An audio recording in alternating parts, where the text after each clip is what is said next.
Hello, everybody. How are you? Hope you're having a good night. Hope you like the new intro. I actually made that music. You like it? I thought it was very upbeat, very summery because summer is coming. Although you would know it's summer right now in Albuquerque because as soon as they switched over the heat to the cooling, that's when it rained and it got really cold again. I live in a building that's on a system where there's like a swamp cooler and a heater on the same system, and it's either one or the other. You can't do both. So they came yesterday and switched it over, and doggone it, it started raining as soon as they left, and it got cold. So I'm like, man, Mother Nature needs to give me a break. Anyway, so what's going on with y'all? So Foodie was been quiet all day. I just saw that she's live right now. As soon as I go live, she's going live. Bitch. How dare you? Go away. It don't matter. She's not doing anything exciting. So, what are we doing tonight? We're doing a retro react. And I picked a good one. I really did. It's the panel that she did with Miss Freaking Wonderful and Real Stream News. Like we saw a little piece of it, but there's a lot more. Plus, there's a few other clips that I'd like to show you. So I hope you guys enjoy. Uh, Foodie is, well, thank you, Grateful Life, for the gifted memberships. Appreciate that. Thank you so much. Yeah, I'm so stupid. I am so sorry.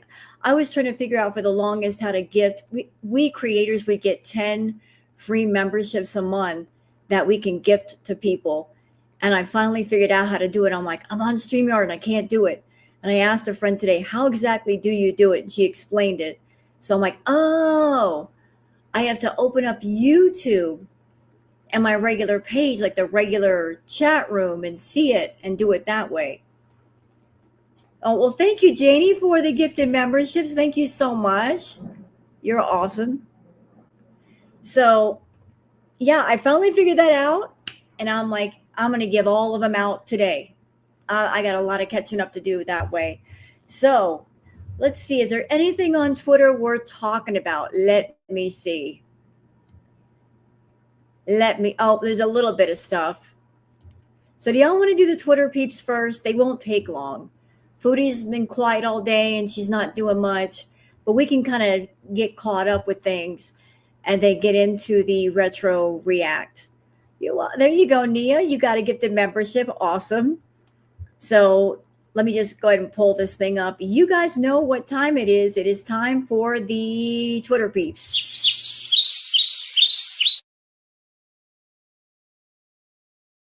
I'm going to change that segment. I think I messed it up because the last part of it kind of cuts out. I'm going to have to fix that. But that's the thing for the Twitter peeps. Let me just go ahead and switch on over. Am I where I need to be? Yes, I am. Good. Okay. So, for those of you on Twitter that you want to follow me on Twitter, there's my handle, Wild Girl Sarah. And for those of you not on Twitter, that's why I do the peeps. So you guys can keep up with all the girl world stuff without having to actually set foot on the Bird app. All right, so not another AI picture. Doc Remy LeBeau's full photo, I'm dying. So this is the new picture that Foodie posted. I'm just going to leave that there for a minute. I'm just going to leave that there. She posted that. That's her new picture. What do you think, chat? Lie or truth? Lie or truth? What these? Man, this not a Wendy's.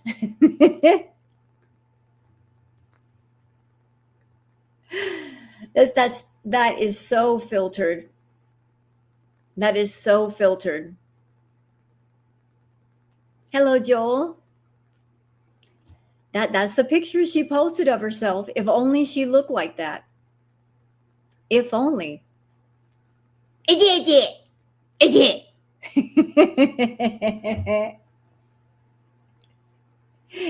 And it did to you, Bex.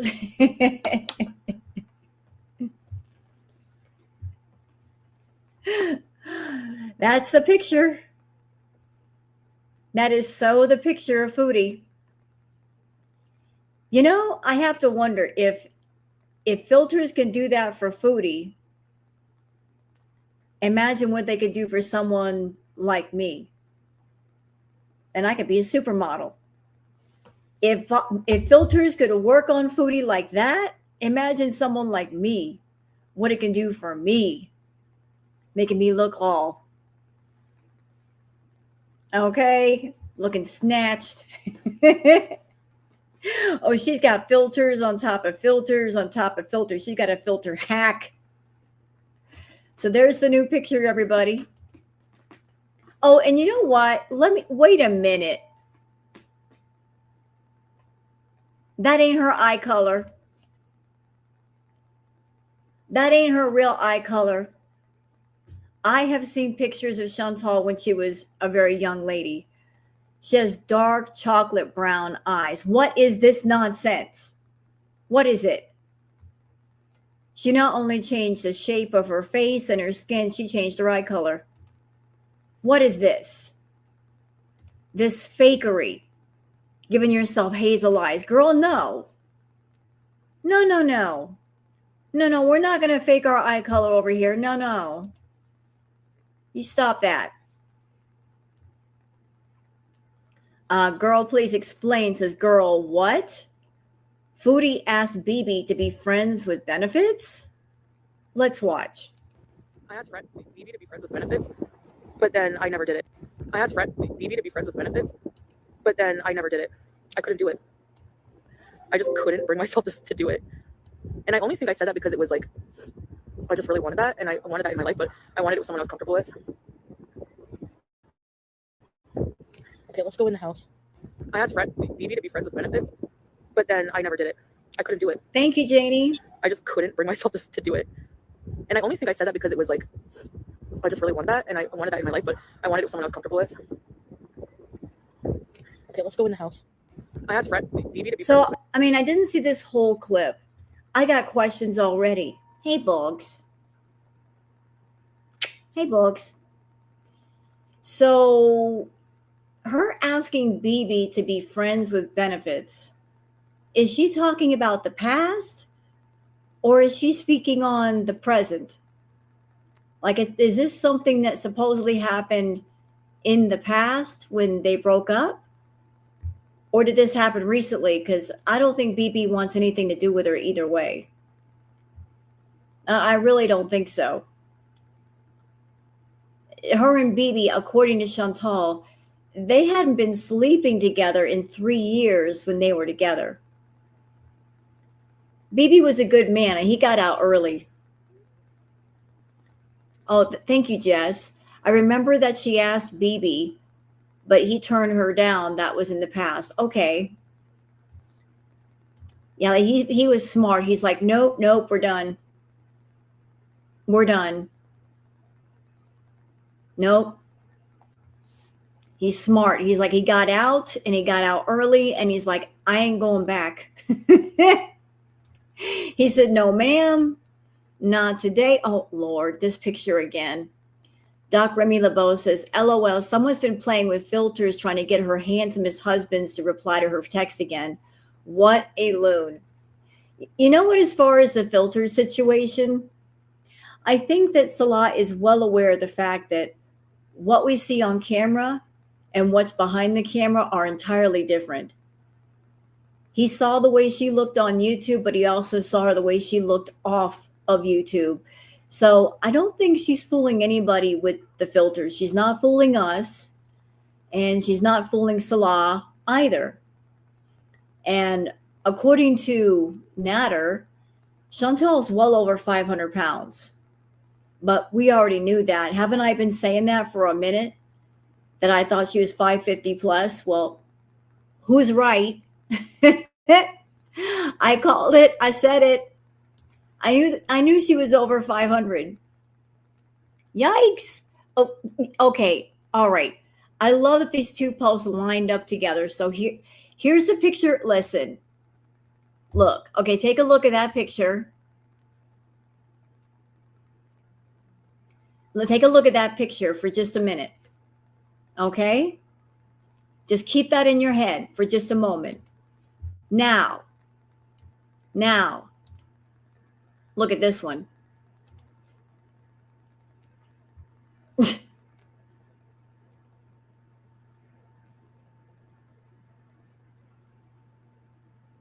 One thing is not like the other. So the first picture and this picture are supposed to be the same person. Hello, Nancy. And not to be hateful, but what in the heck is going on with her forehead? What is going on here? I can't figure it out. Can somebody please explain it to me? I think I have an answer. Booger, you're gonna have to sit down, darling. Sit down, Booger. I think I know what's going on here because it looks distorted. So here's what I think is happening, chat. All right, so this area up here, doesn't it look like really, really flat? And then down here it looks really, really puffy. I think this portion right here, that's where her forehead really starts. Like because part of this is in the dark because of her hijab being the way that it is. The filters couldn't exactly do their job. So like basically like her forehead is a lot puffier than what she says. It looks like Star Trek. Looking like an entire Klingon. No offense to Klingons. But just like her forehead looks dented. Look at it. It looks dented. It looks like there's an entire dent like right around here. Hello, Kirsten. Welcome. So yeah, that's and what is going on here? Can someone please explain that? How do you do that? You got like these almost looks like horns above your eyebrows. Like your nose disappears. Hey, Mosey. But doesn't that look like almost like horns above her eyebrows? It looks so weird. All right, moving on. Lolafy says, yeah, because your fupa smells rotten. Your stench is so bad, it's on the scooter seat, and a dog caught the scent like a pile of turds from another animal. JFC, that's so embarrassing. Nana Spike T says, did you just say that dog was sniffing your crotch in the seat of your lazy mobile? How mortifying. Hint, hint, dousing yourself in perfume spray isn't covering your stench. Take a shower, you're nasty. So let's watch. Oh, hello, Ruby. Hi. Thanks. Beautiful dog. Oh, yeah. He's sniffing around. Have a good night. You too. I love Ruby.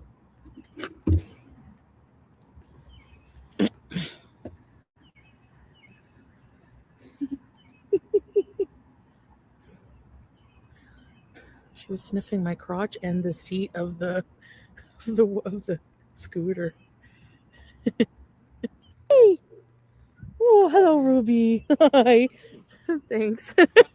Beautiful dog. Oh, yeah. He's sniffing around. Have a good night. You too. The dog probably smelled something strong, like something that had been dying, and was wondering where it was. It's like, I smell a cadaver. Where is that cadaver smell coming from? A dog's sense of smell is 100 times more sensitive than ours. So we picked up the scent of something dead or rotting. Is like, where is that coming from? Where is that rotten smell coming from? Dogs like stinky. They do. Some of them do. They absolutely do. Something evil is happening here. That was a rather disturbing moment. All right, now London Rain says, reminder to all, do not eat at everyone's house. Kelly says, after Foodie Beauty dropped the butter on the floor, she still threw it back in the pan. Why is she like this? Yep, let's watch.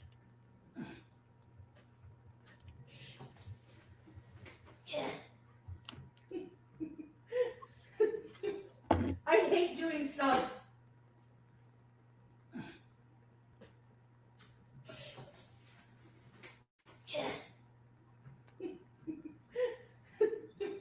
I hate doing stuff. Not the butter. Yes, the butter. The butter. Yeah, tell her, booger. Oh, I hate doing stuff.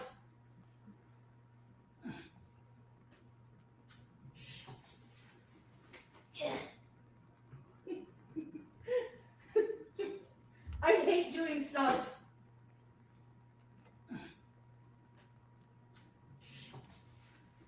yeah, the butter.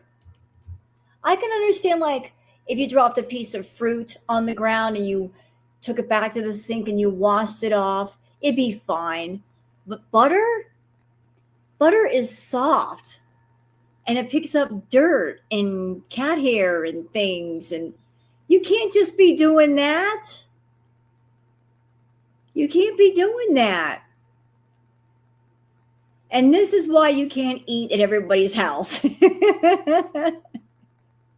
You don't know what goes on in their house or their kitchen. And you booger with the scratchy chin. Hey, Buckle Bunny. Booger with the scratchy chin.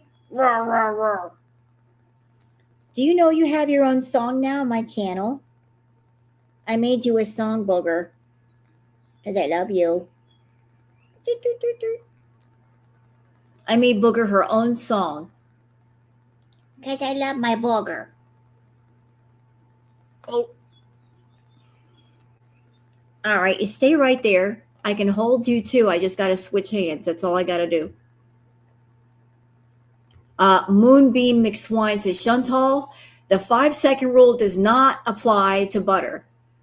What do y'all want to bet Foodie Beauty is eating BG's weight in cat hair since moving into this place? Oh, I wouldn't take that bet.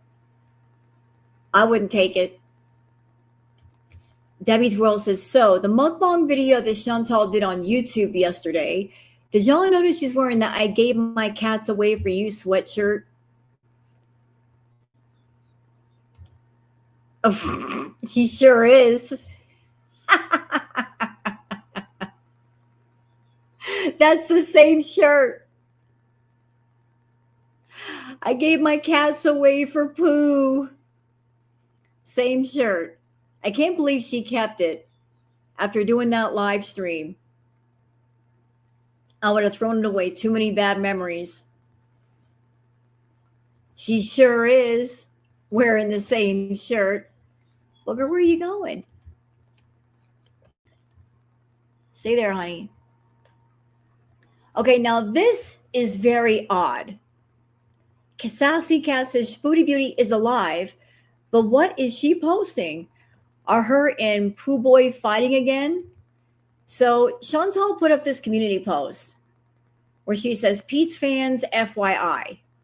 And she was reposting Pete's community post where he was talking about his Patreon and what he's got on his Patreon and basically just urging people to sign up. So here's Foodie encouraging people to go sign up with Pete's and watching his Patreon stuff. And that's not something she normally does, is promoting Pete's. So is there a reason for that, Foodie? Did you piss Pete's off? Are you wanting something from him? You're going to ask him for a favor? Maybe you're planning a trip back to the Middle East and you need him to cat sit while you're gone? Maybe that's it. I mean, the flights to Damascus just started today. And you were quiet today. So are you planning a trip back over there? I wonder. I just wonder, because you don't do anything unless you've got a purpose. She got a reason. Fat Kid Cool says their sexual chemistry is palatable. Let's watch. Hey, babe. Hi, honey. Okay, we almost there? Hey, babe. Hi, honey. Okay, we almost there? Yeah, that chemistry is off the charts.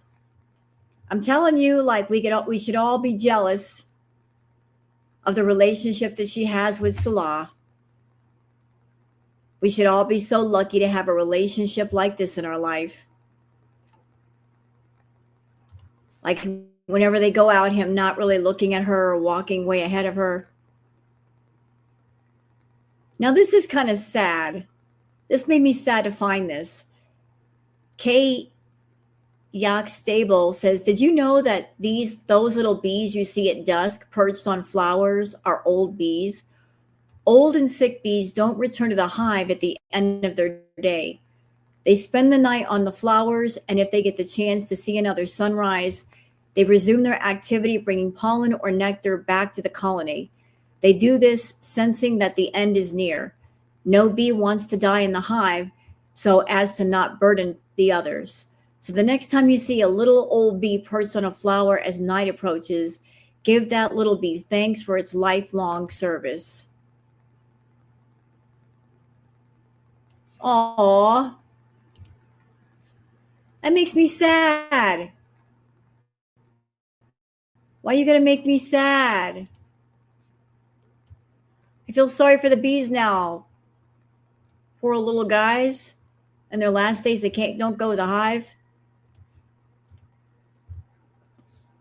Poor little things.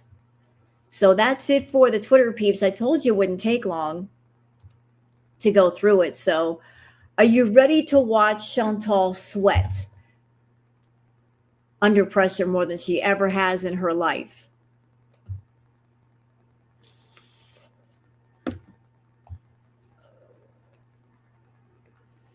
This is why she won't go on the LCU.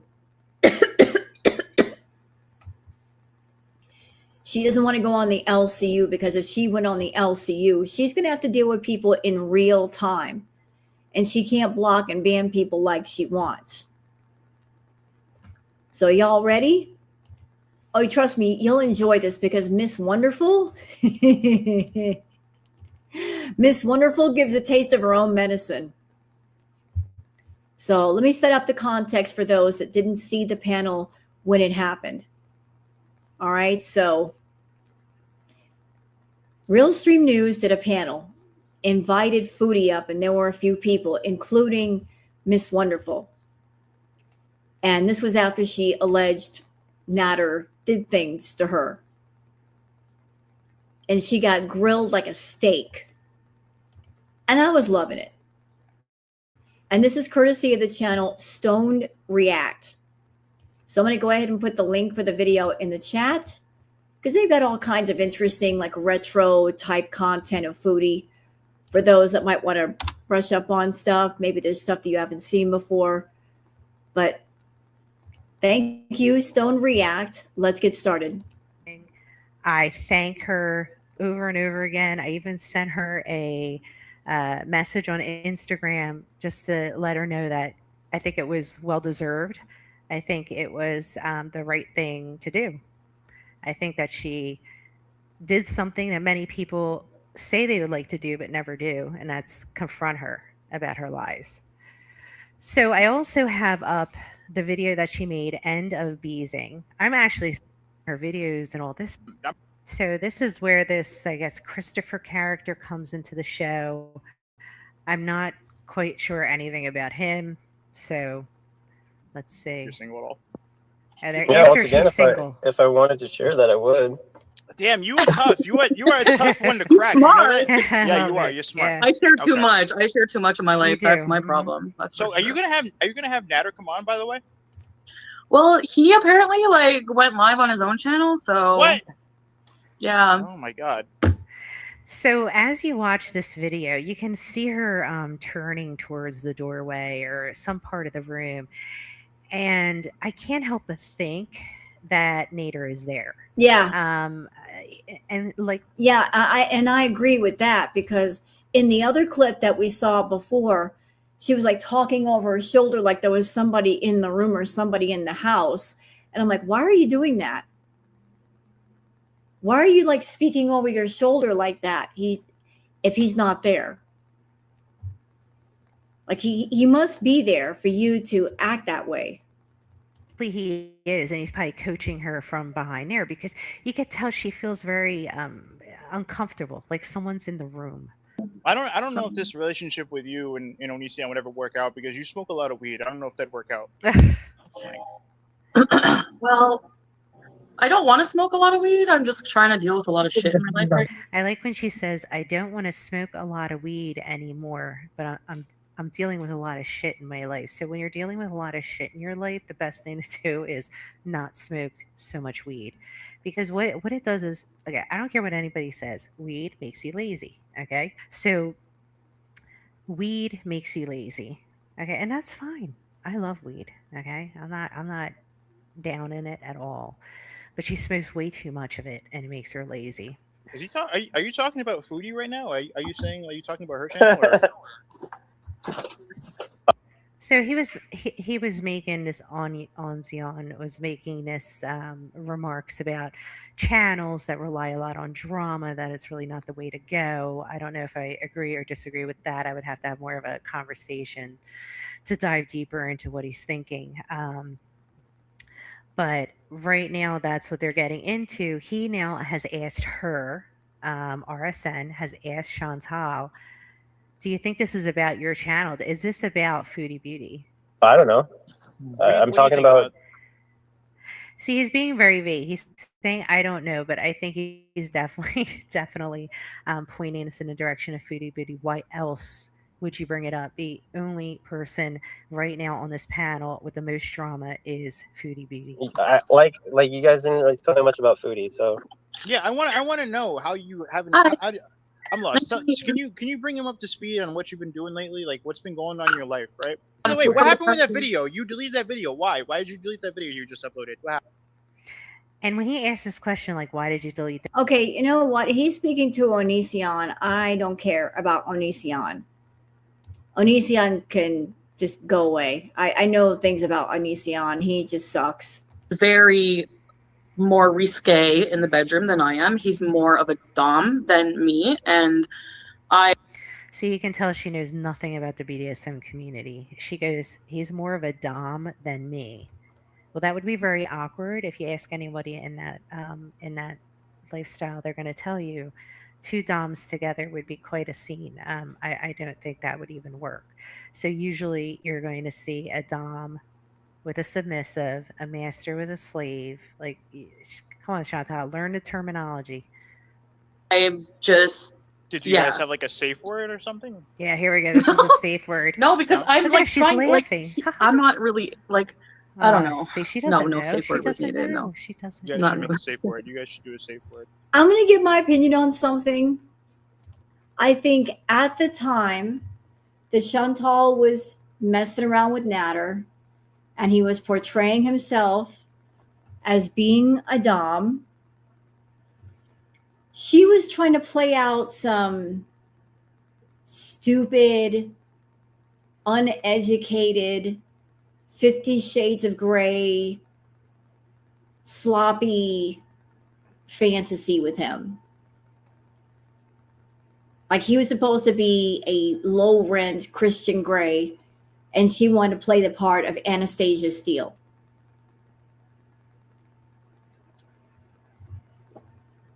Because she would refer to him as Dom. She said she wanted to be claimed. And believe it or not, like, this part, a lot of people don't know. That heart necklace she was always wearing, if she was in a Dom sub relationship with someone, that would function as a day collar. And there is such a thing as day collars in that community. A day collar is, like, say, a piece of jewelry that you might wear in place of a collar. It could be a necklace, it could be a bracelet, it could be a ring, it could be anything. for those that, you got to go out there and you got to work and you got to be around people. You obviously can't wear a leather collar, but she was always wearing that heart necklace, and everybody associated that with Natter. So she was trying to do this weird BDSM type, sloppy, uneducated BDSM for dummies type relationship with Natter.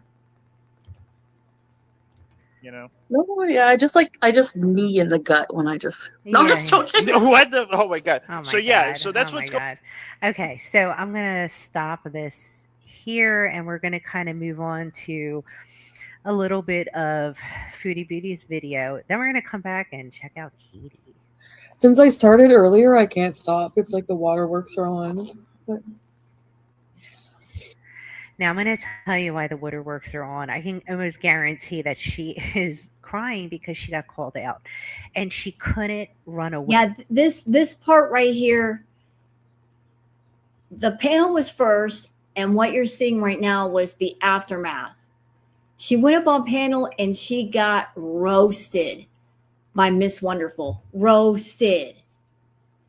She cannot handle responses in real time.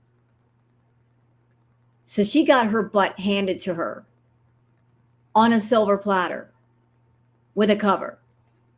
Couldn't handle it. She was all in her feelings about it. Away from it. It is the most awful feeling for someone like her when you're confronted, like literally. I mean, okay, it wasn't face to face, but it was as close to face as you can get in a confrontation. That she couldn't, you could see, and when we watch the whole thing, you're going to see she cannot handle confrontation. No. She actually gets very defensive. Yep. She doesn't put a point out or a side out. Rather, she gets defensive. So if she wants to be better at confrontation, she has to know how to put her point out and how she herself defend herself. She definitely doesn't defend herself. She gets all like flustered, and then she starts breathing heavy, like the anxiety's kicking in, because she probably at a young age used that tool, the breathing heavy, having the chest going in and out, causing herself to get anxious, tearing up, she probably used a lot of that to manipulate her family when she was young, and that's something that has continued on into her adult life. No. All right, don't get angry at the cat. Cat didn't do anything. No, Sam, you can come up right now, Sam. Aw. See, and the cat can probably tell that she's upset and wants to comfort her. Poor thing. Let him up. No, I'm not embarrassed. For what? Yeah, no, she's not embarrassed.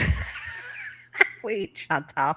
She was embarrassed. And, I just had a thought, Chantal doesn't like other women, but I think part of that is she's intimidated by other women. I think other women intimidate her. And that's why she prefers to be around men, because she's intimidated. And a lot of that is her personal insecurities about herself. She just can't relax around other women. Chantal embarrassed. Could you imagine? That's the day. When I see her embarrassed, that will be the day. I think I'm going to stop using plain cheeseburgers. So she thinks she's going to stop beezing, which we all know this isn't going to happen. And the reason why she's saying that is, again, because she was stoned out of her mind. She couldn't keep a handle on herself during that whole panel discussion. And it is so frustrating to her that she did not have control. She was out of control. They had the control. Yep. She did not have control of the situation. Nope. And she's used to being in control, right? If she doesn't like you, what does she do? Delete, block, block, block. That's what she does. In that panel, she was not in control. And that's exactly why she won't go on the LCU. She loves money. I'm sure she'd love a guaranteed $10,000 a month. That'd be more than enough to pay for her apartment and everything else. That's probably more than what she makes right now. but she is so hung up on, I have to have control. I have to be in control. I got to be in control of the chat and people who come in. If somebody makes me angry, I can get rid of them. She can only have the control on her channel. Hey, Pink Tat Cactus. So she will make herself broke before she lets go of control. She's got to be the queen bee at all times. Could not do anything or manipulate anything. And that just has her so frustrated right now. Because how dare that happen? That Chantal is not in control. And just do recorded content. Oh, stop. Because Stop with the alligator tears. it's not fun anymore. No. Be nice to the cat. Anymore. Like for me, it's just not like. Yeah, it's not fun being confronted with the truth, is it, Chantal? It's really hard. I know. We've all probably could say we've been there. Where you've been confronted and you're just like totally flustered because you didn't see it coming. See, she could have seen this coming, but she's in such a denial all the time. Hey, like She's I think rubbing it would off just on be me. like better for my mental health that I don't have to like, you know. I don't have to like. Okay, I really want to block people. Like Okay, she said, really want to, I really want to block people. Yeah, like we knew this was going to turn into a blocking session. do. Oh, and I got my pencil and I don't want to talk about it. That's the fucking whole thing. I felt like I was being forced. I'm not going on that panel ever again because I don't know why she would feel forced. I mean, it would just be a matter of hitting end call and you'd have been done with it. So there was no forced. So you can get that idea out of your head. You were not forced. You have choice in life. Just because you're not in control of the situation doesn't mean that choice was taken away from you. It's because you didn't exercise it. Because I feel like I was like forced to talk about it, like kept being asked over and over. And I thought we were. I don't like that. I don't like what she just did. I feel like I was forced to do something. I was forced to talk about it. Using that triggering language, Foodie. What are you trying to insinuate? They forced you. You agreed to go up on a panel. And if you didn't feel comfortable, you should have said, I'm leaving now, and left. So if you were not comfortable, why did you stay? You stayed for a reason. But trying to insinuate that people were forcing you to be there, I mean, you're in your house. Can anybody force you to be on camera? No. No one's behind you, like, doing anything to you. Forcing you to do something. Stop it. I don't know. Like I thought.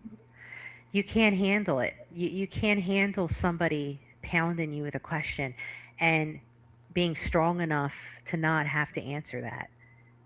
I mean, you could find a humorous way around it. You could change the subject. There's a lot of things you could have done instead of allowed yourself to get so frustrated. I thought we were going to talk about Onision. I don't know. At one point, I just felt really emotional and just like not good. Like, I don't think, I don't know. Personally, I don't think MFW, like, I don't really think she's a good person after hearing her tonight. Wow. MFW, did you hear that? That's what I'm going to call her, MFW. That's easier to remember. MFW equals. Okay, hold on a second. Thank you, Meme is here. She said the same thing on Locale, that they forced her into letting them look at her vag pics when she told them they could and could have left at any time. Yep. She came on the panel, and in my opinion, they took it easy on her on the panel with all the stuff they could have said to her. They took it easy because I think anybody who invites someone like Amber or Foodie up on panel, they know they're dealing with a very sensitive locale, and they will rage quit. And if they're looking for views and content, they have to baby them. They have to kid glove them to keep them up there for a certain amount of time. You can't come at them hard right out of the gate. The cows aren't built like that, where they can take just take somebody coming at them hard right away. You got to lead them into it, and you got to be soft about what you do. Yeah, she could have said no, but yeah, she was up on a panel on LCU saying, "Go ahead and look at my vag pictures." Miss effin wonderful. Okay. See, I always have my notepad. I have my pencil. I'm not gonna. I want to sharpen it, but I'm not gonna sharpen it. I'm not gonna do a Chantal and annoy you all. So I am reading in my notes that this is what, a couple of days ago. I have to check the date, but yeah, I think it was yesterday. It was one day ago. And this video, she is doing the blocking. So I have added blocking to the notes. Like with how she was with Rich Life, like just calling him ugly and like, I don't know. And just like, as if Chantal has never done that. Didn't she call Yaba some names? Oh yeah. I mean, always. Please. I think she said stuff about French Fried Girl, FFG. I mean, I've heard her say stuff about a lot of people, about their appearance and them being ugly and all this stuff. So I don't know what she's talking about. That just makes no sense. Like shooting her mouth, like no. So. And you don't shoot your mouth? Okay, you know what? Foodie boo-hooing over the panel. I'm kind of bored with it. So I want to get to the juicy stuff. Doggone it. I'm sorry. I'm impatient. Y'all want to get to the juicy stuff? Let's do this. Let's jump into it. So is that saying the abuse actually did happen and she decided to let it go? Okay, so I finally found the part where MFW comes in. So this is definitely interesting. I did watch this morning before work, and I thought it was really good. Listen, MFW, May Anderson is this woman who she claims that, I don't know the story behind it for real, but she claims that Natter assaulted her. Okay, but listen, Chantal says that she's just trying to get clout.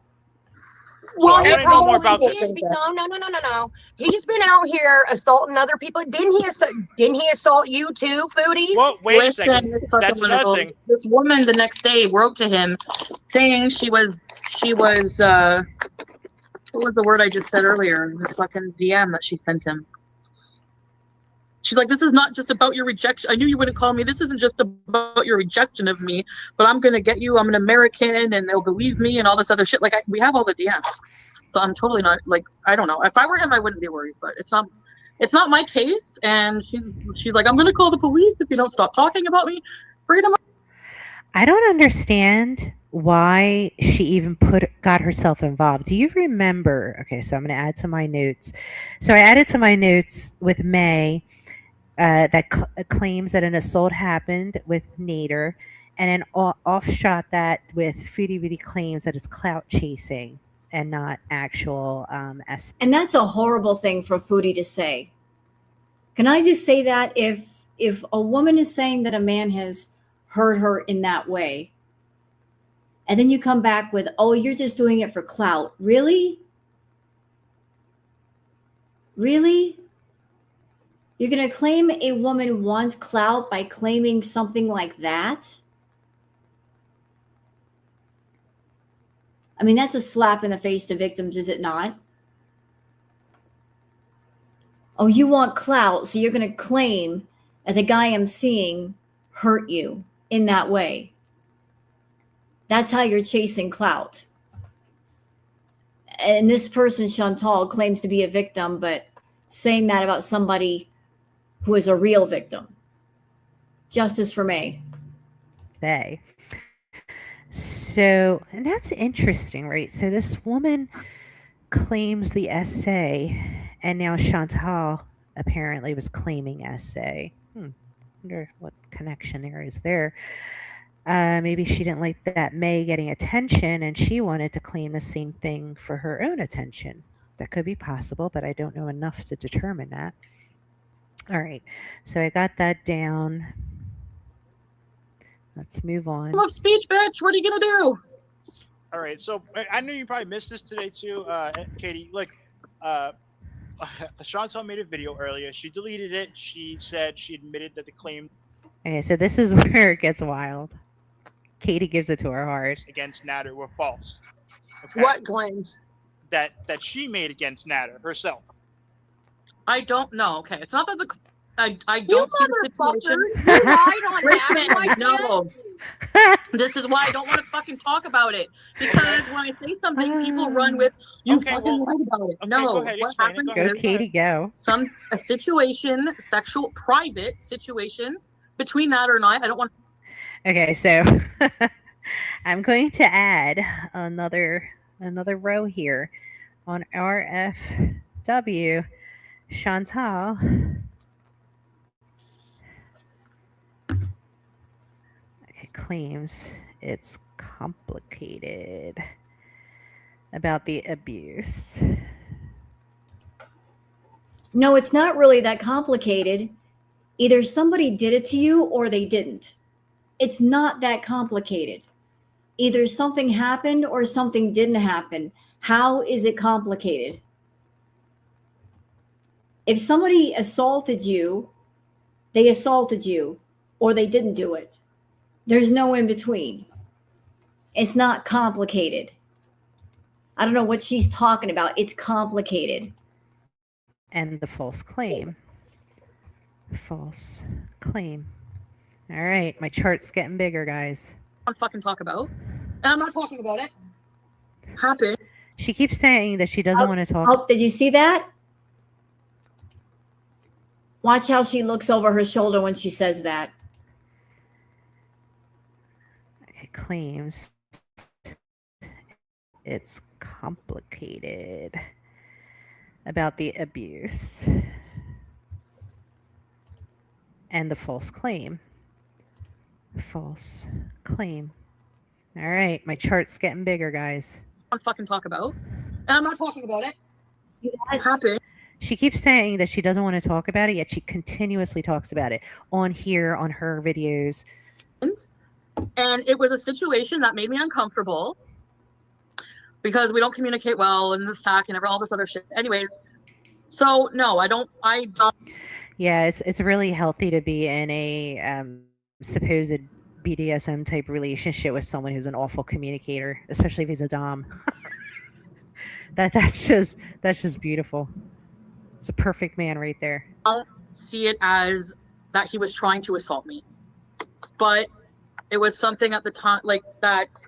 I don't know. I wasn't sure. Now you're sticking up for him because the fucking organs Yep. off Yep. and you're in love with them, and at the time you were pissed and Amen, you blew sister. it up. Mm-hmm. But dude, that is shitty. You can't be doing that shit. Yeah, amen. This is why people Amen. get bad names for that. That's right. Okay, look. Everything I said, I can't talk about it. I'm not saying anything else. Fuck Oh, it. Jesus. I'm not talking Why? You made a video, dude. No, because you guys are not. No, because I'm not telling the truth. That's all I'm gonna say. So the video wasn't the truth. I can't talk about it. Period. All right. Well, I wasn't trying to make you mad. See, and she's taking the stance of, I can't talk about it and I won't talk about it because she lied. She knows she lied and she basically got busted by saying one thing and then later on saying something else. I'm not going to talk about it is basically Chantal code for I've lied and I don't want to get busted for my lies. Because this woman talks about everything all the time. So when she clams up, there's a reason. Either she's keeping a secret or she's lied and she knows she's lied and she's on a panel with people and she can't control what they ask her in real time to her face. This is what. Damn. No, I know what they're saying. That's why. Okay. You're never gonna know. You're never gonna know the truth ever. We already Because know. I'm trying to have a friendship with Natter, and we worked it out behind the scenes. Can we? Why is she looking to the side and talking? The camera is in front of her. Who is in the room that she is speaking to? She keeps like directing comments over her shoulder like somebody is there. Is there somebody in the room? Is there somebody watching her on a cam somewhere? I mean, why is she doing the talking over your shoulder thing? Get him up here. What is he doing? Do you see her? She's looking over. He has to be in there. He has to be in there. So I'm going to add to the notes that Nader is likely there at her palace. Okay, let's go move on. What are you doing, Nader? Get up here. Oh my God. We're trying to work. Okay, so the whole cluster F of them trying to get this man on the live was just like, yeah, skip through it if you end up watching the video. It was ridiculous. How am I going to how it's true. How am I going to try to have a friendship or whatever with him and shit talk him and accuse him of shit? Like, that's private between us. Like, you know what? I know that Foodie may be watching this react at some point. Listen here, Foodie. You don't chase after a guy the way that you chased after Nader. You're still chasing after Nader. You don't give the amount of money that you've given to Nader just for friendship, all right? So let's stop using that word friendship. You don't have a friendship with him. He's not your friend. You're not his friend. You are a pay pig. You are an ATM with feet. That's what it is. It's a transactional relationship, but there's no emotions involved.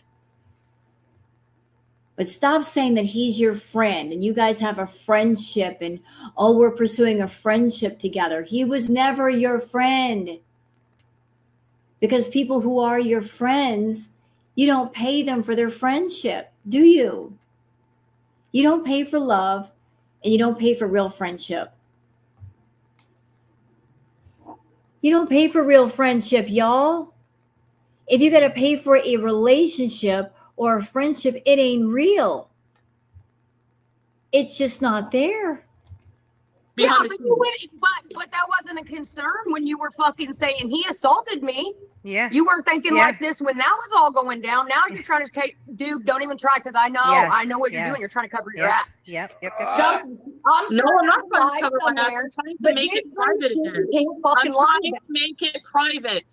I don't want to. Now you want to make it private, because you look like an asshole. Yeah, exactly. You don't know exactly. You don't know the fucking details. Go, Katie. You don't know the details.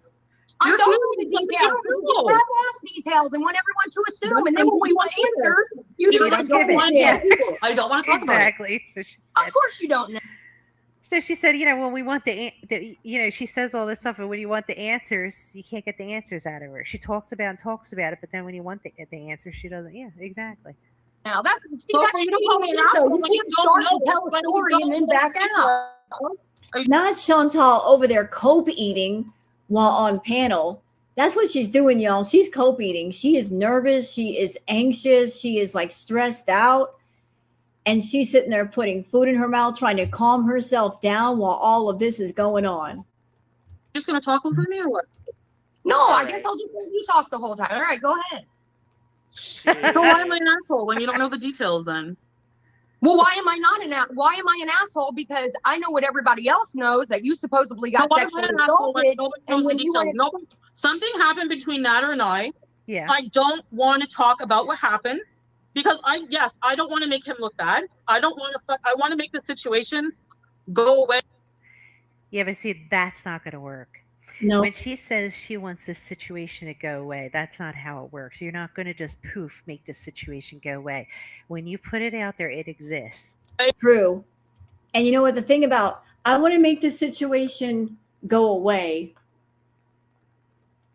She wants it to go away when she wants it to go away.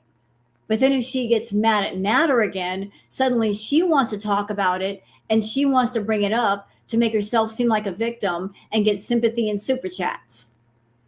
So only she is allowed to talk about it, discuss it, make light of it.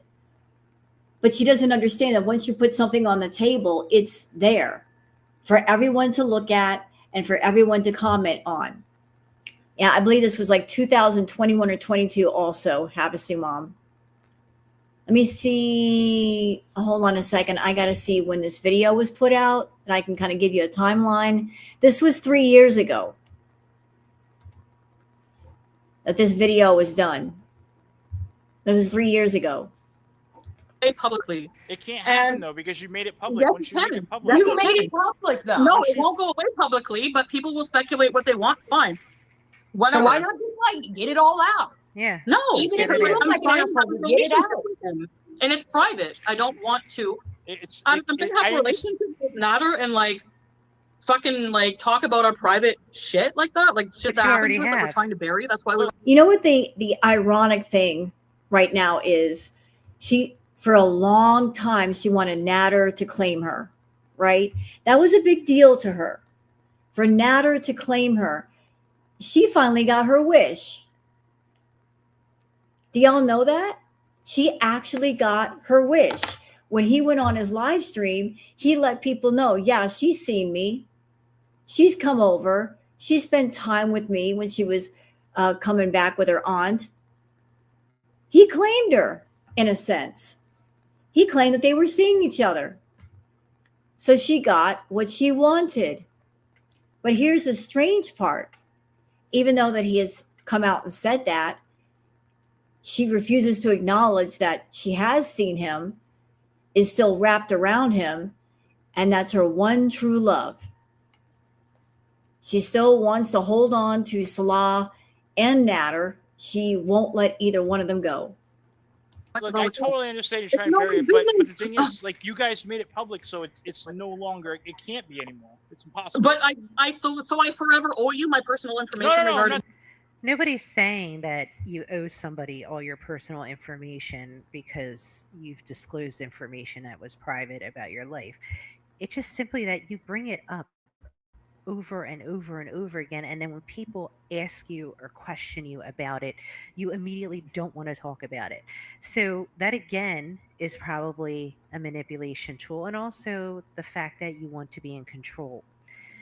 If you were to allow that dialogue to happen, that would mean you would relinquish your control. It leaves you in control when you say, I just want it to go away, I want to forget about it, and I don't want to talk about it. That's just you trying to control the narrative, trying to control the immediate situation that you're in. I'm not saying you owe me anything. I don't like. Anybody. So I forever owe everybody. No. My right as a person. Don't if I want to shut up, don't go there. If I want to shut up, any day I want to shut up, I have a fucking right to do that. Okay. If I want to look in and tell you something, and the next day I don't want to tell you the details, I have a fucking right to do that. What information do I owe you? Okay. You don't have. Nobody's saying you do, but when you put out videos and then delete them and shit, and then when we're just trying to clear up the story. Yes, that's the issue, right? So she puts out a video saying she lied. I'm writing this down, okay? Deletes it. When questioned,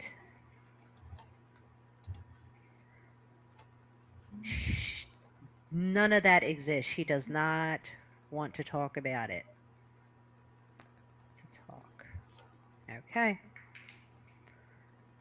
And you're even getting defensive with us, who clearly are not against you. You're an asshole, and you don't know the details. That's why you won't get the fucking details.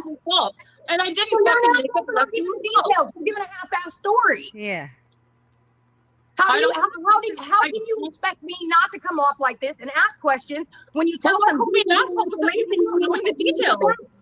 Like, you're a fucking asshole doing that. Doing what? You don't even know what happened.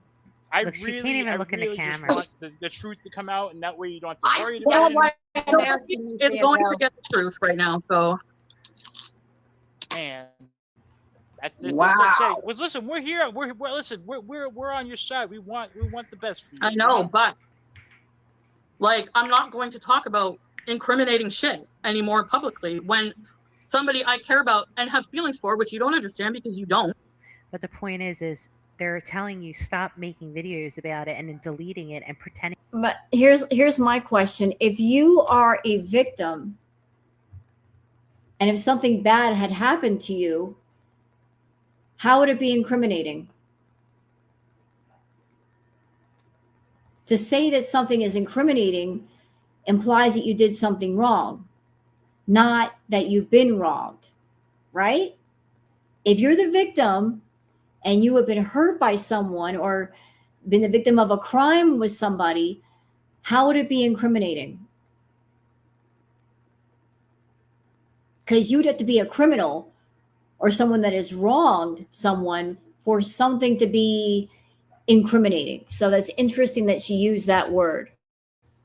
That video never happened, because it did happen and you did talk about it and you continue to talk about it. Just because you delete it and put the video on private doesn't mean that the conversation disappears. It still was there. There's like this disconnect in her. Like, she doesn't understand that just. And Fat Cat eating right now is wild. She's an emotional eater. Even she has said that. She eats food to calm herself down. Like if she's angry, if she's stressed, if she's sad, if she's depressed, food is her go-to. It is like her medicine of all things. So she's stressed out on this panel and she's just shoving the food in her mouth like nobody's business. She's doing the cope eating. Because you've put a video away out of public view doesn't mean that it never happened. Is at stake here, so I don't want to do it. So you're not going to be talking about this in the future then? No. Okay. Right. I don't know. Maybe I don't. I'm so bummed. We're hitting an hour, and I don't like going further than an hour because I feel like it's too long for you guys. But I really want to kind of try to get through. It shouldn't be that much longer. No, but no, right now, no, I can't. Like, it's just like, it's right, so tough. Like, I need to try to like explain it and like try to make it like now, fair 20 minutes later. I'm trying to make us both like not to like have a happy existence going forward on YouTube. You know what I mean? And people will say, "Oh, it's not possible." Well, don't fucking watch us then. Like, why? Just because you don't like us, why? Do you notice how she's now included them in her bucket? So they're all the dysfunctional ones. So yeah, okay, I get it. So she wants to bucket everybody, all the other people in the panel. Now they're all just like her. Well, they're not. They're all their own individual. I do like. Why do I have to put up with your shit every day just because you don't like me? Just fucking change the fucking. I don't know, because we had to put up with your shit every day. You know what I mean? Like, I don't get it. Multiple times a day. Can you call him so we can try to figure out what's going on here? No, I can't call him. I'm on my phone. Oh, okay, that's right. Forget about that. Oh God, here we go. We're trying to. I don't know if anybody has him on Messenger. It's sad, man. I want, because I know you went to the police station again and you retracted it and everything like that, and you know you retracted your claim to the station. And I remember you called the police. And, you know, are you aware of that, Katie? Were you on that stream? No, I don't think you were. I heard about it. I right? wasn't there for it. I heard about it and talked about it. Okay. Man. Well, see, that's the thing. So the video that you made is out there now, so everybody wants to know what happened. I mean, like, if you never talked about it, nobody would ever care. Yeah, I know everyone wants to talk about it, but I'm just saying I don't want to talk about it anymore. Yeah, but you talked about like, I don't know what to say. Like, I really have no idea how to answer. Like, I don't feel like I should talk about it. Like, this really makes me wonder. It really makes me wonder. Did her family ever confront her on anything, or are they more like, let's just give her what she wants and keep her happy and out of our hair? Because pretty much, I think the family was like, let's just basically pacify her and keep her out of our hair.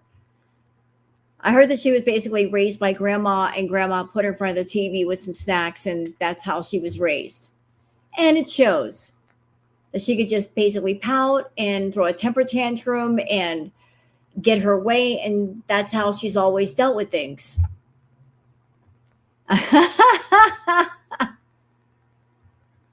I'm looking at the back of her neck compared to that picture Natter shared of her. It's been a while though, Sean. It's been a while. She's gotten a lot bigger. A lot bigger.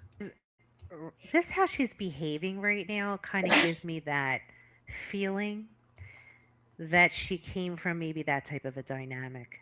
I don't know. What do you guys think? And I'm talking about Foodie Beauty. Like, I don't feel comfortable talking about it. I don't feel comfortable talking about, I just don't want to like go into like what personally explain what sexually happened that made me think. Like, nobody has a right to fucking tell you it's. No one was asking you to describe the actual acts of sexual behavior that you guys got into. People are not. I don't even know where you got that from. That isn't even remotely what people are asking you. What they're asking you is, you put a video where you said that the claims are false and that he did not SA or DAU. Okay. They want to know, just because it's deleted does not mean that conversation didn't happen. They want to know why. I mean, I gotta look it up. I gotta see what you could charge somebody with on that. All right, let's get back into it. Oh wait, you know what? Hold on. I'm gonna move forward a little bit. So this is really interesting. I went on this website. It's a Canadian lawyer, and I'm sure with every area it's possibly different, but this is the Criminal Code of Canada. So it's called public mischief, is a distinct form of mischief that involves falsely reporting crimes to the police, resulting in unnecessary investigations, wasted public resources, and sometimes criminal charges being laid against innocent third parties. And then it says, generally speaking, public mischief charges are considered more serious and attract greater punishment for the first-time offenders than most regular mischief charges. And this is Toronto, the area. Crown attorney often seeks jail for first-time offenders charged with public mischief. Very interesting. So then I'm going to go to the other part. And then there's the question that they have on the site. What are the most common aggravating factors in public mischief cases? And I noticed number one, where it says an innocent person or persons to end up being arrested and charged with an offense more serious, the offense, the more aggravating. So if you falsely accuse someone of something more serious, they look at that more seriously, even the false accusation. We can see here the seriousness of the crime for which the innocent person is being accused of is also relevant. It is worse to provide a false statement accusing someone of, you can read that, than of being a common nuisance. Cases that fall under S.141b are also inherently aggravating, especially if the accused is alleged to have fabricated a story to incriminate an innocent third party to escape personal persecution for a crime. Hey, Mrs. Peel. Now let's go to the next section. So I thought this was really interesting. It says domestic dispute false reports. In DA, utter threats and mischief cases, often the police press charges solely based on a report or statement made by one's partner or spouse. Let's see. This will virtually always leads to a lengthy ban on contact and communication between the two parties. Potential punishment would be jail, probation, and a criminal record. Let's see. Hi, Claudia. Okay. I think there was another part. Let me see. And finally, we can see here punishments and consequences for public mischief charges. As mentioned above, public mischief, even in the most minor of circumstances, is considered a serious criminal offense. The Crown Attorney's Office will almost always prosecute this crime heavily. Jail and a criminal record is often sought for first-time offenders charged with public mischief, even if they never been arrested before in their life. The potential punishment are detailed in Section 142 of the Criminal Code, which reads... Can I just... I'm sorry to stop her. This is very interesting information. But I'm just going to give my thoughts. I have doubts that Foodie even went to the cops. I think that the threat was there. I think she put on a big show. What did we see that day when she went to the cops? What we saw was her getting angry because allegedly Natter was going to go to the police station and file an RO on her. And the moment that she heard that, she's like, oh, yeah, well, two can play at that game.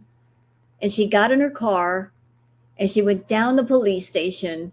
She parked her car and she disappeared for like an hour or so. She disappeared for a little while, but we did not see her talk to a police officer or detective.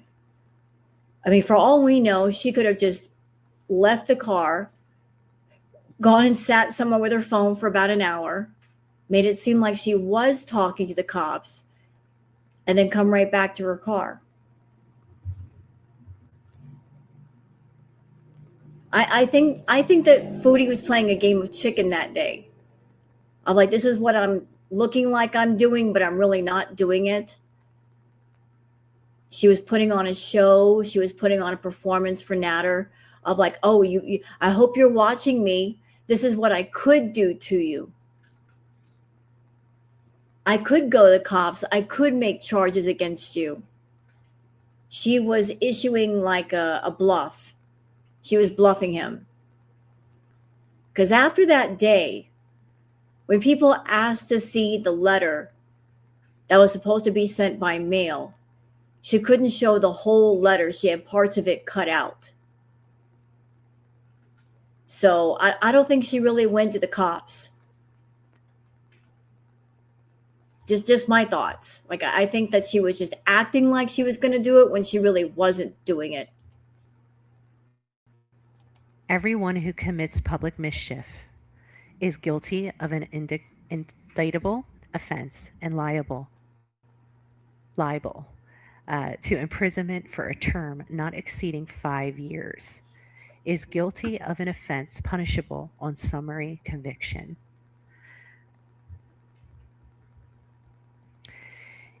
If the Crown elects to proceed by summary conviction, this means the maximum punishment is 6 months in a provincial jail.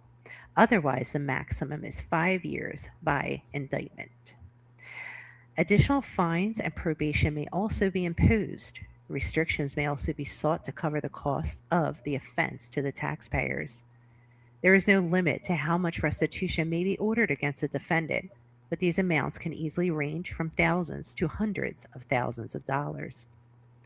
Like any other criminal offense, those charged also may find themselves being denied entry when attempting to travel to the United States and other countries and have problems with their immigration applications to citizenship and immigration in Canada, and find themselves with a criminal record which may cause them to lose their job and be denied employment opportunities in the future. A crime record may also bar the accused from participation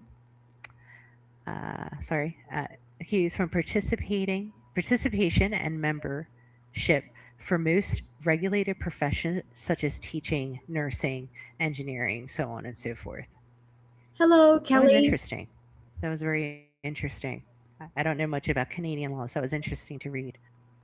So this part, Katie is talking about, I think it's Stephen and Chantal. When I knew what he was doing was wrong, I knew in the moment everything was wrong, but I was so fucking smitten by him. I didn't want to look stupid in front of the fucking world or my own fridge, for that matter. Yeah, but that's my problem. Like, and people hate him because of me. Like, you know, like, well, because of me talking about him. They don't hate him because of you. They hate him because of him. He has proven himself to not be a good person. He stabbed people, okay? He served time in a prison, I'm sure, okay? It'd be interesting. See, in the US, you can get all those information. It's all public information. I don't know how I haven't done any research, but I don't know how Canada is. God, I'm getting tired, but I want to go through this. So it's like fucked up. Like, I don't know. And But here's the thing, I get what you're saying, but you can't come on. And I learned it too, dude. So I'm not trying to fucking beat down on you like you think I am. I'm just saying, if you tell like even a little piece of something like this, you better expect it to fucking blow up. That's what's going on now. And you're saying you don't even know the story. Fuck no, I don't know the story. I'm trying to get it from you, but then you're like, no, and here's a little bit, but no, and you pull back. So it's like frustrating. It's like, okay, well, what the fuck, dude? Well, see, this is why I wanted to have him come on here too, just so we can get his side and hear what he has to say about it. But I understand if he's doing his own thing or whatever. Maybe he'll come He on. wants me to come on live. He wants me to come on, and I haven't done this yet. And this is why it's like he won't go live with me really because I haven't officially like publicly apologized. Like, let me tell you something. When she says that he expects her to give some public apology, I feel sick to my stomach, okay? You don't owe him no public apology. If you want to apologize to him, you do that alone on your own time. He's to suggest something like that. That's so degrading. So you must be into that level of degradation because I don't get it. I don't get it. For like talking about him and pressing charges and everything, but like, what about me? Like, you know, like what about what happened to me? It doesn't matter. Nothing. I mean, None like, of that. look, just say what the truth is. That's it. That's what matters. The truth. That's what matters. Yeah, well, even if it makes someone look bad, I have that power, and I don't like having that fucking power.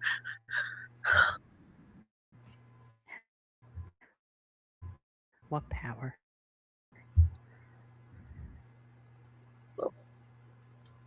Oh, that's it. She'll start laughing soon.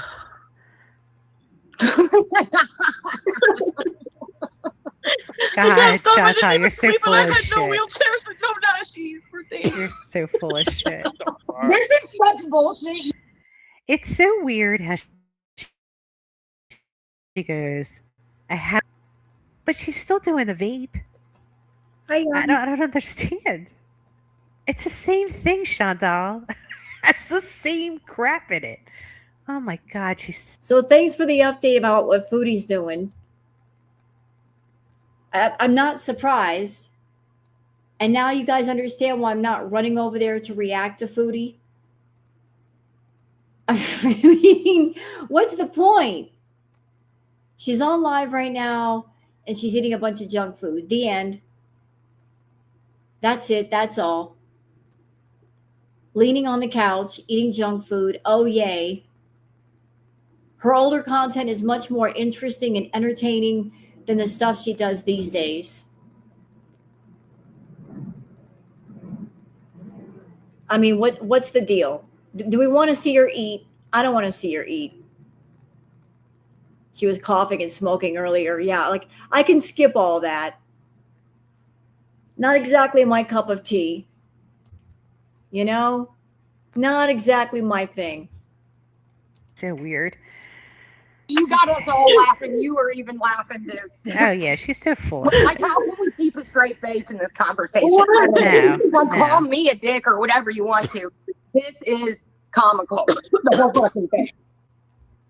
Oh my God, she even broke character. Oh no, my I'm God. not. This is my. This is too good. So, are you gonna go on stream with him?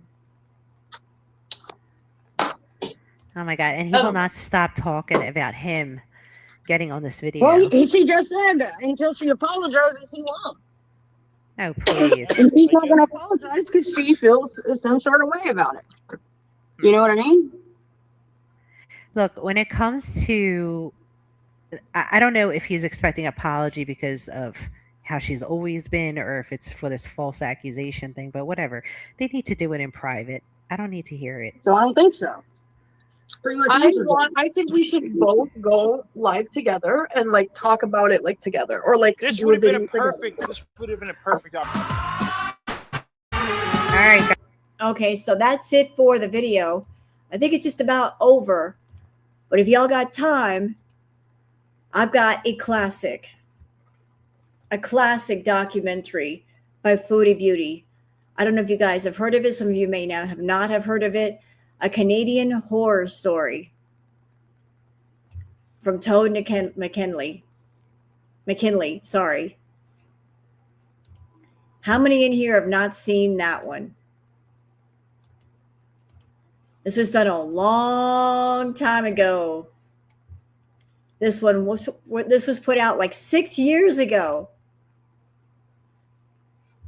I think this was like one of the first documentaries on Foodie. It was so well done. You have not? Oh, it's so good. And we're going to go over it together. So let's do it. By, and every attempt you make to silence them and put the money back in your own pocket only helps them to grow richer. This is the position that the Foodie Beauty has found herself in, her seemingly only recourse to leave the internet and find a real job. However, that simply isn't possible. By their nature alone, the chance of any e-celebrity actually leaving the limelight and returning to the workforce is very low, but she, being the subject of this sort of dedicated collective of internet anthropologist curiosity, makes it nearly impossible for her to find any kind of meaningful or fulfilling employment opportunities. This does not, however, mean that it is the fault of her onlookers that she is stuck in this position. Their attention is a direct result of her actions. She has no one to blame for her situation but herself. But, to be fair to her, the chance of ever returning to her particular line of work was pretty much down the toilet before she even started pursuing YouTube as a career, long before she became the subject of nearly weekly controversy and daily discussion. But before we answer any questions in regards to how she became trapped in this digital Sisyphean prison, eating food for the camera just to be able to afford food to eat for the camera, we first have to find out how she got here. This is the story of Foodie Beauty.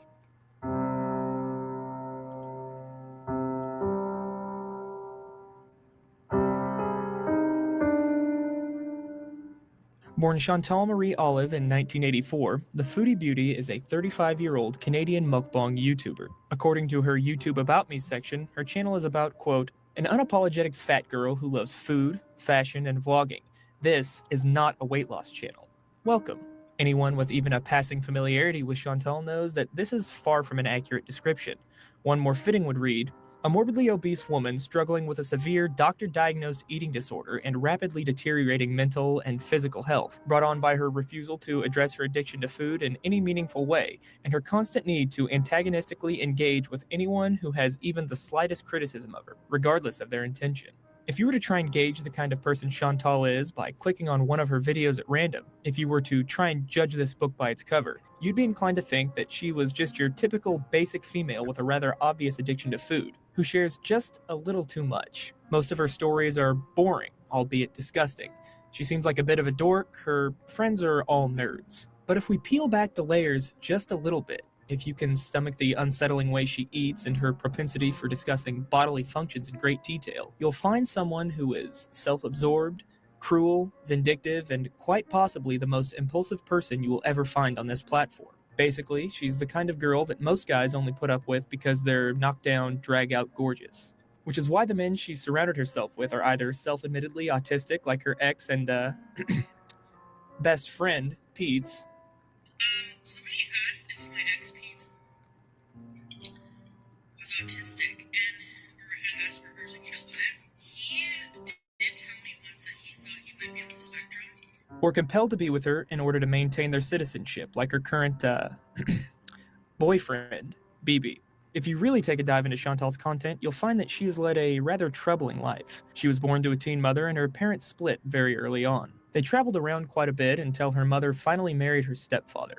Her stepfather was the primary father figure in her life, as she's mentioned on several occasions that she has abandonment issues from her biological father not sticking around. And I think that's the prime reason that Chantal tries to control men. I think she's got deep abandonment issues, and to keep those abandonment issues from being triggered, she has to be in control. She wants to know where the guy's at, what he's doing, who he's talking to. If a guy says, I don't want to spend time with you tonight, maybe that's a bit of a trigger. And she looks at that as disrespect. She says, oh, why is he disrespecting me? When at the same time, she might be triggered of like, he's not talking to me. He's somewhere else. He might be leaving me. So estranged, in fact, that he has 2 children who she has never even met. I have 2 brothers my dad has with another woman, and I've never met them.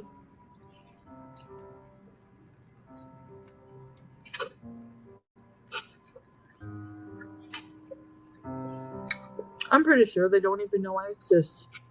Her mother and stepfather had another child when Chantal was 11 years old. In a pinned comment of their family pizza party video in which the sister appears, And by the way, for the record, I think that her saying that is cruel. I don't know if her sister Nat has a disability or not. I have heard that her sister is completely normal and healthy. But if her sister does have a disability, do you really need to be putting that on the internet? You're not asking your sister, is this okay if I tell people? You're throwing shade at your sister for what? For what? Like, why are you saying this to people? This is family stuff. Why talk about your sister this way? Chantal says her sibling has a mild learning disability. There are plenty of reasons to doubt what Chantal says just based on her well-known behavior of putting others down in order to elevate herself. But even if her sister does have a mild learning disability, why mention it? For one, it's no one's business. And two, just watching the video you wouldn't think, hey, what's wrong with that girl? She seems normal. She seems like most of the people that Chantal forces to be in her videos, uncomfortable and awkward because they don't want to be filmed. Because normal people don't broadcast their entire lives to the internet. According to a former friend of Chantal's named Kathy, Chantal was rather cruel to her young sister during their childhood, claiming, quote, her sister is a sweet girl, wouldn't hurt a fly. She grew up with Chantal telling her she was ugly and dumb. We would be eating and watching movies, and this poor kid would sit at a chair by the doorway where she couldn't even see the screen because Chantal wouldn't let her sit beside us on the couch. This sort of degrading behavior towards others is very typical for Chantal. So even though there is no definitive proof that she treated her sister poorly, I'm inclined to believe that she does and did. Needless to say, her daddy issues in conjunction with her parents having another child during her formative years caused Chantal to act out. Of particular note, she began sleeping with a 21-year-old man when she was only 15 years old. Full stop.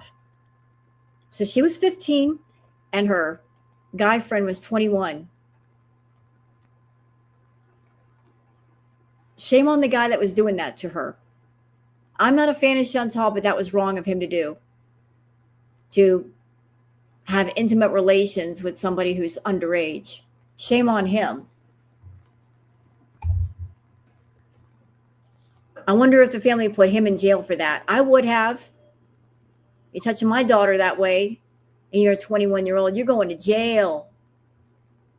I first met him, I was 15, and he was 21. So yeah, kind of to begin with. I mean, I was a mature, younger person, but...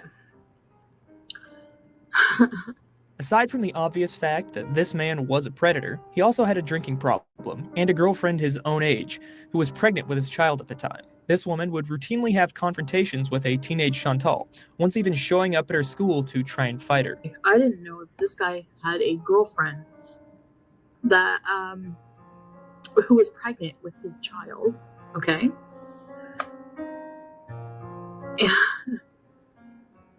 A girlfriend who liked to fight. And she was older. She was in her mid-20s. So anyways,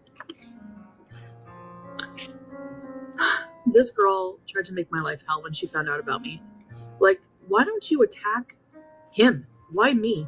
I didn't know about you, you know? But at that point, I was already like really in love with him, or so I thought. And she was so mean about it that I was like, you know what? I'm going to keep screwing your boyfriend. And I know that's bad. I would never do that now. But when you're young and dumb, right? So we kept on, keeping on. And, you know, she showed up at my school, tried to beat me up.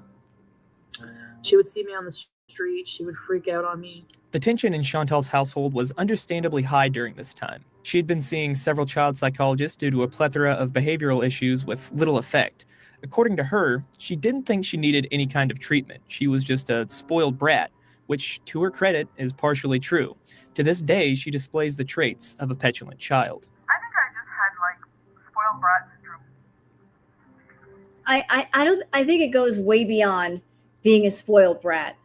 I think Chantal might have had mental issues going all the way back to when she was young, and those mental issues weren't properly treated, diagnosed, And I don't know what's going on with her these days, but I think whatever it is, it's gotten a lot worse. I think there might be some mental issues, emotional issues, possibly psychological issues, and she's not medicated properly for them, been treated properly for them. And part of that is her fault because she won't go and see what's going on with her. She tries to self-medicate, but it's hard to self-medicate if you don't know exactly what the problem is. How can you treat a problem if you don't know exactly what the problem is coming from? So, yeah. Whether she thought she needed them or not, her opinion didn't stop doctors from prescribing her antidepressants at the time. It also doesn't stop Chantal from using her mental health issues as a scapegoat for her abhorrent behavior, while simultaneously refusing to follow through with any kind of therapy, which she has sought out and quit countless times in what many believe is an abuse of Canada's free healthcare system. One night, she got into an argument with her mother. She wanted to go stay the night with her boyfriend, the 21-year-old predator. Obviously, her mother refused. Chantal, angry about not getting her way, decided to fake a suicide attempt. Okay, little footnote. So I've heard of the story that she told about faking unaliving herself wasn't exactly her story. It was somebody else's story, somebody else's experience. And she was simply telling someone else's experience on camera for attention. So the story that she told, saying that she tried to unalive herself, she got taken to the hospital, she claimed to have taken some pills, they were going to pump her stomach, and she went to the bathroom and took pills because they were going to find that her stomach was empty. That was somebody else's story. That actually wasn't her story. I emptied out half my bottle of I think it was Zoloft I was on, antidepressants or something. Didn't work. So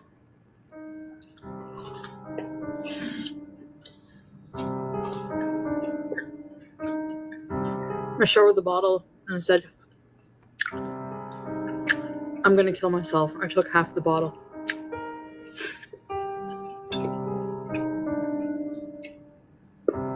And I hadn't. I really didn't.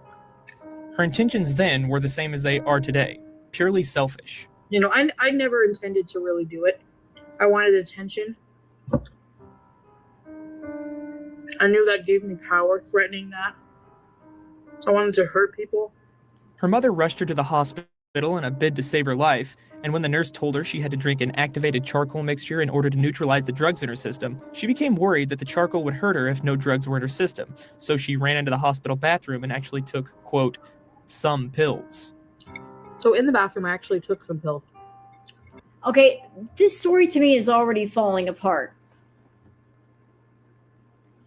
Again, let's remember this is somebody else's story, somebody else's experience. And Chantal is just retelling it as if it happened to her.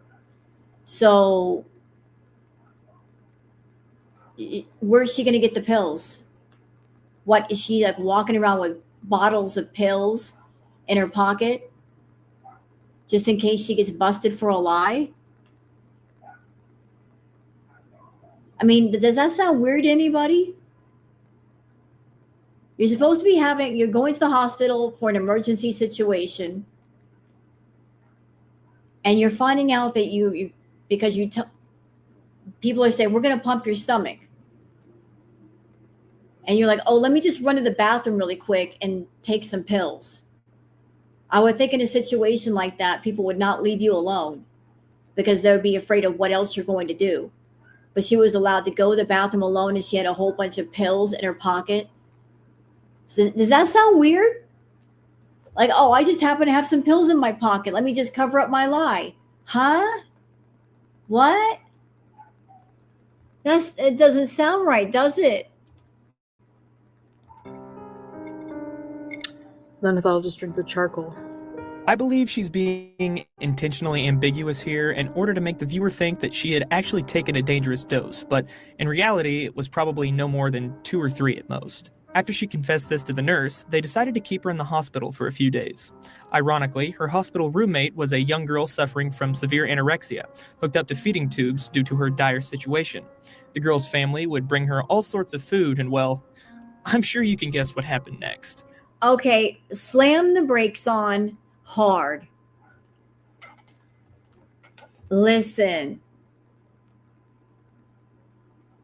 Do you think that a doctor would put together two young ladies that are at opposite ends of the eating issue in the same room? That does not sound correct to me. You got one who overeats, you got one that is having trouble eating, and they're going to put them in the same room. No. But anyway, I had said to her at some point, "Are you gonna eat those candy?" And I think she kind of caught on because she gave them to me. She gave me her candies. After her stay at the hospital was over, they decided to send her to a psychiatric retreat for youths. She couldn't stand it there as the other patients were actually mentally ill, as opposed to being a spoiled brat who threw a little temper tantrum like she did. I did not belong there, guys. I had to do my schoolwork there.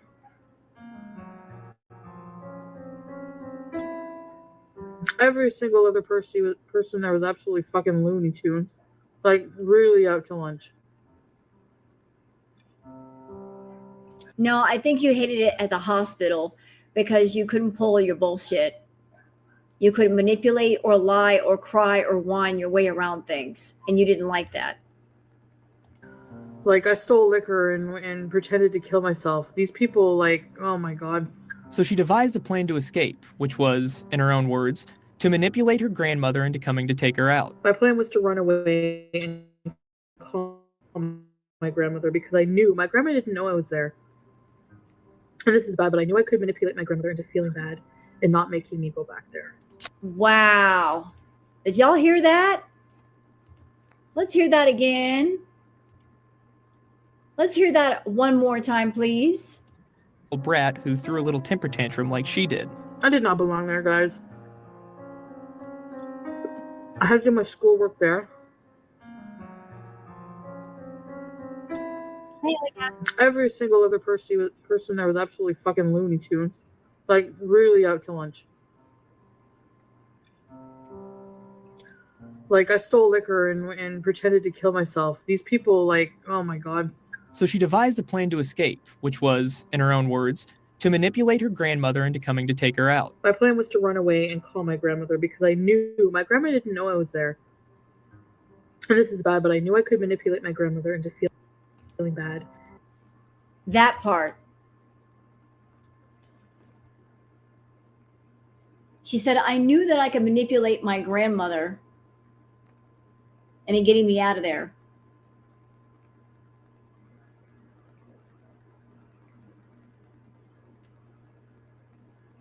Even at a young age, she's like, I knew I could manipulate my grandmother. What a healthy attitude, huh? Yeah, she is something else, Eileen. Even at a young age, she just figured out, I can manipulate my grandmother. My grandmother will come get me. And not making me go back there. After what she had just put her mother through, you would think that she would feel enough shame to not abuse the kindness of another loved one so soon. But she will always use whatever resources she has at hand to try and get her way, regardless of the impact on others. In any case, it worked. However, Chantal's mother would not allow her to come home, so she was placed in a group home for teens with nowhere to go, which would set her on a path of alcohol and drug abuse, partying, and sexual promiscuity, behaviors that no doubt exacerbated her already underlying addiction to food. Chantal herself has speculated that her food addiction may be hereditary, as her father was out of the picture due to his alcoholism. She's also suggested that he may suffer from an addiction to food as well, and that— You know what's funny? Is that she talked about her dad, and she talked about her brothers. She even showed pictures of her brothers on a Facebook page and pictures of her dad. Her dad looks nothing like she describes. She describes her dad as being a heavy alcoholic, a food addict, and all of this, and yet he looks like an ordinary, nice guy. You know, so are you projecting, Chantal, onto your dad because dad did not take you with him? But here's the story behind Chantal's dad and Chantal's mom. Chantal's mom, Shmi, basically tried to baby trap Chantal's dad to be with her by getting pregnant with Chantal. And it didn't work. Like, Chantal's mom was really young when she got pregnant, but Shmi tried to baby trap Chantal's father. That's why he didn't stay. Many in her family eat for comfort. I think I've said before, food was, my whole family has issues with food.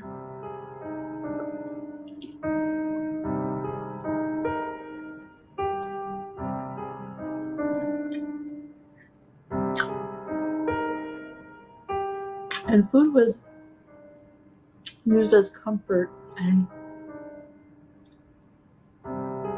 during happy times of family gatherings, From her earliest days, her fondest memories are of food, enjoying visiting her grandfather because he always had candy, and being scolded by her grandmother for eating too much and asking for more.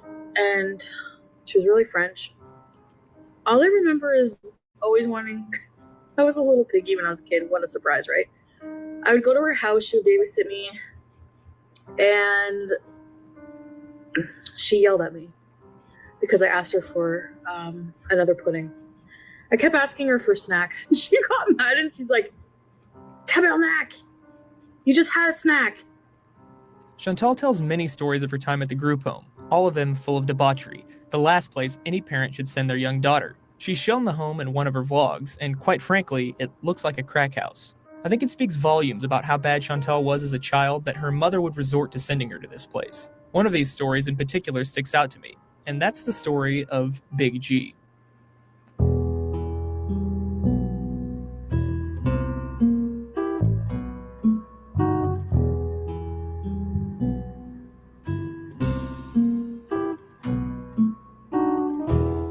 Big G was a man who Chantal let on one summer in exchange for drugs and a place to party. She's unsure whether he had some sort of disability or not, but in my experience, if you have to ask yourself that question, then the answer is probably yes. I led him on. I was nice to him. I made him think that we might have something. I used to ask him to get me weed.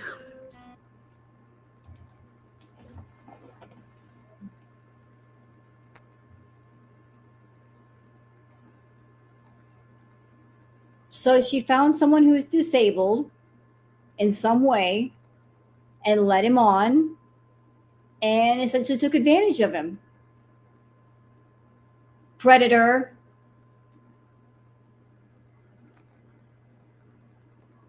She's a fucking predator. Big G was a man with a disability, and she basically took advantage of him. Gross. Marijuana. And in return for him buying me some weed, I'm a prostitute. Think about it. I would go in the bedroom alone with him for a couple minutes to talk. That's it, I swear. Now, the way I see it, there are two ways to interpret these events. Either this man did not have some sort of mental disability and Chantal was indeed turning tricks for some pot, which is something she's no stranger to, or he did have some sort of mental disability and she was emotionally manipulating him for her own benefit. To answer your question, Hannah, why don't I watch anything present day? To be honest, it's not worth watching. I mean, she's live right now, and I've gotten reports from people in here. She's basically sealing on her couch, and she's eating, and she's drinking a THC drink. There's really not much to talk about. She's just babbling. There's nothing talk-worthy about her current content. I would do her current content. I'd be very happy to, except that She's not doing anything except catering to the feedies. It's all about the fetish crowd now. She's not doing content for Twitch or Kick or YouTube. It's about nothing but the fetish people. Either way, this really helps to further illustrate the kind of person she is. Chantal continued to exploit this man over the summer, until one night she brought her 21-year-old boyfriend over to party. The man obviously realized there was something going on between her and Big G, and decided to take matters into his own hands by getting drunk and assaulting him. I don't know why I find this funny, looking back at it.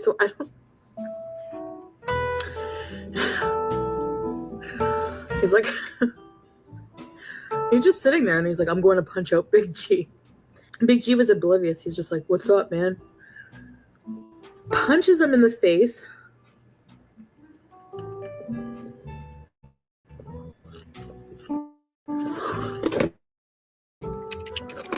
My friend's boyfriend was able to split them up. Chantal felt horrible for Big G, and decided to give him the only thing she could in consolation, not only for the assault, but having sex with the boyfriend in his bathroom during the party. And what might that be? What might a young girl who had nothing, living in a group home, turning tricks for drugs, have to give as consolation? Pity sex. So I had pity sex with Big G. I said it. For the first time, I've said it. Was it good? No. I don't even know if you can call it sex, because I don't even know if his penis went inside, because... Yeah, you know what's funny is that you guys are letting me know in chat that she already ended her stream, and I just got an email from Goose Chuck saying the same thing.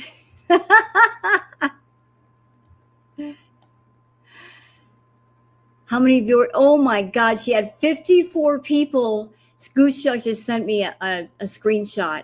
She had 54 people in her chat. And when she noticed, she said, I'm tired. And she left the stream. Oops. Oops.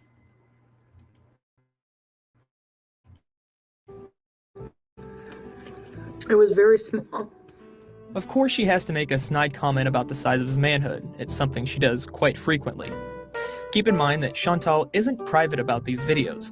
Everyone in her personal life knows about them and potentially watches them. So even when she does change the names to protect their anonymity, which she didn't in this case, the people who know her will know who she's talking about. It's one thing to blast your own deep, dark secrets all over the internet, but it's another to tell deeply personal stories about someone who never wanted it and didn't have any choice. But that doesn't occur to Chantal.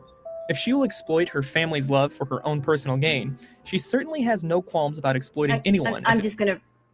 Anybody wants a screenshot? For Twitter or anything?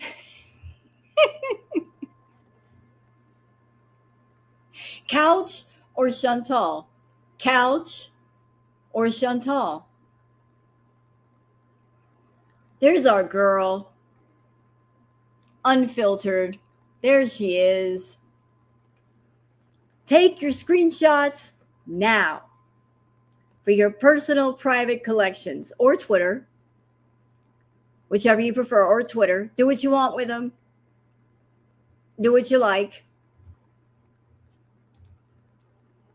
Means a few more subs or a few more views on YouTube. This habit becomes exceptionally ironic as we further journey on and see Chantal complain incessantly about other people discussing her life and the story she has made public for others to view. Chantal's former friend Kathy has made the claim that she never had a boyfriend in high school. Damn it, Goose Chuck. She just sent me a freaking email. I can't show it to y'all. But it's a picture that Chantal took, I guess for OnlyFans or something, where she's standing on the side of the road and she lifts up her dress and you can see her boobs. Damn you, Goose Chuck. I'm going to curse her ass out.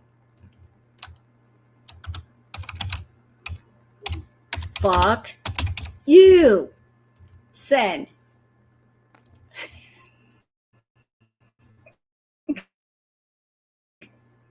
And again, while her claims offer no real hard evidence, I'm inclined to believe her based on Chantal's own words.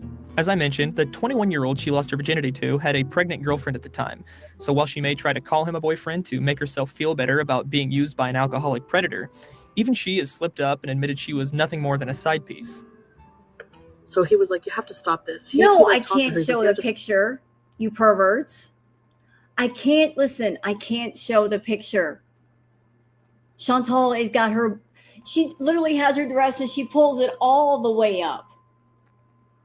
You can see everything. Do you want me to get canceled? YouTube will be on my ass for showing nudity. You want my channel to go away? I don't want to be taken down for something like that. Put rose on the nipples. I ain't got time right now. I got a live stream. I can't be doing all that. Is she joining the live tonight? She says she's got chores and then she might be in later. Stop this. You know, you're acting irrationally. You're going to get in trouble. We have a kid. Let's just all get along. So basically he's saying to her, let me have a buddy. Like, really? There was also a 38-year-old French man who she would routinely hook up with but never really dated. Again, she was underage at the time of this relationship. I was 16 or 17. So this is kind of wrong. I thought he was very good looking for his age. He looked to be in his maybe 40s, late 30s, 40s. Turns out he was 38. She also had someone called her country lover who I assume was also well over a decade her senior. This was a one-time hookup as well.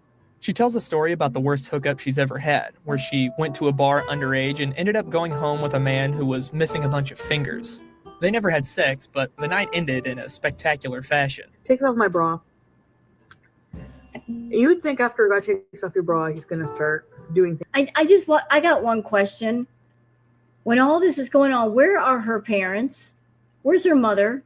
Where's her family to step in and like put some of these guys in jail for touching their daughter? If she is underage, where the heck is her family in all of this? That she's out there dating like 21, 38 something year old men. Where are the cops and where is her mother? Like they just allowed this to go on? Somebody should have stepped in and stopped that. Things to you, but no. He put on my bra. He put my bra on. And he kept it on. I went to the bathroom. Oh my god, I had to go to the bathroom. Like I had the okay, beer galore. And I was like, oh my god. And his bathroom was the type that had like no fan. And it was like close to his, you know, it was like a little bathroom and his like bed was right there. So I do that. I was in there a little while. Yeah. I come out and he's like passed out. Like completely passed out in my bra. All of a sudden he starts grunting. And he starts like, he cuddles up to me, grabs me really tight, like almost friggin' suffocating. And he starts crying and saying, Mommy, oh God. And I'm like, what the wearing my bra, crying for his mom. Then there was the relationship she carried on for 2 years over the internet, where she lied about her age, her weight, and who she really was. After making excuses not to meet every time he tried, on 2 occasions he bought her a plane ticket and both times he had to eat the cost, she finally told the man she was underage, overweight, and the pictures she had sent him weren't really her, so he dumped her. She chalks this up to him not wanting to be with a fat chick. So I was like, really? You're not even going to at least wait to see what I look like? It's just like, she's fat, never mind. You know? Which, for all I know, he could have been overweight. He could have been ugly. Like, who knows? Yeah, Chantal, back in the day, even when she was young, she was the fat fish queen. She was fat fishing people with her pictures. And look at her.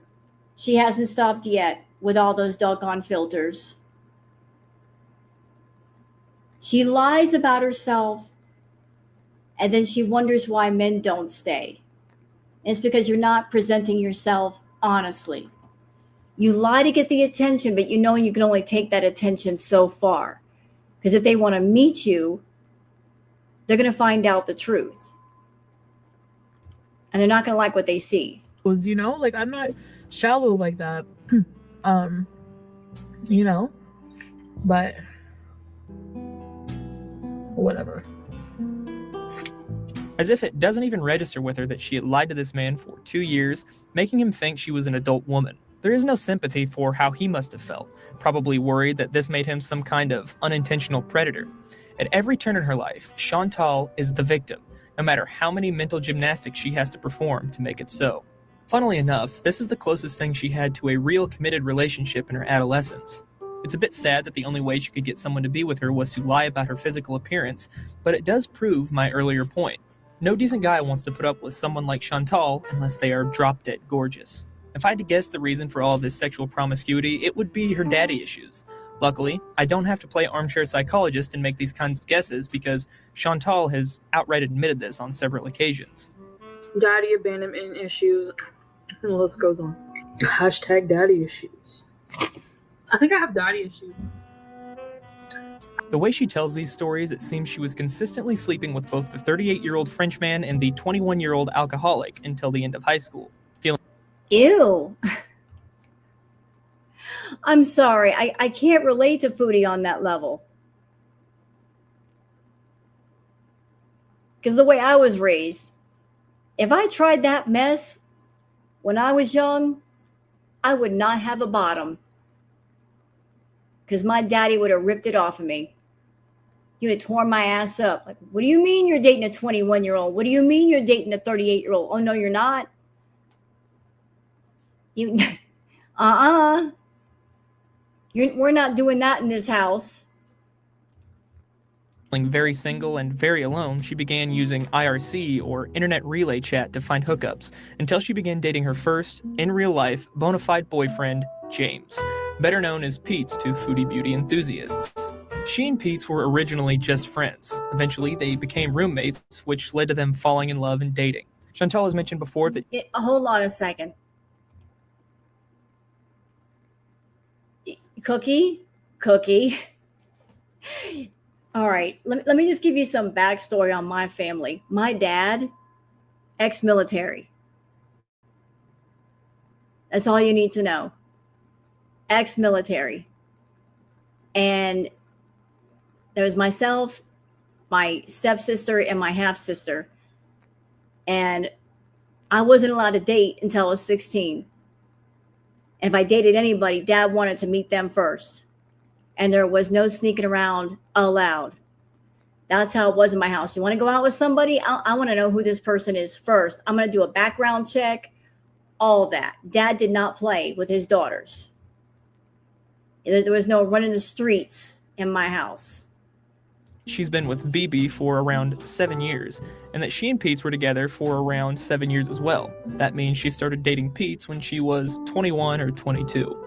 That leaves 2 to 3 years between ending her high school flings with older men and her first real relationship. During this time, we get some of Chantal's most horrifying hookup stories. Her most notable is the failed threesome. She catfished a couple using IRC, sending them a deceptive photo. The result was an awkward night of partying that culminated in Chantal getting rejected and sleeping on their couch. She then left them a little surprise in the morning. I find the bathroom, get on my knees, start doing my thing. And this is gross, guys. You are what? So what was that you were doing? You were doing your what? Say it again? Consistently sleeping with both the 38-year-old Frenchman and the 21-year-old alcoholic until the end of high school. Feeling very single and very alone, she began using IRC or internet relay chat to find hookups until she began dating her first, in real life, bona fide boyfriend, James, better known as Pete's to Foodie beauty enthusiasts. She and Pete's were originally just friends. Eventually, they became roommates, which led to them falling in love and dating. Chantal has mentioned before that she's been with BB for around 7 years, and that she and Pete's were together for around 7 years as well. That means she started dating Pete's when she was 21 or 22. That leaves 2 to 3 years between ending her high school flings with older men and her first real relationship. During this time, we get some of Chantal's most horrifying hookup stories. Her most notable is the failed threesome. She catfished a couple using IRC, sending them a deceptive photo. The result was an awkward night of partying that culminated in Chantal getting rejected and sleeping on their couch. She then left them a little surprise in the morning. I find the bathroom, get on my knees, start doing my thing. And this is gross, guys. So it comes out both ends. And I had a skirt on. I had a G-string. The barf goes projectile all over their wall. The poop goes all over their floor. No towels, no paper towel anywhere in the bathroom. No toilet paper. I didn't know what to do. I took my Okay, now this story that she's telling was very sus. Like the story went on for a while and there was a lot of detail. So this couple that she was meeting up with for a 3-way good time, they paid for a taxi for her to come see them, but they didn't have toilet paper. Yeah, exactly. Press X to doubt. So they paid for her to come and see them, but they had no toilet paper. Absolutely none. Yeah, I think she is, Bella. Yeah, not even a towel? Well, I mean, like, after she's gone, what are they wiping with? It makes no sense. G-string off. Cleaned up with some socks and some clothes I had in my bag. You know, I think I had a sweater or something in there. What happened after when I went home, I never heard from them again. I never heard from him again. So I'm assuming they found my mess and just were like, screw this chick. I'm not messaging her anymore. She also partook in another threesome while high on ecstasy where the woman didn't seem to have the best hygiene, but that didn't stop our hungry girl. I was like, really, do I have to? So did you have to say it like that? Did you have to say it like that? You didn't have to say it like that. You did not.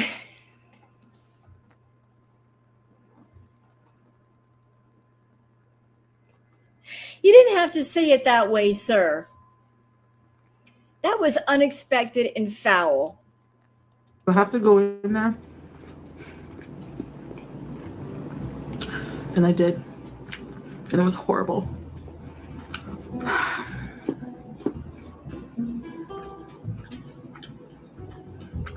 Yeah. So. And let's not skip over one of my personal favorites. The time she was so horny that she slept with a homeless man on a rock by a lake. Then, you know, it came around to the bar closing, and I got that feeling like, I don't want to go home, and I want to get laid, you know? As I'm walking home, I see this guy. Whose documentary is this? This is Canadian Horror Story, a Foodie Beauty documentary. And this is done by Toad McKinley. And this is like 6 years old. And it's really, really good. He wasn't too scruffy looking, but he was kind of scruffy, you know?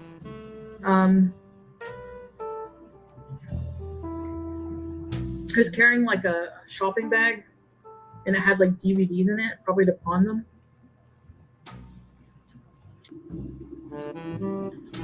And we did it on the rock near the harbor. I know what you're thinking.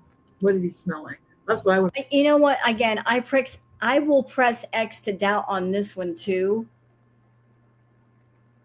I'm sorry. How in the world do you have relations on a rock out in public with anybody? That just sounds damn uncomfortable. How do you even? You can't do that. On a rock, out in public. You're not even behind a building or in a back alley or something. You're going to do it on a rock, out in public. And no one's going to notice? No one's going to see? Yeah, press X to doubt. He didn't smell too homeless, like, you know, he smelled a little bit like malt vinegar, but. And by the way, Chantal, fuck you for what you just said. He didn't smell too homeless. What is that supposed to mean? Are you insinuating that homeless people are all filthy? That they smell bad? At the same time, you're over there, you don't even take a shower. You don't clean yourself. You're nasty. Girl, I saw your bed. I saw what your bed looked like. That bed's not even a year old and it's got stains on it. It needs to be thrown out. All the way out. There's lots of people who are homeless that keep themselves very clean. Don't say things like that. She's also been known to trade sexual favors for treats, as I mentioned previously with Big G. But on another occasion, she let a man touch her breasts for a few burgers. I got desperate and called one of my lovers. This is like low-key prostitution. Okay, but hold on. So she visited the Rock? She showed the infamous Rock last time she was in Cornwall. There are a bunch of apartment buildings behind it. Well, I don't know if that apartment complex was there when she did what she said she did, but if it was there, there's no way. So you're having relations on a rock. There's an apartment complex real close by where people are living, and no one's going to look out the window and see people going at it on the rock? People in apartment complexes, they're nosy. I know because I live in one. You hear anything outside, what do? You look out the window. So again, press X to doubt on that. I offered him foreplay if he would come over and bring me a couple of Whoppers. I think it was Whopper Wednesday. He got there and I was so mad. Hold on. Listen. Broasted, listen. Let me talk to you. When it comes to relations like that, I don't care what you say. Ain't no rock comfortable. What do you mean? When you're doing the nasty, rocks are not comfortable. Ain't no way you can get comfortable. Don't ask me how I know. I just know. It's not comfortable. There's no such thing as a comfy rock when you're having relations. It gets worse. I was so mad and pissy that he forgot the zesty sauce for my onion rings that I only let him squeeze my boobs. On another, she flashed an elderly man in a vegetative state for a Klondike bar when she was underage. So I was like, what do you... Roll that back. Y'all lean in for that. Couple of Whoppers. I think it was Whopper Wednesday. He got there and I was so mad. It gets worse. I was so mad and pissy that he forgot the zesty sauce for my onion rings that I only let him squeeze my boobs. On another, she flashed an elderly man in a vegetative state for a Klondike bar when she was underage.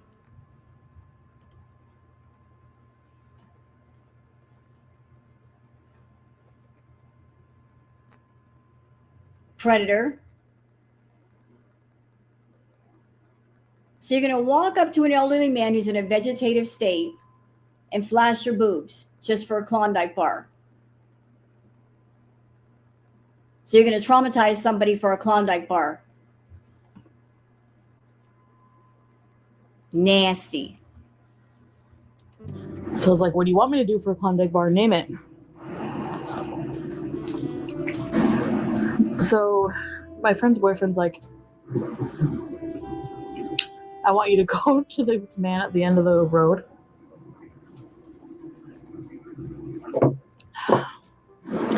And I want you to lift your shirt up and flash him and shove your tits in his face. So, of course, I did it. I'm not proud, but I did it. It was during this time that she also began experimenting with heavier drugs. As mentioned in her unclean threesome story, she took ecstasy. She's also tried mushrooms and LSD. That day, I was so excited. She made... Oh my God, the thought of Foodie being on Lucy in the Sky with Diamonds, that's scary. Holy shit. Can you imagine Chantal tripping balls?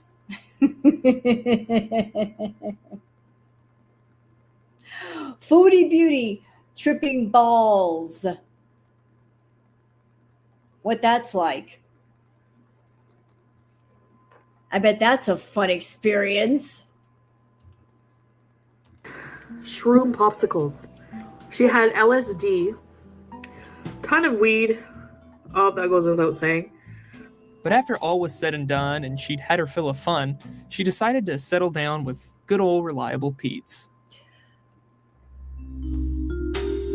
Wait a minute. I'm still stuck on mushroom popsicles. What? Usually people put that into a tea. They drink a tea. And the reason why they do the tea is because if you eat shrooms, they might make you nauseous and make you sick. And they don't taste very good at all. So how in the world do you make that into popsicles? Never mind. I don't want to know. To be bluntly honest, Pete's is a pathetic guy, and I think that was and is his appeal for Chantal. While it's easy for a woman her size to find a sexual partner, it's not so easy to get someone to stick with you. I mean, with a god-awful personality, a propensity for infidelity, an appetite that would put a dent in the steepest of pocketbooks, and the delusion that the world revolves around you, it's really not that hard to upgrade. Here's a bit of free advice for the ladies out there. If you're gonna be awful, you better be pretty. But when you look like Pete's, when you're as deficient in social skills as Pete's is, you become a safe and secure assurance for girls like Chantal, an assurance that they will never be alone. You're their backup plan. We see this today with the relationship.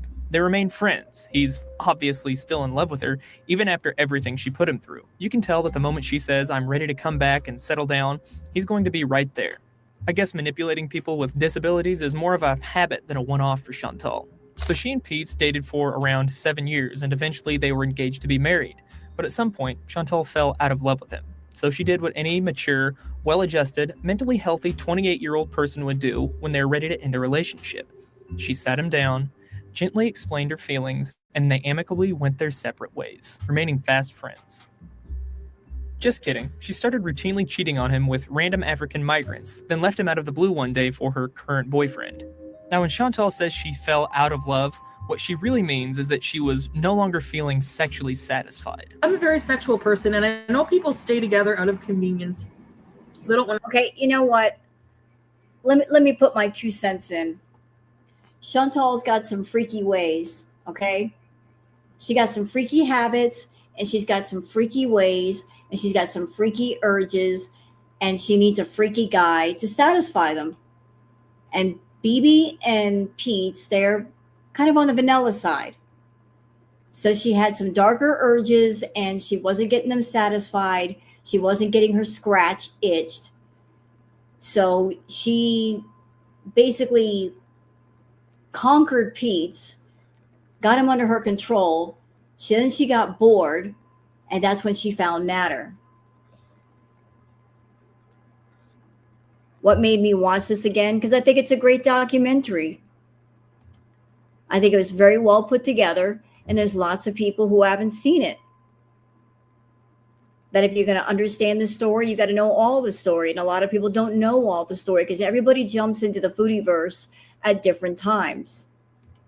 So I thought it might kind of help fill in the blanks a little bit. I ruin a family, but I need good sex in my life, and I need passion, and I need attention. And I wasn't getting all those things anymore. I don't expect maturity out of Chantal today, so it's a bit absurd of me to expect it from her when she was 28, but this really goes to show how much of an insecure child she is at heart. She wasn't feeling sexually satisfied. She didn't think she wanted to be with Pete's anymore. So instead of voicing her feelings, either trying to work through her issues or separating, she stayed with him and went behind his back with God knows how many men, potentially exposing him to God knows how many STDs, because her fear of being alone trumped any sort of respect she had for someone she supposedly loved. I don't think Chantal really loves or cares for anyone. I think people are just another commodity to her, and their only value is what they can do at any given moment to satisfy her urges, because Chantal truly is a slave to her own desires. If she wants to eat, she eats. If she wants to have sex with someone, she does it. There is no thought given to the impact her actions will have on herself, let alone the impact it will have on those around her. In her more recent videos, she will tell you that she and BB started talking for like 2 weeks behind Pete's back, and then she broke up with him. I think that it was very wrong of me to do that, to sneak around and talk to BB for like 2 weeks. Not true. So she was the cheater. She She was in a relationship with Pete's, and while she was still with Pete's, she was talking to BB behind Pete's back. So this one over here, yelling and screaming about Salah, about Nader. Oh, they cheated on me. They were doing me so wrong. Look at her. Look at her. Talking to other men behind their backs. She yells and screams about other people, and yet look what she does to people. So it's okay if you do it, but not when other people do it to you, right, Foodie? True. Not even in the slightest. The first person she has officially admitted to cheating on Pete's with was a Nigerian man named Paul. She went out for a girls' night at the club. The man approached her, and though she was not attracted to him and was put off by his personality, she gave him her number. I suppose beggars can't be choosers. He immediately became very possessive, texting her all hours of the night and getting angry if she wanted to hang out with friends instead of him. Even with all these red flags, she decided to take the step and start cheating on Pete's with him. The cognitive dissonance she displays when recounting this story is truly amazing. One night, she brought him over to a friend's apartment, unable to bring him back to her own because, her boyfriend lived there. Throughout the night, they were all chatting and drinking. Chantal got hammered drunk and decided to go outside for a smoke and a bit of fresh air. After a few minutes, Paul came out and informed her that he had just slept with her friend, slapping her across the face when she became upset. And he's like, I fucked your friend. In 2 minutes? Well, I was gone? I'm like, that's sneaky, frigging, slutty. So I start yelling at him. He's like, listen to me. He grabs me, smacks me across the face. And I just no man has ever smacked me. I was so stunned. I can understand in the moment being upset about your friend sleeping with a guy you were interested in, but this story is over 7 years old and she's still visibly upset about it, as if she never stopped to think, hey, I was cheating on my boyfriend during this time, and this guy was a scumbag who physically and mentally abused me. Maybe Hold on.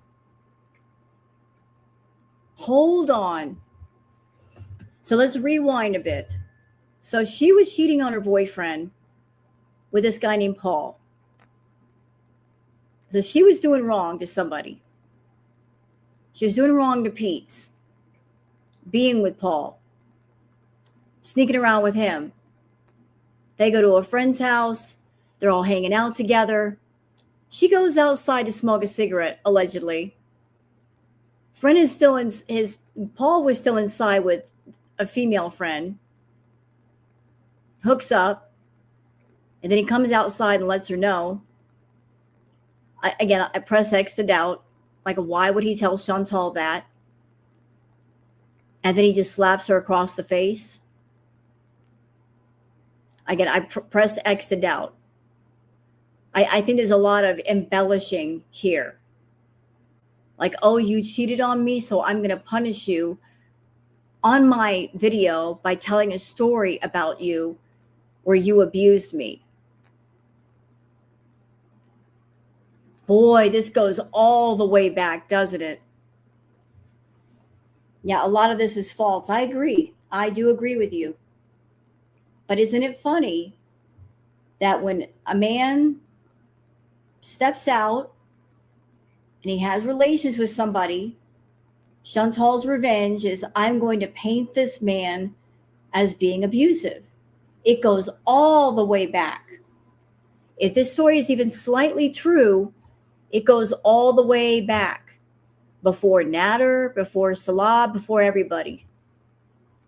Was the problem, not my friend. Better yet, her friend even told her it wasn't true, said he made it all up, but she didn't believe her. She believed the guy who she claims treated her worse than anyone else has in her entire life. I guess Chantal just can't wrap her head around the notion that not every girl sleeps with any man that so much as glances in their general direction. She even has the nerve to say this. I believe in karma. And I think that I was sent BB as a consolation for this jerk. Now, I'm not a complete moron, so I don't believe in things like karma, but just for the sake of argument, let's say I do. What seems more plausible? That she was sent BB because the guy she was cheating on her boyfriend with was a scumbag, or that she was sent a scumbag because she's a terrible person who was cheating on her boyfriend of 7 years? The answer should be obvious to anyone who isn't Chantal or one of her dozen fans. Around the same time she was seeing Paul, she began seeing a man she only refers to as her Rwandan lover, as well as chatting with Bibi online. She would routinely visit the Rwandan man for booty calls. Eventually, she and Bibi met in person, immediately fell in love, and lived happily ever after. Except they didn't. You see, Bibi was still sleeping with other girls, and Chantal was still hooking up with other guys, not to mention she was still dating Pete's. It wasn't until a chance encounter at a gas station that they decided to make it official. Chantal came across Bibi in a car with two women and became infuriated. I mean, how could he do this to her? Sure, she was still in a relationship with her boyfriend and sleeping with other men, but that's different. Chantal, unlike everyone else in her life, can't be held accountable for her own actions. So she meets up with him at the club, tells Bibi she doesn't want him to hook up with the other girl he brought, and they get a hotel room. Because again, they couldn't go back to her place because Chantal was in a relationship and living with Pete, who I'm sure was at home watching X-Men in his whitey tighties, oblivious to the fact that the woman he thought he was going to spend the rest of his life with was sleeping with any man desperate enough to give her the time of day. I remember when the hotel, it's dark. I'm just going to say it, Chantal, you a hoe. Listening to all of this, you were such a hoe bag. Oh my God, girl. Your legs were open more than the doors of a 7-Eleven at midnight. You need some super glue to keep them shut. Just listen to her charmooting around at an early age with anything that moved past her. We start making out and stuff, you know, and things are getting heated. And he's like, take off all of your clothes, like your socks, everything. And I was like, no. At the time, I was still, you know, I hadn't been with anybody since Pete's, like, you know, and the Rwanda guy, but that was a really good night. So, I'm pretty sure we kept the neighbors up. Well, you know what? This documentary answers the question. Did Chantal ever get a good workout in her life? Well, in her young years, her vagina got a workout. It certainly did. With all those men, her vagina got a workout. Not so much the rest of her, though. TMI! Shortly after this meeting, Chantal broke it off with the other guys she was seeing, confessed to Pete's everything she had done, and told him she was leaving him for Bibi. According to Chantal, he was heartbroken. In fact, he was so in love with her that he offered to let her sleep with whomever she wanted to as long as she stayed with him. Many times he would tell me, Pete would tell me, even if you don't love me anymore, I don't know, maybe he sensed it was coming, but he said, even if you don't love me anymore and you wanted to see someone else, I would be totally cool with that. I would be cool with you having different lovers to make you happy. True. So there was Pete, and he loved Chantal so much. She was his favorite person that he went to her and said, I don't care who you sleep with. Sleep with whoever you want. Just don't leave me. That is so sad. But he gave her a free pass to cat around town, and she still left. She didn't stay. She left him to go be with Bibi.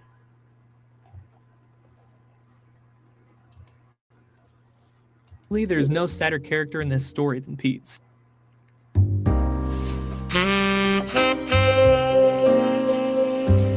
So Chantal and Bibi moved in together. He used his 4-year bachelor degree to get a job as a security guard, and she worked in healthcare administration. In late 2016, Chantal lost her job and instead of seeking new work, lived off of unemployment and began regularly uploading videos to her YouTube channel.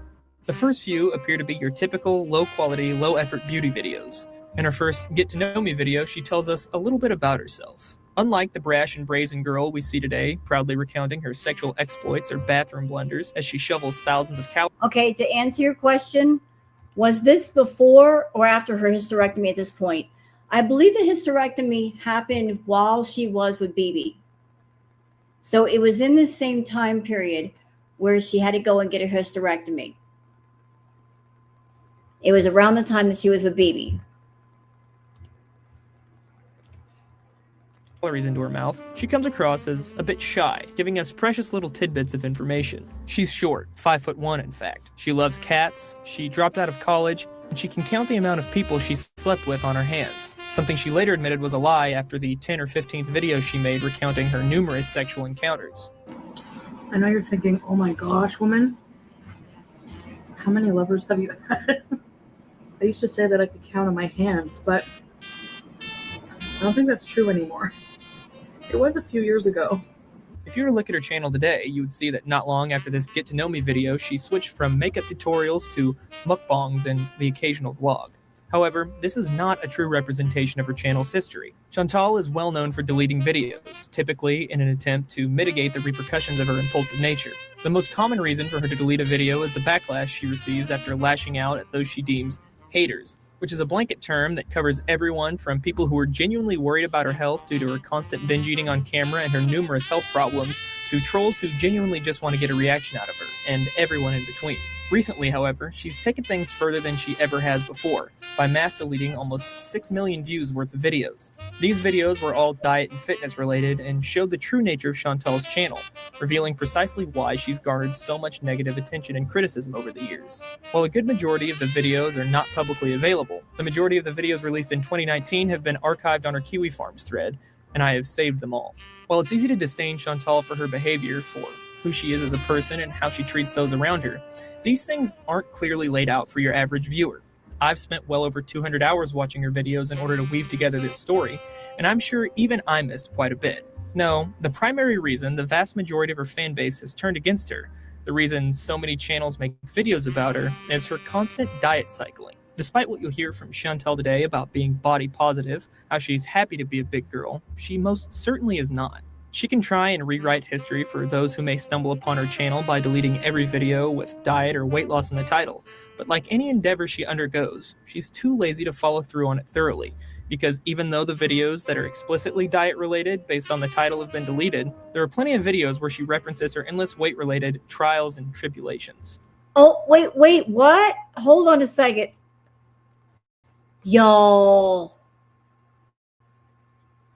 look at her. Our girl could put her legs together once upon a time. And there was no Gunther in the way. Take a picture right now. This was our girl back in the day. And she could put her legs together when she sat down. When you think about Gunther didn't even show up at this time. Gunther was just getting born. But look at her. Right. You know what, Liv? You got me. You're right about that. You got me with that one. Even when Gunther was not around, her legs were open. But just crazy that she could put her legs together like that. Look! Diet related, based on the title, have been deleted. There are plenty of videos where she references her endless weight related trials and tribulations. Even in her earliest videos, she lamented the size of her body. What is the least favorite thing about yourself? Probably my weight. It's always the number one thing that comes to mind. In a rare moment of self-awareness, she actually points out that her weight isn't the biggest issue in her life. It's the underlying problems that cause it. Her uncontrollable emotions, but more importantly, her impulsivity. You know what? No, I don't think it is weight. You know what annoys me even more than that is probably that I can be probably my anger. I anger very quickly. I don't like that. And I'm impulsive. So my anger and impulsiveness, I dislike the most. The first video to garner any real attention was uploaded February 16th, 2017. It was a mukbang video, today sporting over 550,000 views, and in it, she addresses the very real question she knows her viewers will have. On the days that I don't do mukbangs, I'm gonna eat very little, and whatever I eat is gonna be healthy. And I'm gonna be starting a workout routine This video blowing up was probably the worst thing that ever happened to Chantal. You don't have to be a psychologist to know that no one with binge eating disorder is going to be able to simultaneously perform mukbangs and overcome their disorder. She's essentially— No, absolutely not. Absolutely not. How can you control something if you are indulging in something at the same time? It's not possible. If you got an issue with food, how are we going to get that issue under control if you're over consuming food? It's just not possible. She's kidding herself if she thinks she can do it. become incentivized monetarily to continue her addiction. Chantal recognized this on some level, and 2 weeks later says her days of mukbanging are coming to an end as she plans to get weight loss surgery.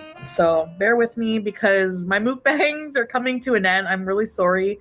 I'm not going to be mukbanging the way I do because I'm going for the weight loss surgery, right? So I have to prepare for that, and I have to come up with a plan, and that's all that's coming. That's coming for sure. However, 2 days later, she decides she's still going to be doing mukbangs, just less junky ones, reserving her junk food mukbangs for occasional treats. I'm going to be doing less of these junky mukbangs. Are going to be reserved for treats only. If I'm going to be going for weight loss surgery, I have to start thinking, that way and preparing mentally. It's not a magic pill. I can't just, boom, I have surgery. But I pigged out the 6 months prior to getting it. I can't do that, so. This obviously is not feasible and did not work. When you eat like Chantal, it doesn't matter if what you're eating is, quote, healthy food. If you're still eating 3,000 calories or more a day, you will not lose weight. At Chantal's height of 5'1" and weight of 380 pounds, she should be consuming less than 2,800 calories per day to lose weight. It isn't uncommon for her to clear that in a single mukbang. Keep in mind, her mukbangs are not her only meals either. And her viewers were quick to point this out. Initially, she took these comments for what they were: genuine concern from loyal fans, from people who actually cared about her health and wanted to encourage her to overcome her eating disorder. And for a brief moment, it seemed as if she was going to make a real change, that she recognized she couldn't keep making eating videos and lose weight simultaneously, as seen in this video titled Mukbanger's Health and Other Stories, uploaded April 19th of that same year. I guess at the time of the uploading, Mrs. Peel, her weight was at 380 pounds.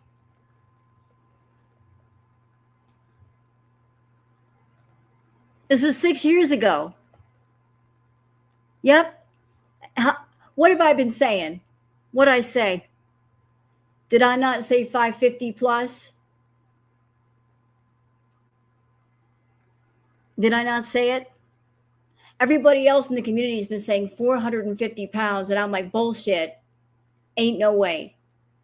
Because she was close to 400 when she was at the villa. And she's been an eating machine ever since.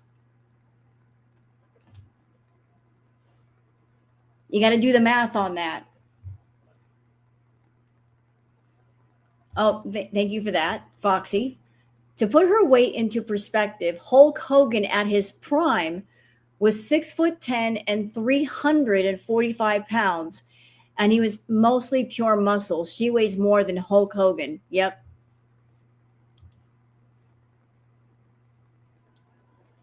She's over 500 pounds, y'all. Her healthy weight should be between 100 and 120 pounds. She's shorter than me. She's 5 feet tall. I'm 5'3" and about 130 pounds. I got a tiny frame, and believe it or not, so does Chantal. You can't tell because of the bulk, but she's got a tiny frame, a tiny skeleton. And a lot of her problems are coming from the fact that she's got entirely too much weight on that skeleton. That's why her back hurts. That's why she's got all those issues. I mean, this is what her wrist should look like. She should be tinier than me. And to put things more in perspective, since she carries the majority of her weight in her stomach, imagine being a person and you're carrying the weight equivalent of 1 or 2 full-grown adults strapped to the front of you at all times. if she's carrying like 300 extra pounds in her stomach, just in her stomach, that's like taking two of me and strapping me on your belly and I'm walking around with me all day. You're carrying that much weight. Like two of me would be like 260 pounds. You're carrying the weight equivalent of like basically two people in your tummy. Yeah, I'm sure her back is killing her. Year. Your health should be number one, no matter what you do in life. And I know a lot of you watch me regardless. And I know that some of you would leave if I changed the content of my channel to a more healthier theme. And that's the price I gotta pay. I mean, to continue that for a minute, I've seen what Gunther looks like. As a woman, that looks so uncomfortable. Like her fupa being that big and that heavy and dragging down, that has to hurt. All that extra weight just in the, you can't even shut your legs, it's so big. And gravity is pulling it down. That has to be excruciating.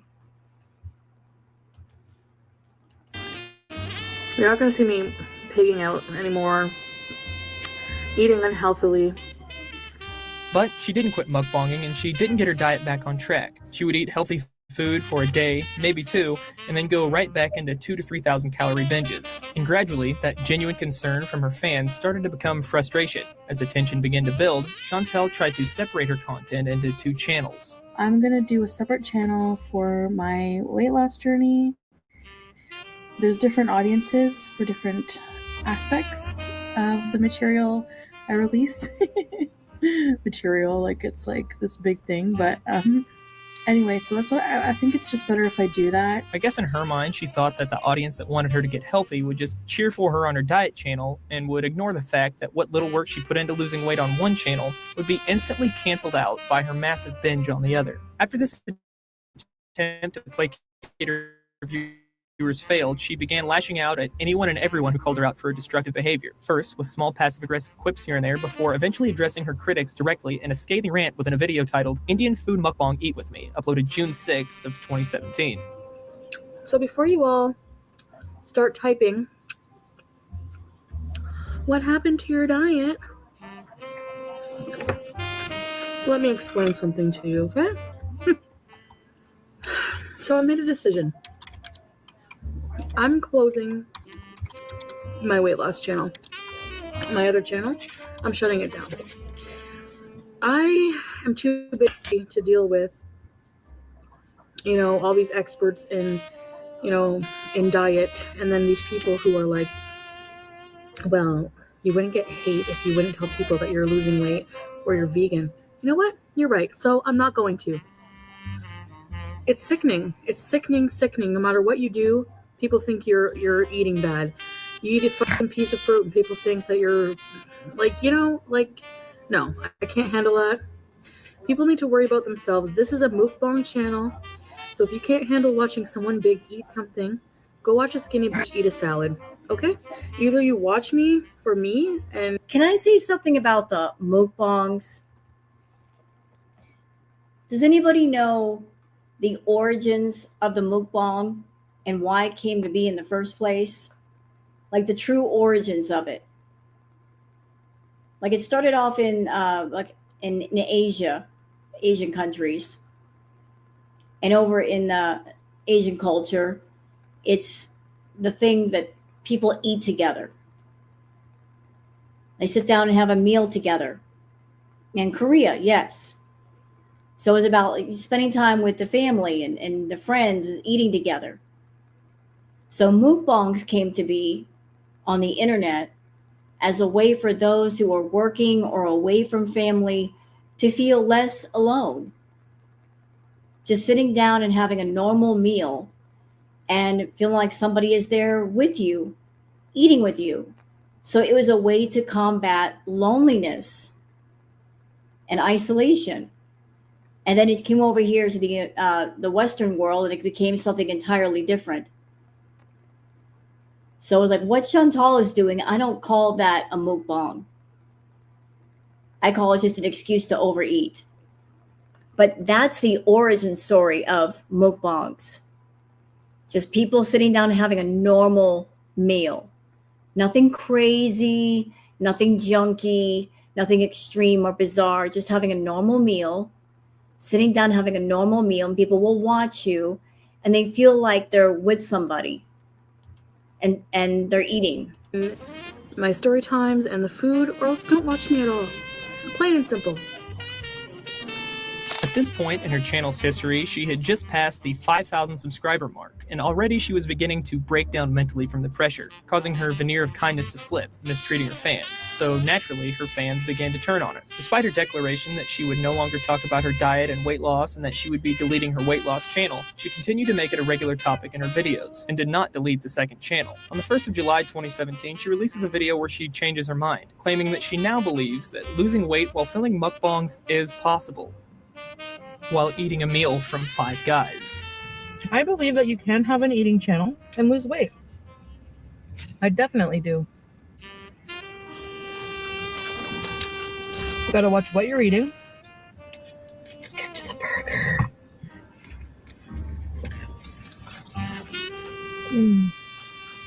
Chantal, watching what you eat, that does not mean look at it while you put it in your mouth. I mean, that's entirely different. So you're saying you watch what you eat. So you look down at the food before you take a chomp out of it. That's not what they mean, watch what you eat. Weeks later, she uploads an absolutely manic video where she tells her viewers that they need to quit worrying about what she eats, because she knows what she's doing. And if they were to only watch her diet channel, they would know that when she's not filming these unhealthy mukbangs, she eats healthy and exercises. Here's the thing, okay? You only see me eat one meal. You don't see what I do the rest of the day. If you want to see what I do the rest of the day and things that I do eat, go to my other channel, Chantal Marie. It's always in the description. You'll see that I go to the gym. You'll see that I'm losing weight. I know what I'm doing. You come here for food. You come here for story. You don't come here to criticize. Like I said, it's like if you're watching somebody, a YouTuber who has no legs, doing makeup, you're not going to start talking about the fact that they have no legs. The title of this video is Loads of Spaghetti, and what an apt name it is. Chantal will often tell those who criticize her that what they are doing is basically the same as criticizing someone with a real physical disability. In this example, someone with no legs. I can only imagine how incredibly insulting this must be to anyone with an actual disability. Exactly. Like, how did she make the jump from like, I have a problem with food and I'm going to compare myself to someone who has a real disability? How did you make the jump like that, Chantal? You're trying to use that as an example to justify what you're doing? Thank you, Alley Cat. Exactly. How bad is she? F off. Yep. If her lack of willpower and compulsive need to eat are even remotely the same as being physically disabled. I know you don't like to think before you run your mouth, Chantal, but maybe stop to consider the fact that you have the opportunity, at any point in your life, to simply stop eating disgusting amounts of food every single day and start going to the gym, and your supposed disability will disappear into thin air. If someone with no legs could get their legs back by not being a glutton and stuffing their face with food all day every day, they wouldn't be crying on the internet about people saying mean things about them while they wallowed in their own misery. They would be eating a clean, healthy diet and working out twice a day, 7 days a week until they were back on their feet. I imagine this message was conveyed during the comment section, as they are, along with the ratings, disabled for this video. Despite her assurance, her rather vehement assurance that she knows exactly what she's doing with her diet, and that behind the scenes she's working hard to eat clean and lose weight, by the end of July she confesses what everyone already knew. That in addition to her on-camera binges, she would routinely binge off-camera as well.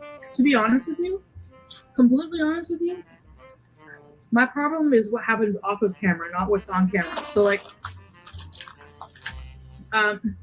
I binge off of camera. Like if I just ate what I ate on camera and then counted calories and stuck to that every day and went to the gym and vlogged that, I would be fine. The thing is you don't see me, you know, going to the store and eating a whole bag of chips and dip, or, you know, like sometimes I binge, and that has to stop. And it all comes down to correcting your own behavior. I mean, you have to just do it, you know? So that's what has to be done. And Again, despite her assurance that she will be able to lose weight and film mukbangs by cutting out all the junk, all the videos that follow this one are filled with pizza, fast food, poutine, just the worst kind of foods you could possibly put in your body. The month of August saw Chantel reach her breaking point. She uploads a video on the 9th proclaiming the difficulty of her job as a YouTuber, saying that people are only hating on her because she's fat, her go-to defense mechanism when she doesn't want to reflect on her own poor choices. So people come here to watch me eat and talk. And yes, it's just eating, but it still takes a lot of work, okay? I work almost all day on YouTube, editing videos, planning. I could show you my planner, scripting, coming up with different ideas. I also do other things like a different series on my channel. So just because it involves a fat person eating something doesn't mean that it's just a waste of money. Every dollar that I make from that is going to go back into this channel in some way.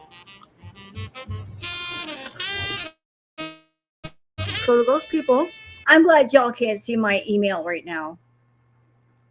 Goose Chop keeps sending me pictures of Foodie, pictures that I don't want to see.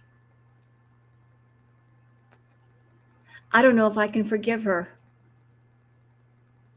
for the injustice that she's doing to my eyes right now. That bitch. Oh, I'm going to get her back with a song. can it?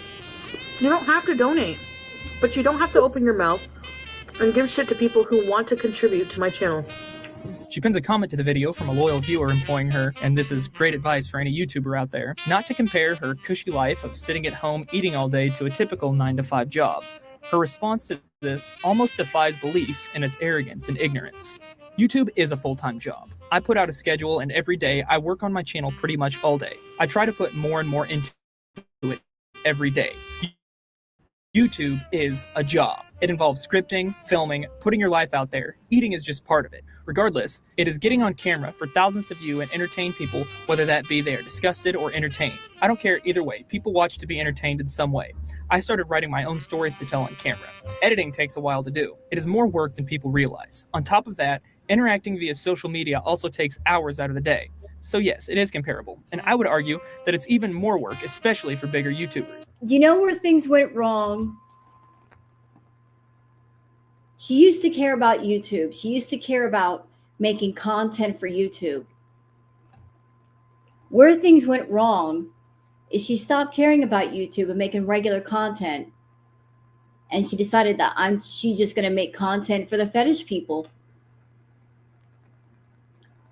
That's basically what it is. You want to know why her content sucks these days? Because she wants to make fetish-based content to bring in the fetish guys, to make them happy. So they give her money, either on that channel or privately, doing adult content in full view of the public. Like, she tailors all of her content around, I've got to include a fetish or fetishes that will appeal to different fetish groups. That's the audience that I want. I want people that pay more than normal. It's not regular content. It's all fetish based. A 9-to-5 job, you get to go home and leave it behind at the office. Oh, by the way, chat, I saw that she was eating milk and cookies on camera. Y'all know that's part of the who cow fetish, right? Like those who are into the who cow fetish. Yeah, they like it when the people that are doing the who cow fetish, they're eating milk and cookies. She was drinking a whole bunch of milk, eating cookies. That was a bat signal to all the Who Cow people. Come get me. I'll do your fetish content for you. Yep, Who Cow.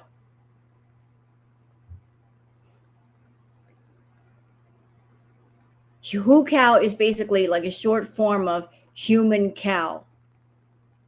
And I won't go into specifics about that fetish. You want to look it up, you go ahead. You're not going to like it though. YouTube, you're on your own. You don't get benefits, except you have to constantly remain creative and competitive. So I appreciate you watching me, but I have to largely disagree with you. The fact that you simply call it eating pizza on camera is ignorant and false. Become a YouTuber. You will see. Anyone who has a real job knows this is not true. Anyone who has a successful YouTube channel knows this is not true. On several occasions while working on this video, I've put in 16-hour days because the physical effort is so minimal and creating it has been so rewarding. And to answer your question, do I know all the fetishes? I don't know them all. But when you watch Chantal, you have to get educated in several things. Look, when I first started watching Chantal, I thought I was just reacting to somebody eating. I knew she had an eating problem. And that's what attracted me to react to her, because I had an eating issue. And I thought maybe I could add to the conversation because, you know, I've been on that side of the fence. But I didn't know she was going to get into all this and start doing straight up fetish content on YouTube. Not until she started doing it. But when you see weird things, you start doing your homework to understand it. So you can let your audience know what you've noticed so that they know what they're looking at, because Chantal will never tell you what you're really witnessing. She's trying to sneak it past you. And I'm like, no, I'm going to let people know what they're looking at, because even the audience has a right to be informed and they have the right to consent. Like when you're doing that fetish play in front of people, you should let your audience know what they're about to witness so either they can consent or not consent. What is Who Cow? It is Who Cow with an H, like human cow. Who Cow. It's short for human cow. And some play involves milk and cookies and other things that resemble milk, and that's as far as I'm going to go with that. But I don't need the testimonial of myself or others. I can use Chantal herself as proof. More than anyone I've ever come across in my life, Chantal is like water, and that she always takes the path of least resistance available. At no point in her life has she faced adversity and overcome it if an easier option was available, the most obvious being her ongoing failure to lose weight. It's just easier to give in to her urges. So if YouTube truly was more difficult than getting a real job, you can be assured that she would have given up long ago. It's around this time that Chantal begins to heavily censor her comments section, and is quite vocal about doing so, oftentimes disabling it altogether if the backlash is too strong. If your comment annoys me, or it's just like annoying, you know, or rude, or just pisses me off, I'm just gonna delete it, because, you know, I don't want that shit on my channel. It upsets other viewers who actually like me. She begins repeating what will eventually become her catchphrase more and more often.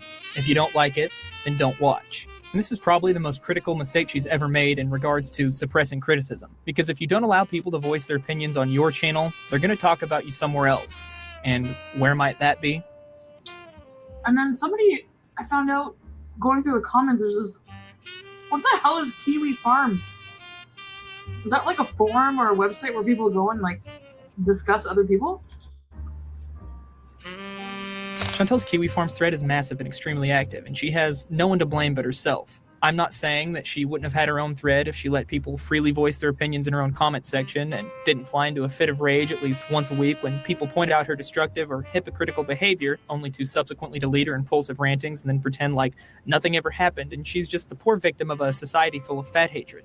But it certainly wouldn't be in excess of 1,400 pages and the primary place she's discussed on the internet. So despite her assurance that she's a fierce girl who doesn't care what the haters have to say, to no one's surprise, she uploads a video on August 17th of 2017 admitting that everything is really getting to her. I have a hard time keeping my feelings in. So you guys don't know how many times I've come close to like, I'm not saying this for pity, I'm just telling you how it is. Like I almost lost my head and just, I'm taking a break. I'm taking a break from YouTube. I'm quitting. I wasn't understanding what I was doing wrong. You know? I don't get it. I'm a good person. I have a lot of friends. And so I've concluded that people don't like me because I'm overweight. Lord, I'm in shock. What is on her plate? Is that a salad? She's eating salad. There's no baby carrots in that salad, but it's still a salad. When is the last time we've seen Chantal eat a doggone salad? It's been a while. Holy moly, macaroni and cheese. Again with this victim complex, with this delusion that people don't like her because she's fat.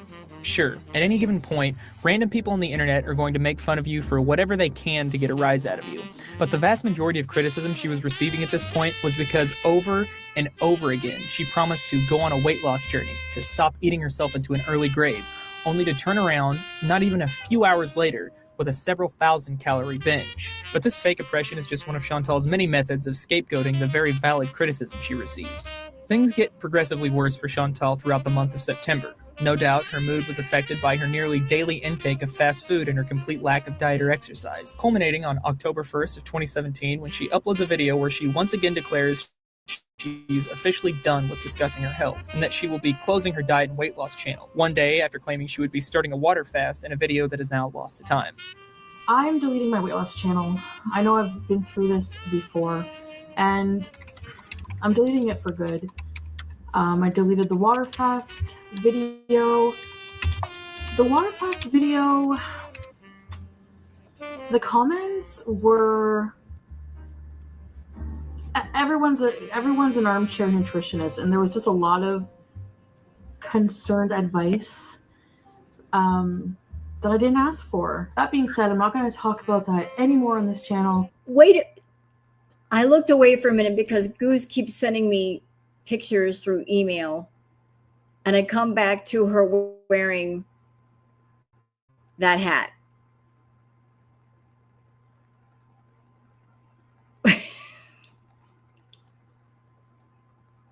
What is this look?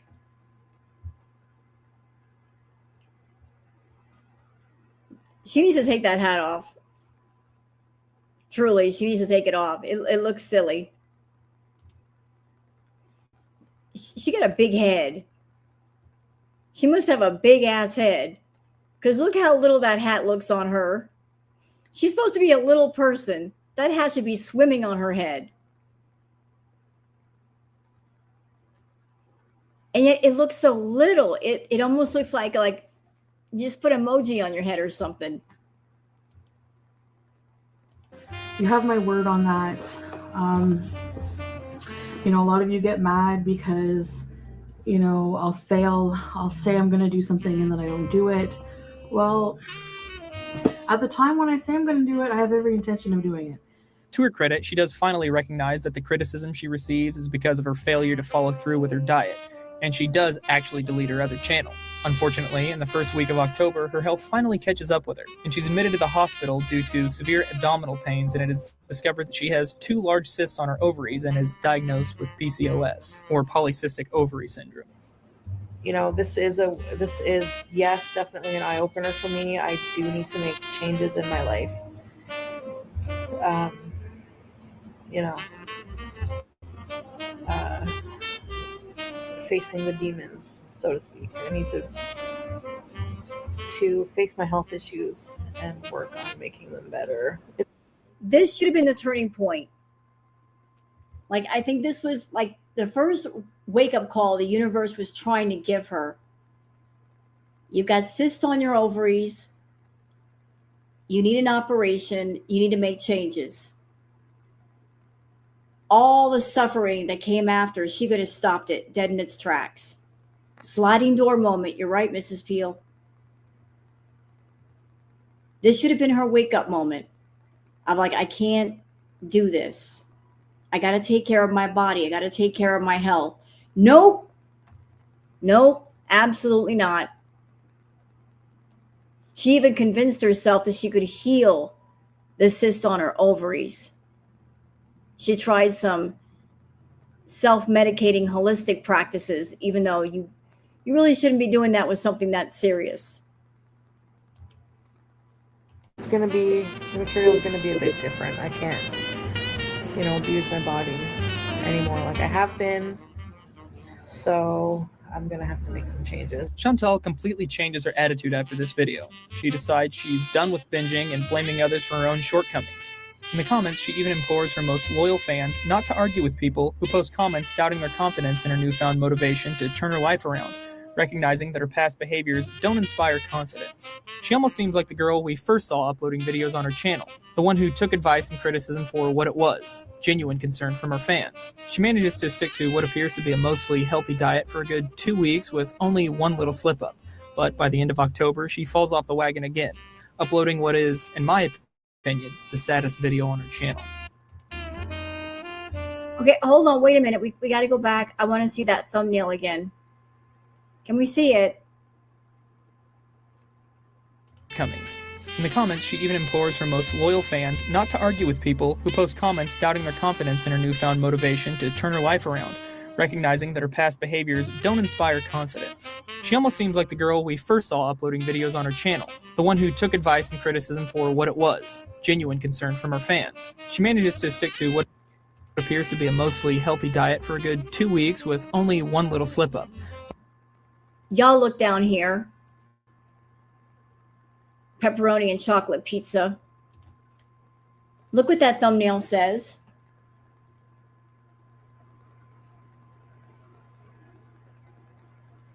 So anyone on her side that thinks that, oh, she doesn't really monetize her addictions, there you go.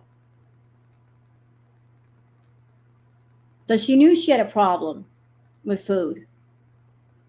And she monetized it. She gave it a job. She spotlighted it. Look at me. I'm a food addict. I'm even going to make a whole damn thumbnail saying food addiction and smiling about it. Look at her. She's smiling. Like, this is funny. I've got an addiction to food. This is great. I'm a food addict, and here I've got a chocolate pizza and a regular pizza.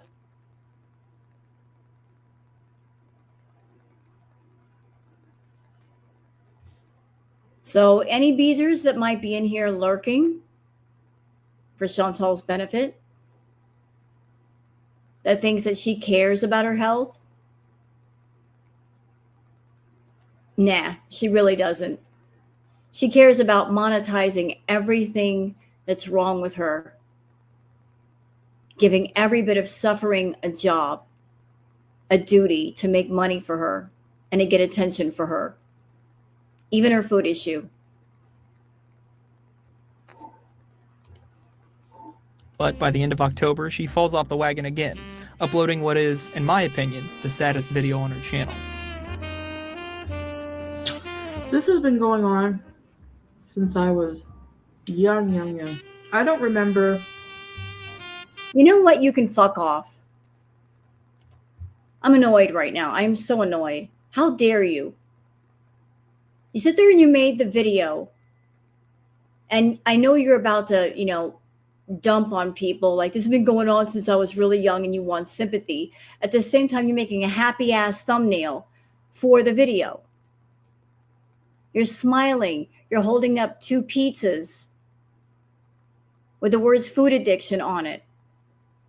Hey, everybody, look, I'm so happy. And then the video is you're wanting sympathy at the same time? Fuck off. Too much about my childhood, but I do remember my first bag of chips and how it made me feel. And people say, why don't you just stop eating? It's that easy. Just don't eat it.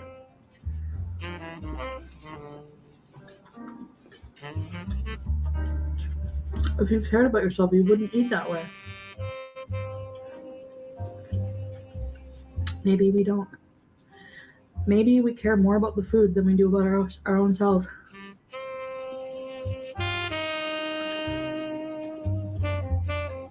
I don't want my life to just be food for happiness, you know? So but it is though. Food is not just how you stay happy. It's you turn it into your living. Here's the problem with the system that you created, Chantal. You being nearly 600 pounds, in order to stay at that weight or gain more, you need a lot of money. And because you need a lot of food. You need a lot of either you need money yourself, you need to make that money yourself, or you need people around you willing to give you money for food to stay at your current weight, whatever it is. I think it's like over 550 plus. For context, I'm a 130 pound, 5'3" woman. My daily calorie intake should be 1,600 to 1,800 a day. Foodie, to maintain over 500 pounds, she would have to eat between 6,000 to 8,000 calories a day. And that's just to maintain, not to gain. That means a lot of money. That means a lot of food. She likes fast food. She likes delivery. Delivery is expensive. So how much delivery do you need per day as a nearly 600-pound woman to maintain your weight? Do you have to spend $100 a day? $200? $300? That's a lot of cash coming in and going out. And sometimes it's not there. You can't sustain yourself at the level in which you've let things go. Like, the addiction is something that is never satisfied. That's what makes it so deadly. It's never satisfied. It always wants more. If you eat 2 hamburgers, next time it wants 4, then 6, then 8, then 10. Like, it wants more. And you get to a place where you're so big and you're so unhealthy that you just you reach that level of just can't sustain this. You can't sustain it. It's impossible. Absolutely impossible. And that's where she is right now. She's well over 500 pounds. She requires a certain number of calories to keep that weight going. And yet she's not getting the money on a regular basis to keep it going. Her body can't keep up with all this nonsense.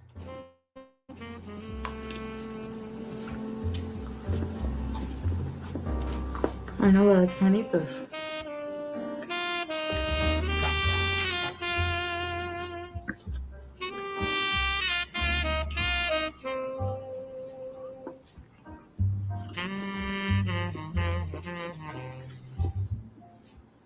Not even a week later, she was back to regular binges and raging at anyone who dared question her life choices. But don't come at me, with bullshit. And people are like, well, you only want people to kiss your ass on your channel. No, there's no reason. I'm sitting here eating or talking or doing what I do. Even if I fall off the wagon on my diet, so shoot me. I'm trying here. And you still have no right to be and negative on my channel, and I just delete you. And that's it, plain and simple. You don't like it? Watch something else. And to this day, just past the 2-year anniversary of finding out about her ovarian cysts, she still hasn't had them removed. For a time, she was under the impression she could cure them with diet and homeopathic medicine. Yes, she's one of those people. I'm sure you're shocked. Mostly she's just putting it off because anything that requires she raise her heart rate past... Wait. How long? Did she let that go? And people are like, well, you only want people to kiss your ass on your channel. No, there's no reason. I'm sitting here eating or talking or doing what I do. Even if I fall off the wagon on my diet, so shoot me. You know, like, I'm trying here. And you still have no right to be a negative on my channel, and I just delete you. And that's it, plain and simple. You don't like it? Watch something else. And to this day, just past the 2-year anniversary of finding out about her ovarian cysts, she still hasn't had them removed. For a time. That's what I thought I heard. So she knew about the condition for 2 years. And she let it go for 2 years without surgery. Girl, why? Cyst on your ovaries, there's nothing to play with. That's dangerous. And she let it go for 2 freaking years. She was under the impression she could cure them with diet and homeopathic medicine. Yes, she's one of those people. I'm sure you're shocked. But mostly she's just putting it off because anything that requires she raise her heart rate past its resting state of 100 beats per minute that isn't stuffing her face on camera seems to be too much for her to handle. In less than 1 year of creating regular content on her channel, Chantel developed a concrete pattern of behavior that she repeats to this day. The behavior has been labeled by those who enthusiastically follow her life on kiwi farms as the Chantal cycle. And someone even created this handy little chart to use as a reference tool. Okay, who has not seen the Chantal cycle picture? There it is. Somebody actually created that, and it's still relevant today. Even now. This was years ago. So what is the Chantal cycle? I'll read it to you. Phase 1 is the weight loss attempt. Weigh in at 300, 370 pounds. Calorie counting and or new fad diet, cleanse, fast, detox. It'll work this time. I know my body. Forgetting all the times she failed this exact same diet in the past. 30-minute videos lecturing her viewers on pseudoscience she's read from shady websites. Soft-spoken healthy grocery hauls and mukbangs. BB will eat the rest of this. Gym vlogs and fantasies about being 120 pounds. Then there's phase 2, the breakdown. Community section purge, video admitting she failed the diet and has been eating off camera, blaming everyone else for her own actions. I have a B moment problem. Could a rug addict take drugs in moderation? Everyone expects my journey to be perfect. I was happier in 2017 filming mukbangs, long late night rants complaining about haters, talks about disabling comments that start pandering to her. Then we have phase 3, the B cycle. Comments and video ratings disabled. This isn't a weight loss channel anymore. I'm done with diets. Forgetting she's nearing diabetes and immobility. Regular fast food mukbangs and off-camera B moments. I can film mukbangs and still lose weight. I'll just count the calories. Drop in subscriber and view counts. My loyal followers will always stick with me. I don't care. Stop involving me in drama, even though she's the one involving herself. Then we have the last phase, which is awakening. Emotional video involving crying, admitting she can't go on like this. Comments re-enabled. Soft and vulnerable tone of voice. I'm going through a lot right now. Apologizing to people she's attacked and hurt. Admitting she was wrong to go back to filming mukbangs while dealing with BED. Talks of getting professional help in therapy. I'm not going to give up on myself. Plans on starting a new diet. That is the Chantal cycle. While in her first year of regularly uploading content, she probably repeated this cycle at least 4 or 5 times, each new cycle becoming shorter in duration, her behavior growing more and more erratic, her periods of exercise and diet growing more and more futile, her binging more frequent and extreme. And this snowball effect continues to this day. I could go through her channel and troll Kiwi Farms in order to list every single diet she's tried and failed over the past 2.5 years. I could take those failures, compile them into a neat little package, and give everyone my hot take on what Chantel could do in the future to improve her life, but I think this comment sheds all the light we need on the subject. Are you still seeing the obesity doctor? No, we have differing viewpoints on nutrition. I'm guessing her conversation with the obesity doctor went something like this. My problem is I'm holding a lot of fluid. I can't hardly pee. Really? I mean, I don't know what, I mean. What do you mean you don't know? And you think that you're not eating and you're getting I don't want to get malnourished either. Do you look like you're malnourished? I think it should go without saying, just based on the way I conduct myself on the internet, but I am not a doctor. And that's one of the 2 reasons. You know, the crazy thing about a lot of people who are obese, they are malnourished because those who have eating issues and eat basically garbage food, they are malnourished. They're not getting proper vitamins and minerals and nutrients in their diet. They're eating nothing but garbage. Like you eat junk food, you eat fast food. It's like tossing a bag of garbage down your throat. Your body says, thanks, but there's nothing here that we can really use. So we're just going to make you hungry again, hoping that the next round will be better. And then they get another bag of garbage and another and another and another and another. And all the while, the body is literally starving for real nutrition. That's why I'm not going to give her diet advice. If she won't listen to a doctor, then why would she listen to some handsome, well-muscled stranger on the internet? The other reason being that I don't want her to get better. I want her to keep entertaining me with her dumpster fire of a life, and to serve as a guide for what not to do for people who are actually committed to turning their lives around and losing weight. Just because I'm not going to list every single diet Chantal has been on over the course of her history on YouTube doesn't mean I'm done talking about them altogether. They are incredibly relevant to the rest of her story.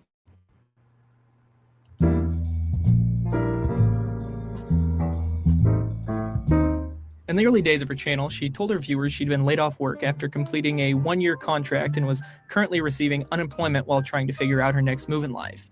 This, as with many other claims Chantal has made, turned out to be a lie. She later admits that she had in fact been fired from her last job. She'd been working in healthcare administration for several years and finally managed to get her dream job working at a psychiatric hospital. Coincidentally, the same hospital she stayed at as a young girl. She was hired in a temporary position to fill in for a woman who was gone on maternity leave for 1 year. For the first 6 months, things went great, and she decided she wanted to stay on permanently with the hospital. She applied for a permanent secretary position under a new doctor in the geriatric unit, and despite being underqualified for the position, she was hired on full-time with paid leave, full benefits, and a whopping $29 per hour. Keep in mind that's 29 Canadian dollars, so I don't know, like $6 US or something. Unfortunately, things with the new doctor didn't go so well. So from day one, the doctor was on my ass, expecting me to know things about how she likes things done, just because the old secretary did it that way. It was the type of situation where no matter what you did, there was always something. It wasn't good enough. And I have a feeling that she just didn't want me there. You know what I mean? For some reason, I don't know what. I don't know if she didn't like overweight people. She was a very health conscious person, always biking around Italy, blah, blah, blah. And eating her bean salad or whatever. Of course, just like every problem she faces in her life, it's not because she wasn't performing up to par. The doctor was just picking on her because she didn't like fat people.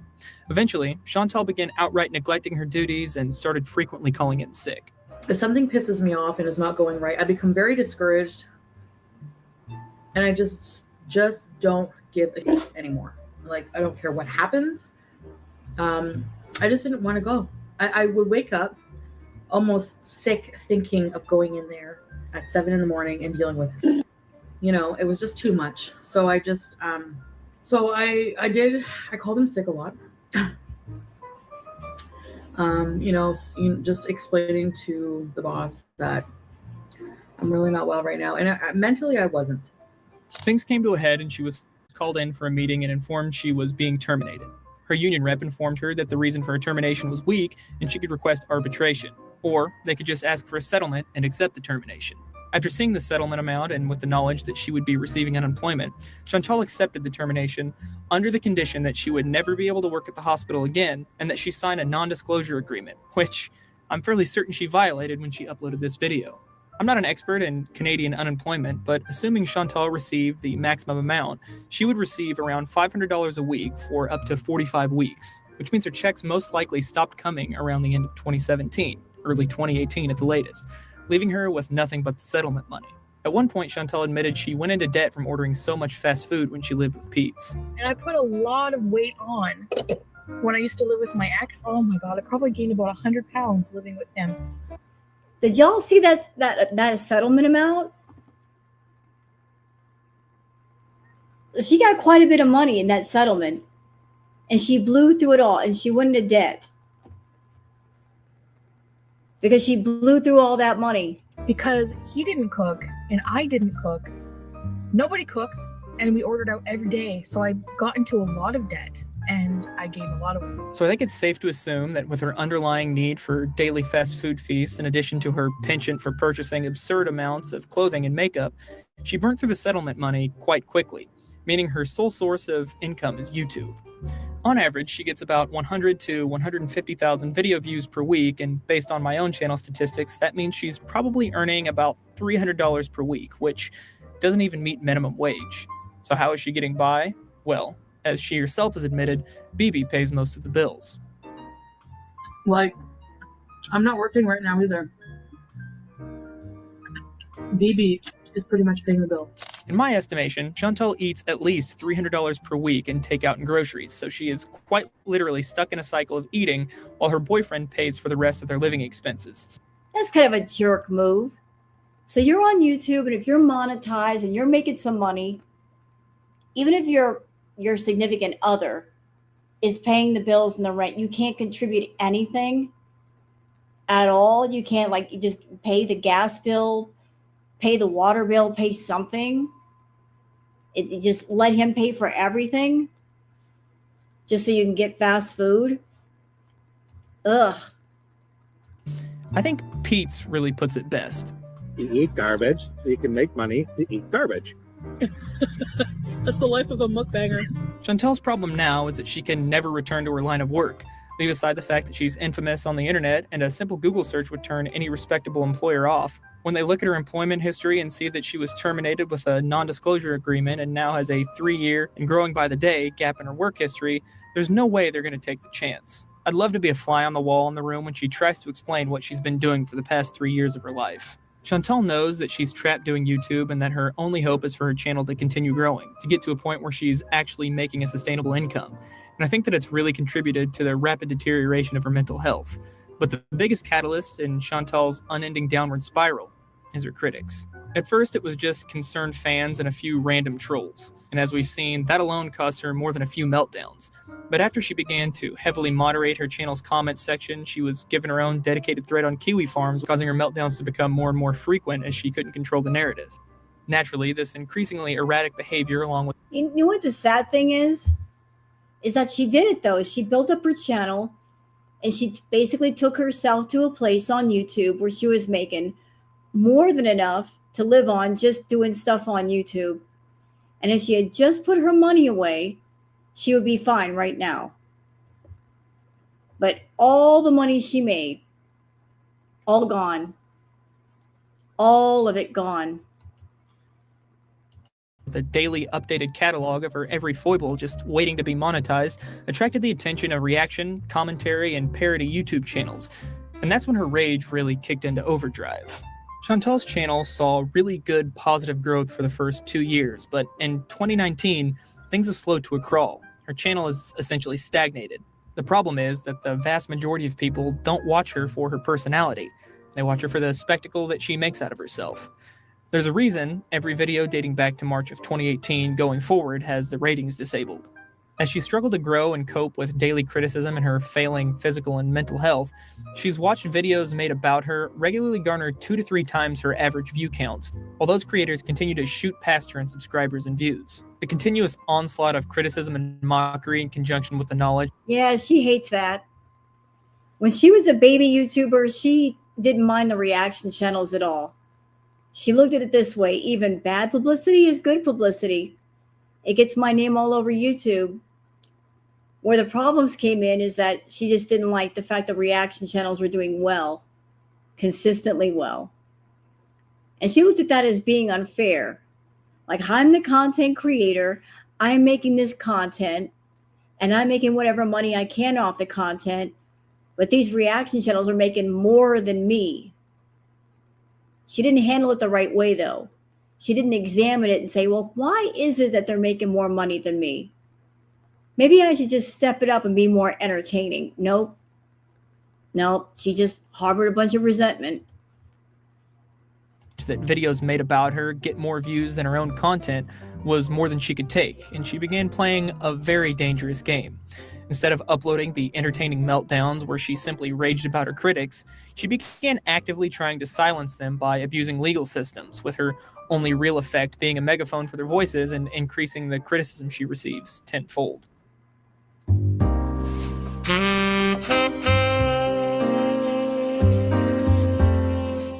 In April of 2018, a user by the name of Manicunt, aka Kathy, started posting on Kiwi Farms about Chantal. This person gave details that only someone who knew Chantal personally could know. Okay, hold on. Thank you, Foxy. She shouldn't have blocked everyone, so we didn't have to go to reaction channels in the first place. You know, if you have any business, if you are selling something, if you're making something, and you see people that are around you doing something similar and they're doing better than you, the best way to handle it is not to yell and scream and get mad, but to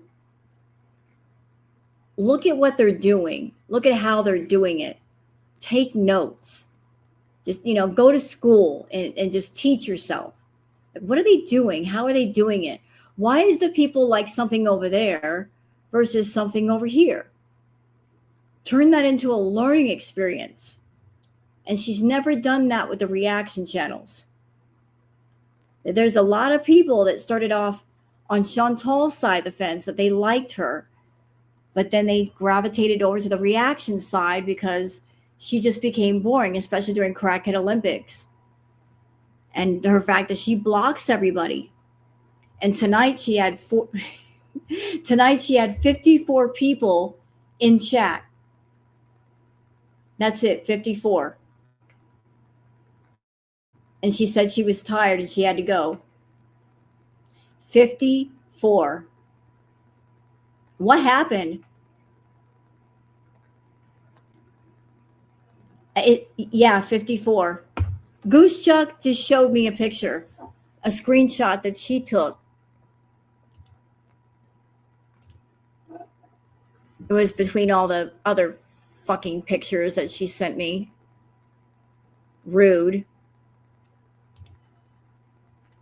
Can't believe she did that shit to me. Why would you do that? Why? But no.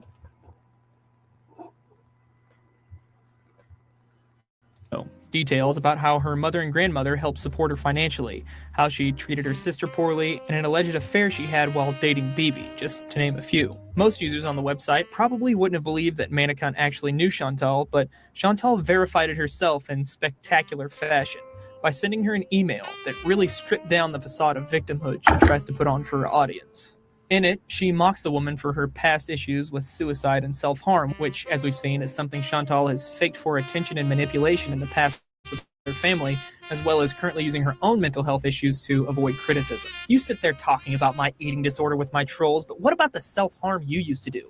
Again, don't come for me unless your closet is clean, which it is not. This is something Chantal does every single time she confronts her critics or trolls. In fact, whataboutisms are basically the only weapon in her arsenal. It's never a whataboutism in defense either. It's a poor attempt at hiding a petty insult. It's completely ineffective though. She doesn't realize that people don't hate her because she's overweight or because she has an eating disorder. It's because she's a terrible person, which this email demonstrates beautifully as she threatens to contact Child Protective Services if the woman doesn't stop posting about her online. If you ever Mention another thing about me online, and I will be checking. I will be sending all of the screenshots to Child Protective Services in your town and to the authorities for harassment. This has gone too far. Enough is enough. No. Followed by a second email where she clarifies, I don't believe a parent who spends all day online spreading bullshit and cyber harassing and getting high deserves to have children. So yes, I will make the call if I have to. Chantal likes to call the people who criticize her online terrible human beings, the lowest of the low. But what kind of person threatens to have a woman's children removed over some petty internet drama? And in what world does she get to decide who deserves to be a parent? No matter how you look at this threat, because that's what it is, Chantal comes off like an absolutely awful human being. Either she A, doesn't believe this woman should have her children taken away but wants to try and use CPS in order to threaten her into shutting up, or B, actually believes this woman is an unfit mother, but she'll hold off on calling Canadian CPS to save the children if the woman does what she says. Chantal uploaded an apology to Manicunt, which was quickly removed, followed by a since-deleted video where she takes back the apology, doxes Manicunt's full name, and says it was fair to threaten to call CPS since Manicunt allegedly threatened to call immigration on BB. In an email, I said to her, you know, you're going to threaten me? Well, you know, I'm going to call Child Protective Services on you. And, you know, you're a rotten bitch for even thinking that way.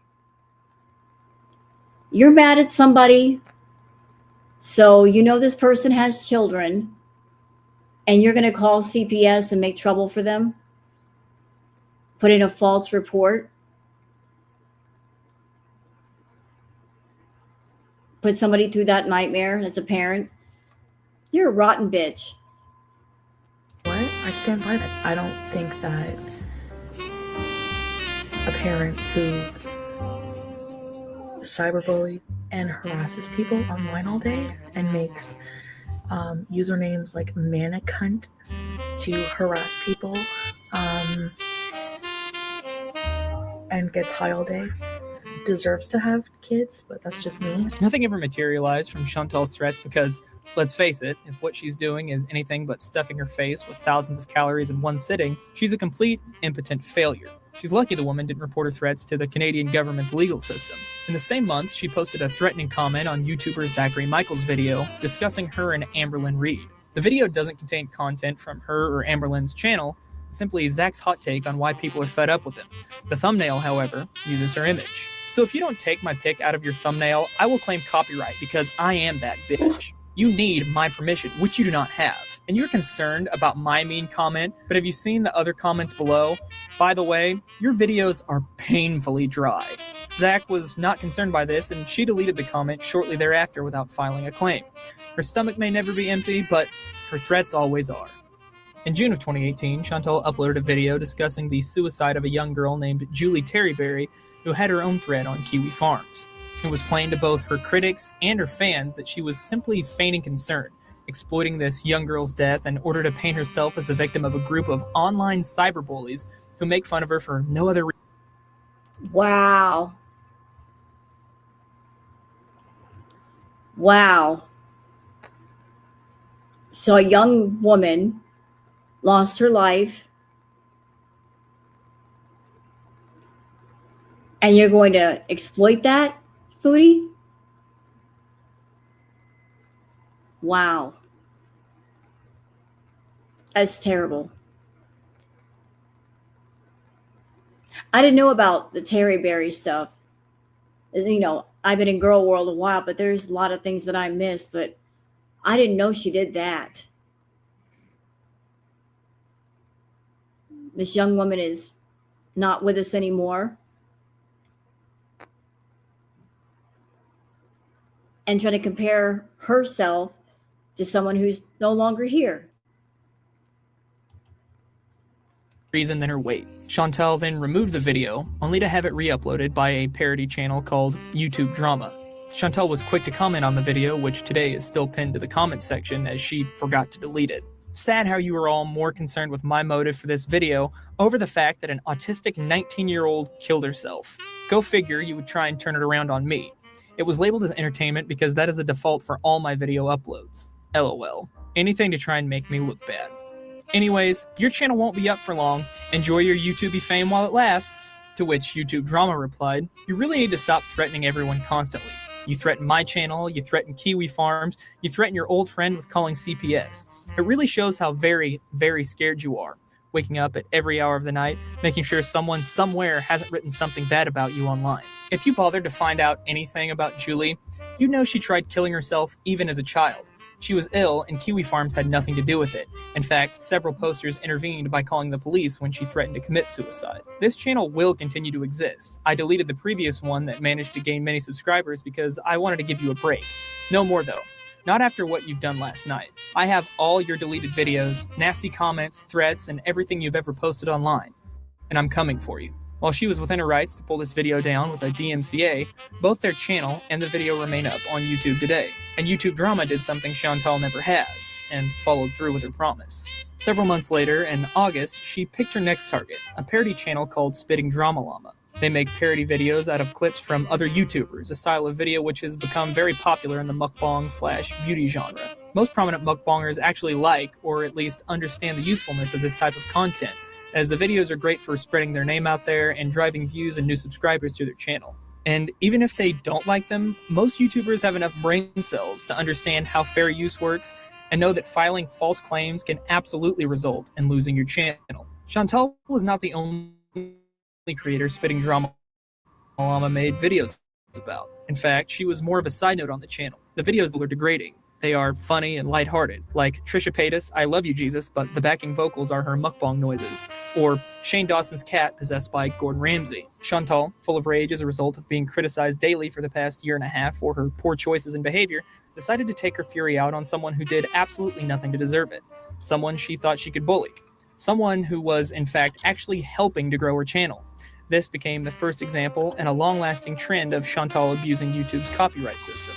Spitting Drama Llama, being infinitely more mature than Chantal, reached out to her in her video comments section, informed her she did not have any ill will towards her, did not want to try and mediate, and had simply removed any and all videos which featured her content. What Chantal did here was a clear abuse of YouTube's copyright system. For the first channel I mentioned, she would have been within her rights to file a DMCA takedown, as a few of their videos are simply direct re-uploads of videos Chantal deleted with nothing transformative about them.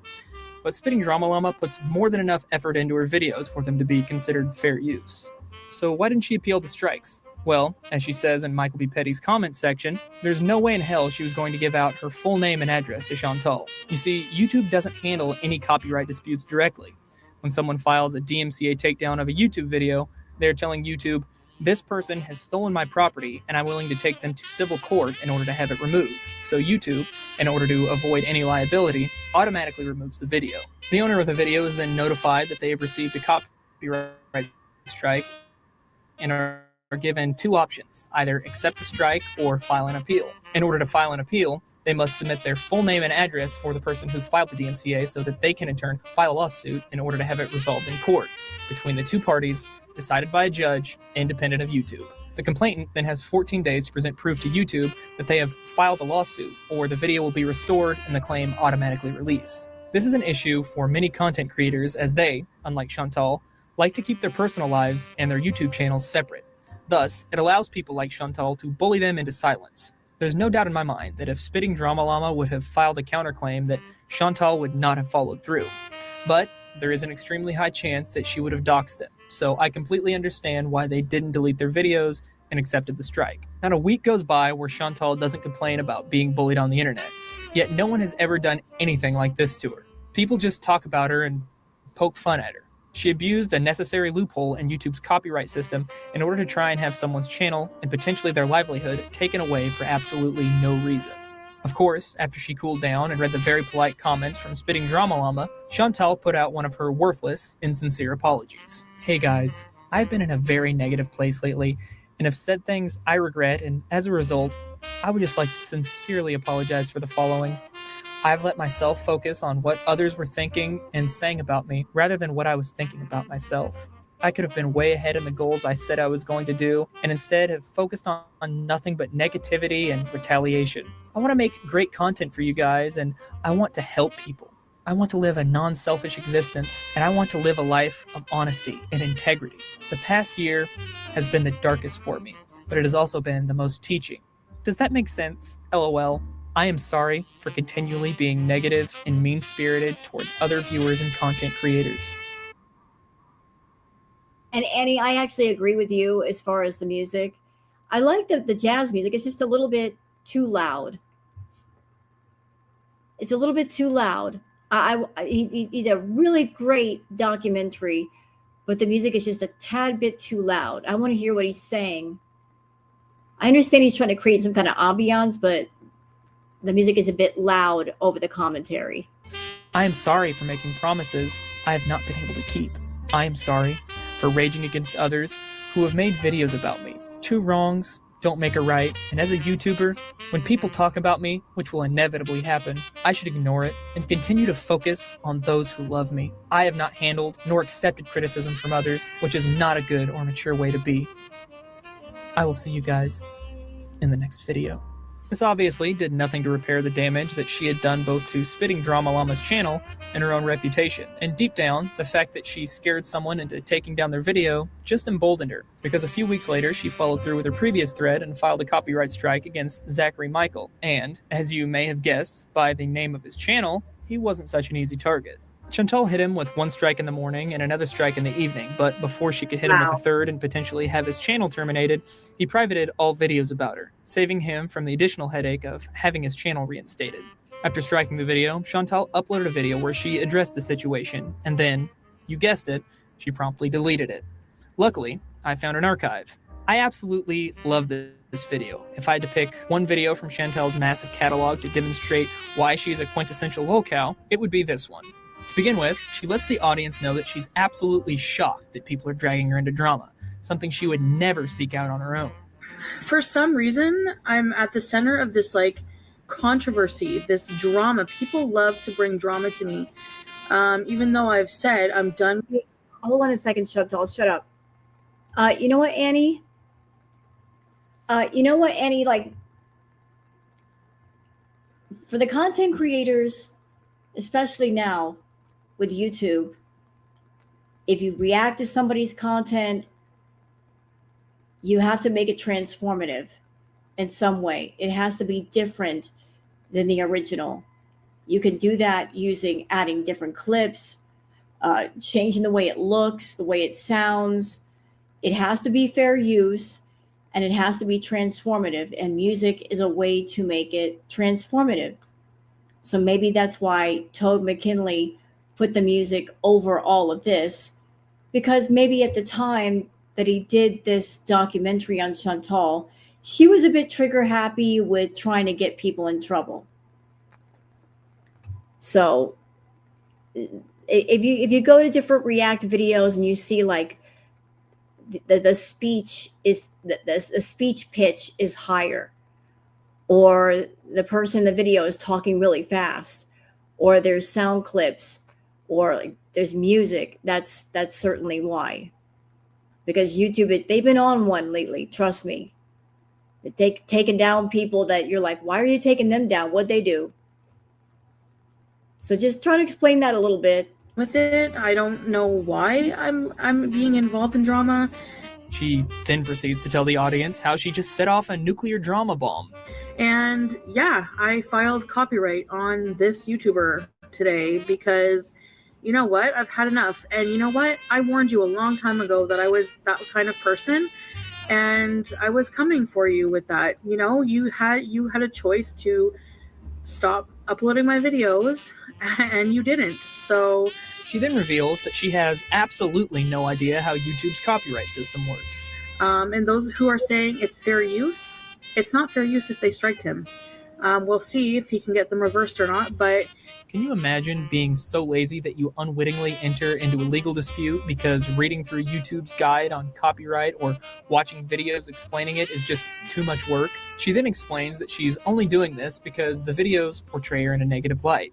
You can't upload someone's entire video and use it as a form of defamation, because it does make my video, you know, it puts it in a more negative light by reacting to it that way, because you're reacting to it negatively and you're monetizing on it. Absolutely beautiful. An outright admission that she abused YouTube's copyright system. But she then gets down to her true motive, her anger that Zach's and channels like his get more views than her original videos. Undeniable proof that the vast majority of her subscribers are only there to hate watch her. You know, I'm not saying this to be mean, but it's the truth.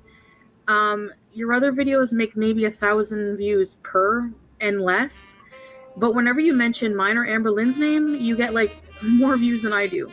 But it's not just that he's making more money than her by laughing at her antics. Oh no. Things have gotten downright criminal. I see these people who continually come at me. It's just like, it's to a point where it's like stalker behavior and harassment. And I'm starting to wonder if it's even legal. And you'll be reported to the cyber police and the state police. Quick, someone call the FBI. We've got a case of YouTube harassment. You know, we better take a look at one of these heinous crimes that Zach committed. Brace yourself. What you're about to see may be shocking. Nah, girl, just stop eating the ranch, especially if it's gonna make you poop yourself or poop your pants or not be able to control your bowels or whatever. Sis, ma'am. It's like get the runs. I don't know about you, but I won't be able to sleep at night until this man is behind bars. Absolutely terrifying. The rest of the video is just Chantal literally begging for a hug box. If you don't like my content, why in the hell are you watching it? Do you not realize that makes you look crazy? I just don't understand the hate. I just want it to stop. And I just want people to stop talking about me. In her mind, she thinks that she's above reproach and that anyone criticizing her in a... You know, no. I'm not letting her get away with that. It's not that Chantal hates people talking about her. It's the fact that she hates that people talking about her are making money talking about her and making more than her. That's all it is. Trust me, if there were like 100 bazillion React channels, clip channels, and we weren't monetized, she wouldn't care because we were doing it for free and we're not making money. It's the money thing that bothers her. Like, she's very competitive. She doesn't like other people making money more than she is. Even though she's made plenty of money. She's making plenty of money now. So it's not people having their opinions. It's the fact that they're making money with their opinions. That's the part that really bothers her. A way that she doesn't approve of should be subject to being deplatformed. Her advice of, if you don't like it, then just don't watch, which she's been repeating for years at this point, is actually sage-like in its wisdom. The only problem with it is the fact that she should be saying it into a mirror instead of a camera. Well, to the surprise of no one who's been on the internet for more than 5 minutes, Chantal's attempt to get people to stop talking about her had the exact opposite effect. If you look at Zach's social blade, you'll see a noticeable spike in subscribers and views during the month she filed the false copyright strikes. He doubled both his views and subscribers that month, and his channel has been growing like crazy ever since. He handled the situation exactly how you should when someone comes at you with empty threats. He called her bluff, filed a counter notice, and she, realizing she would have to pursue legal action and follow through with the strikes, immediately released her claims. Her response to the entire situation? Update on the whole issue with a certain someone using my entire video and theirs to react and claim it as fair use, and then I am done giving any attention whatsoever to these parties. You won. YouTube emailed me, and this person feels it necessary to counterclaim with fair use and is giving me 10 days to prove that I am filing a lawsuit to keep the copyrighted material off, or they may reinstate the videos. A lawsuit? Putting money and more effort into this? No thanks. If you want to be one of those YouTubers who makes a name off of someone else's, go for it. Have fun talking amongst yourselves.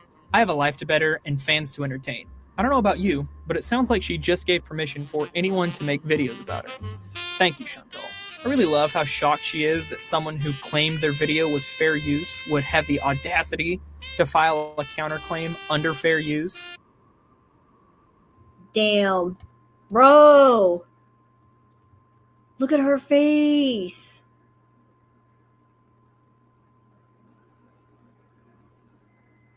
That was her like back in the day. Do you want down? Okay. Wow. That's her real face. With a little bit of filters. She got the skin smoothing filter on, but no contour filters.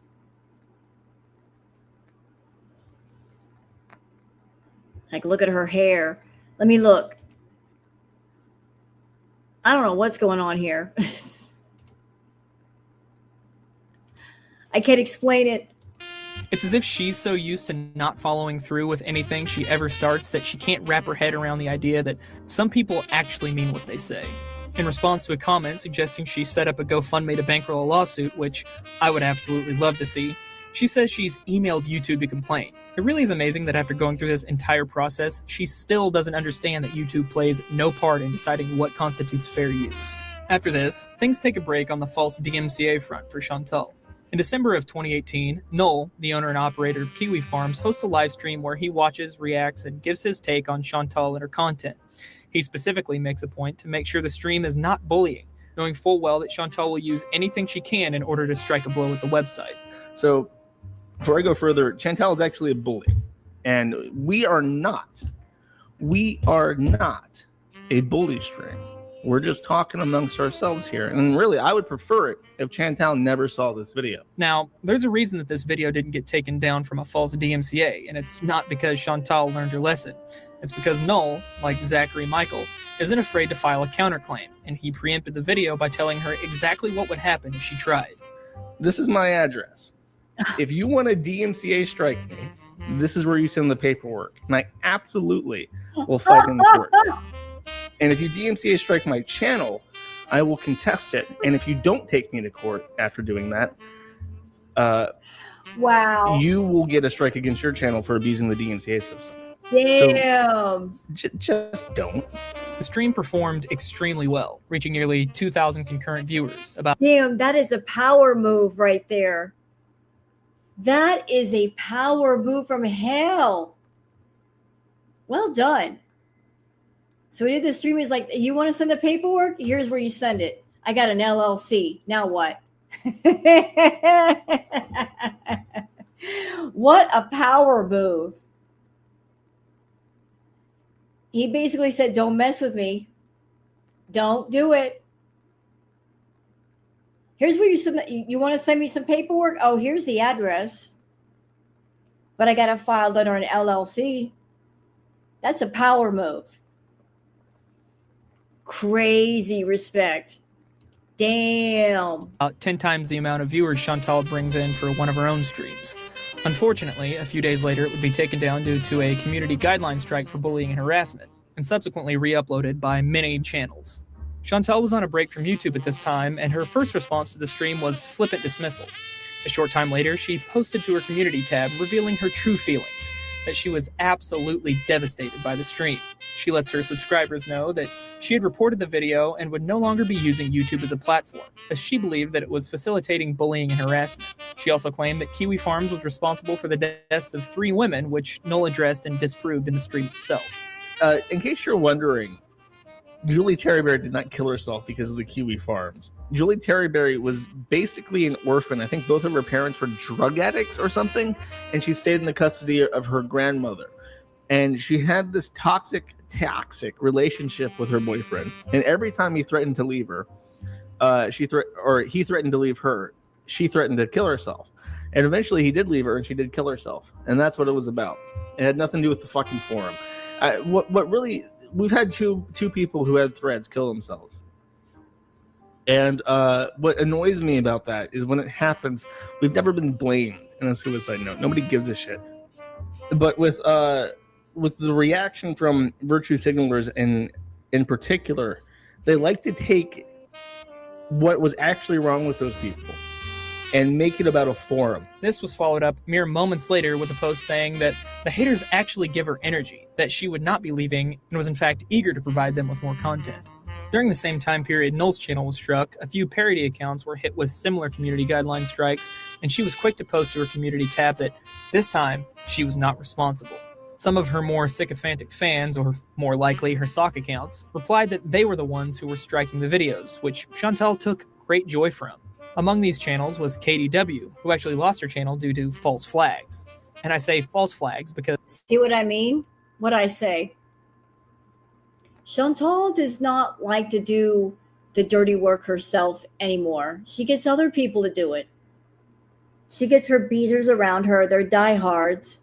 They want to prove their loyalty and how much they care about her, and they will do the dirty work for her. She uses them as her cat's paws. Oh, you want to do something in my name? Then you go do something in my name. I don't have to be involved. I don't have to be directly linked to it. It gives Chantal enough space to say, I didn't do it, and she doesn't take any damage. If somebody does something on their own behalf, even if they're doing it because of Chantal, they do it on their own behalf. They take the damage. She treats her beezers like pawns on a chessboard.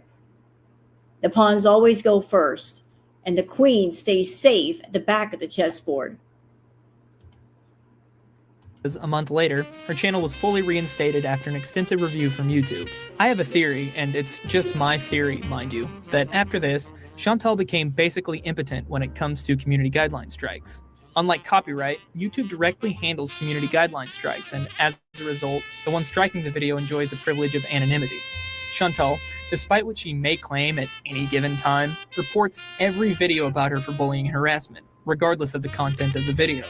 After all, this is a woman with no job who spends all day moderating every comment on her channel of almost 60,000 subscribers. And while her status as a big YouTuber would have at first given her strikes enough weight to actually affect change, YouTube will only put up with so many false strikes before they stop responding to your complaints altogether, not even bothering to review the content. Again, this is just my harebrained theory, but it really makes the most sense to me, because after the striking spree in early 2019, to my knowledge, none of the videos made about her have received community guideline strikes despite her numerous threats and promises to hit multiple different creators. I believe the lack of results from her manic flagging is the reason why she continues to abuse YouTube's copyright system today.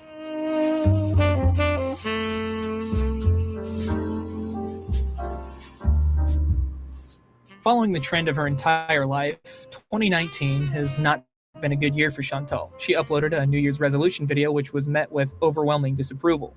It was lost when she went on her recent channel purge of all health-related videos, but in it she details her new plan to take control of her health: water fasting.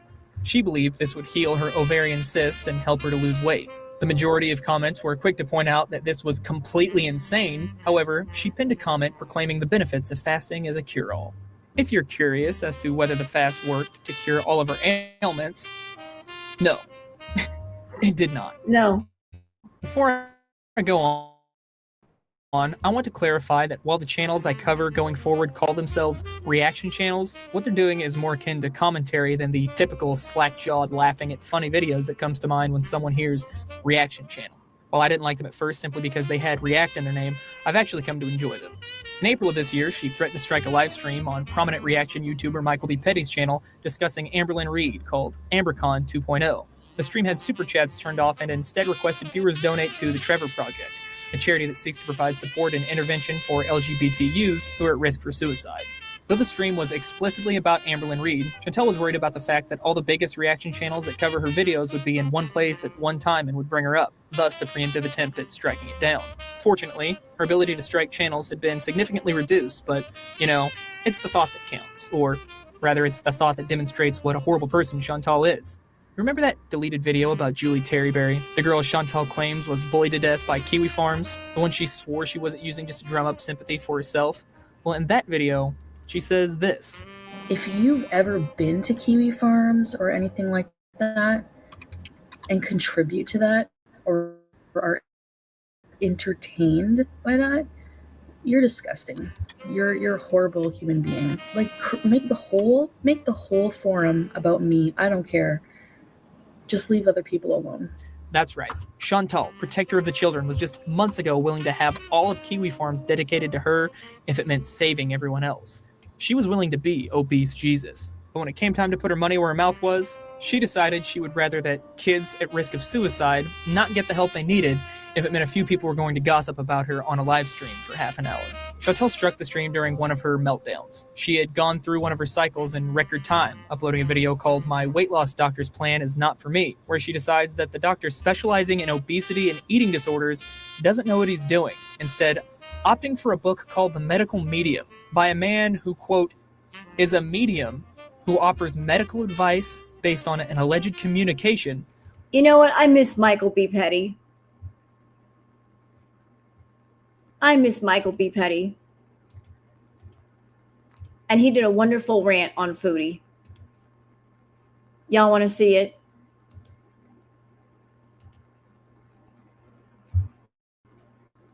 You have.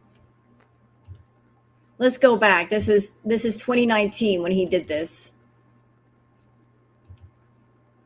Have created this community, your subscriber base. This is what you've done. Your actions have done this. You're all over the place, your unstableness, your bitchiness, all of the above have created the community that you have fostered. So suck it up, Buttercup. But let's not also pretend that you don't go around and trifle in that same petty bullshit on other people's channels. I see you commenting on me, about me on other channels. I mean, you can do that. I really don't. Go ahead and do that. I see you commenting to other people who have nothing to do with you. I mean, you're on here criticizing Joey's World Tour about eating shit on that you do. You do the same fucking thing. You do the same thing. You eat the same shit. Like you are so crazy. I honestly don't. You really do need to check yourself in somewhere, real talk, because like it makes your logic is so fucking flawed. It makes no fucking sense. But you have lost all faith in humanity, or you lose faith in humanity each time you go to a comment section. You do the same thing. And most comment sections aren't as bad as yours. Real talk. There are a lot of comment sections out here that are pretty positive, that have positivity throughout the entirety of the comment section. Maybe a few negatives every now and then because assholes exist in all corners of the world. But you consistently have created this community that you now have. And so now you have to deal with it. And not only that, but you take your shit to other people's channels. I mean, you even tried to come for me on Eric's channel because I made a comment about his poor wig. Mind you, you tried to make it sound like I did it on the video that he was sitting there crying about his mom. Okay, people would think that I'm mean and I'm heartless. I'm not that fucking heartless, okay? If some guy's on here crying about his mother who has passed away, I'm not going to go on there and make a comment about his hair. The comment I made was weeks before that. But you tried to make it into me coming on that channel right then during that video and trying to criticize him for his hair. Bitch, bye. Like, you're so fucking manipulative. I can't even... BB must no wonder BB's never around. Real talk. No wonder he's never around, and no wonder Pete's is the only one that's willing to go with you on your fucking food hauls, because you're probably insufferable to live with. If you were even a fraction of how you are on your channel to how you are with that man in real life, I can only imagine the amount of shit that he has to put up with. People have the right to criticize you for being a fucking hypocrite. That's what you are. That's what they're criticizing you about. Yes, they're using the vegan thing as a point in their argument to fact check you, essentially. But the truth is, they're calling you a hypocrite because that's what you are. You're coming on here, you're vegan, light, plant, whatever the fuck you're doing. You're not doing it. You're not helping. So for you to get mad at other people for not helping when people are criticizing you because you've decided to be a champion for animals' rights or whatever the fuck you're trying to do, and then you turn around and you do the exact opposite, yeah, they're gonna have something to say, and chances are they're probably vegan. I'm crazy. Like, I'm the only person who notices these weird situations on YouTube. It's just completely toxic. It's so ridiculous. The negativity is not justified. It's not. We miss you, Michael B. Petty. Please come back, sir. Where did you go? Oh, we need your fire in the community again. Please come back. He was so much fun. Needed. It's not warranted. It's like, there's some a quote or whatever that has always stuck with me for a long time, and it's something to the effect of, if everyone around you is the asshole, chances are you're the asshole. Yeah. So if everyone's saying you're dead, it's time to lie down. It's time to just eat humble pie, take your medicine, because the truth is that if everyone has a consensus about you, if everyone has come to a consensus about your attitude, about how you act, how you portray yourself online, chances are that's what you're doing. All right. I've never thought that someone would get me on here. The one thing I really dislike about Foodie Beauty is that she always gets me to come on here and defend Amber Lynn. The thing with Amber Lynn, and I will give her credit when credit is due, she's trying whatever. I really don't think she's trying unless you're that size and you're seeing a doctor and a psychologist and all of the above, the requirements that are needed to be super successful in your weight loss. I really don't think it's going to happen for you. But here's what it is. When she came onto that live stream, she was a condescending asshole. And she had been making promises to her community for a while now. And then she went back on all those promises. So people, rightfully so, were disappointed. And people are allowed to be disappointed in people. I mean, you can't make people always love you all the time. It is what it is. Now, Amber. Okay, I'm going to tell you, I'm sorry to interrupt Michael, but I'm going to tell you guys something crazy that was posted on Twitter. Y'all ready? I don't know if you're ready because I wasn't ready when I heard it. So somebody posted something about Amber she had a connection with somebody who had a computer, and this person worked for the CIA and was using that connection to get information on people.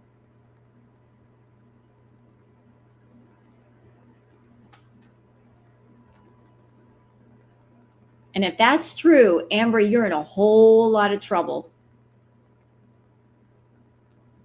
Somebody working for the government and you're using a government connection to get information on people for the purpose of docs. That is crazy. Like, hold on a minute.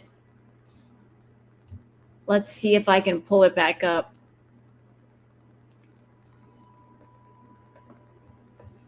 So there is a video that was put out by a YouTube channel called Snow Bear. And the video title is A Conversation with Amberlyn Reed, Full Voice Chat Without Commentary.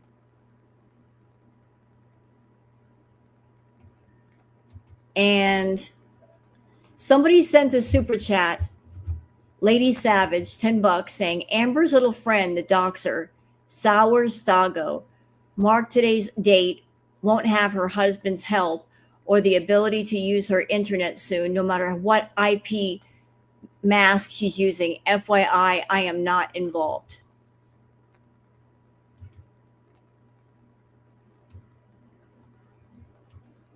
That was sent to me this morning.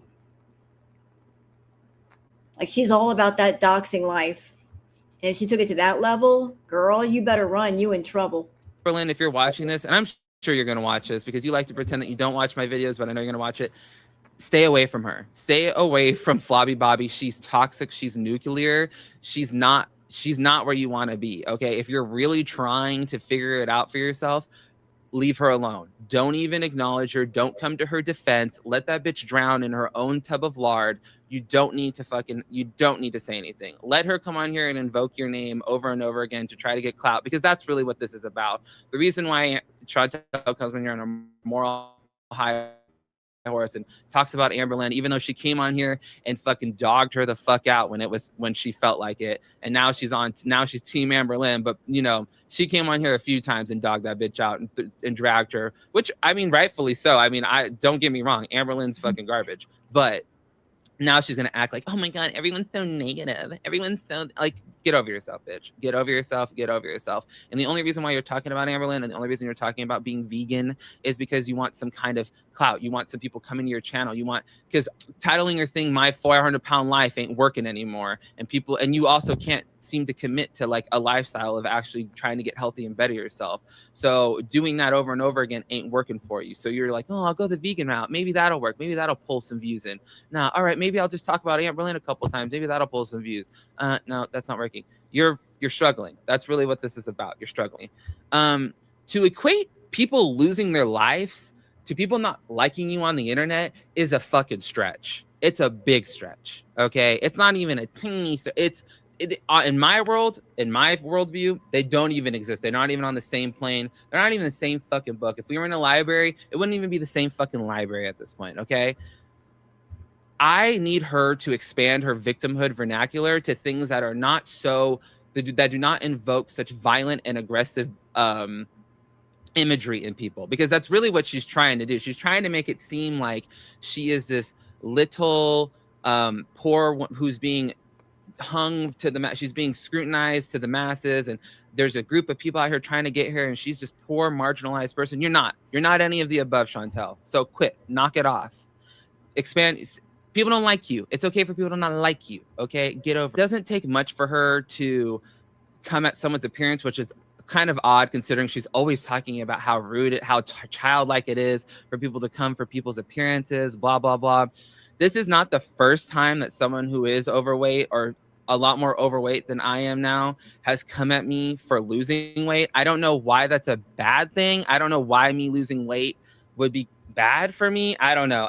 It's very confusing to me. It's something that I've tried to wrestle with a lot. I talked to a lot of my friends who have lost weight or have had weight loss surgery, and we can't come to a conclusion why fat people or why fat people who are fatter than us are upset with us when we lose weight, like how that's an insult to me. Like, yeah, I lost some weight, my penis looks bigger, thank you. Why are you concerned about it? Like, why are it'll never happen. I know you like to think that the reason why men or whatever disagree with you or criticize you, all men who want to fuck you, that's not the case, sweetheart. Let me tell you right now, I don't pick dingleberries out of my partner's assholes. It'll never happen. It's not gonna happen. I think this is her always go-to. When that vegan guy was coming at her for the last time, one of her major criticisms was like, oh, you just want to fuck me. That's what this is about. Oh, you're ugly. She is a child. She has when it's time for her to insult someone, she goes to playground tactics. She goes to, you have a big head. Oh, Michael B. Bully. Like, oh my God, you're so clever, Chantel. You're so witty. How have I ever come back at you? I don't know. Like, you make yourself look stupid by doing this. No one else is making you get on here and do this. You make yourself look really fucking dumb because there are things you could criticize me for. And I think there's like a logical way and a factual way that you could come at me and make me and criticize my content if you wanted to. And in fact, people have, and I respect them for it. I think it's their right to, right? But you don't have your only tactic is to belittle someone by how they look, what they've accomplished, and what they have. That's your go-tos, which is fucking sad. Literally contradicts herself over and over again. She's like, I don't care, like, dislike, I don't care, say what you want, blah, blah, blah. But you're not gonna be able to do that because I'm disabling comments, I'm disabling likes. Like, you are so fucking this is what happens when this is your entire existence. When your entire existence is food centric and you've made a food centric channel on YouTube and it's your only form of income because it's your only life skill now, you've eaten yourself into this situation where you can't get out of, and you're so thin skinned and you have nothing else going on in your life but to troll comments, to fucking go through all and every kind of social media platform where you're talked about. You get so irate, you get so bothered by what people say about you. And this is your fault because you have nothing else going on in your life. You don't go anywhere, you don't work, you hang out with one person, it seems like, and he seems, I don't know, I'm not going to get into all that, but it's fucking sad. Like, this is what your life has been relegated to, is this is what you do. Like, you have nothing else going on. You have nothing else to consume your time with. So this consumes all your life, all your being. Having someone come on here and criticize me for losing weight, girl, I've heard way worse in my life, and I'll probably hear way worse as I grow up and as I get older. I don't know what her plans are for this. I don't know what she's trying to accomplish by doing this. It just makes people dislike her even more. She deleted the video, but guess what, bitch? Once you put shit out there, it's already up there. There's already a bajillion of these rehosted somewhere else. I would just keep it up at this point because it's up. But don't feel bad for me. She's fucked herself royally with doing this. I mean, I know the videos that are going to be coming out on her are going to be fucking chef's kiss. I can't wait. I honestly can't wait. And that was Mr. Michael B. Petty. We miss him. That was Mr. Michael B. Petty. He's been gone for a long time. We miss him. What a wonderful commentator and reactor. And for those that are like, where can we find this person? There's the link right there in chat, which goes back to his channel if you want to find him. And thank you, Mr. Petty, for your wonderful commentary. But I was just missing Mr. Petty for a minute. Thought I'd take a break in the middle of the told McKinley's documentary to show his words. With the spirit of compassion, the man's advice had her switch to a vegan diet, and she immediately began extolling the moral superiority and health benefits of her new lifestyle, as well as raging against the way modern medicine treats clinical obesity, but changed her mind in the span of a day. So here's what happened. I woke up today starving, and I was cold, and so I was cold and hungry. I get up, come to the table, look at all this unripe fruit, and I almost wanted to cry. So I ordered some Greek food, and I really promise not to. My God, she looks massive. I'm sorry. I'm looking at Chantal here and I go, wow. Wow.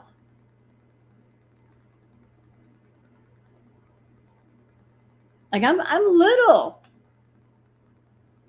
She is massive. Why did he leave? I don't know. She got shoulders like a linebacker. Holy hell, Batman. Couch or Chantal? Couch or Chantal? Couch or Chantal? Trick question. Chantal is the couch. Start anything that I'm not going to finish. If I do something, I'm going to do it behind the scenes, and I'm only going to tell you guys if I've been successful for a little while at it. I promise. I know I've said that before too. And I know it makes me look like a hypocrite because I'm going to eat chicken and about what I said the other day. And I guess maybe I am, you know? The backlash from this was so great that she uploaded a short video with a black screen and text informing her viewers that she was quitting YouTube. She did not. In fact, she returned the same day with a community post, her resolve to change stronger than ever. A few days later, on the 18th of April, she watches a documentary called Dominion, which exposes the horrors of factory farming, and it shakes her to her very core.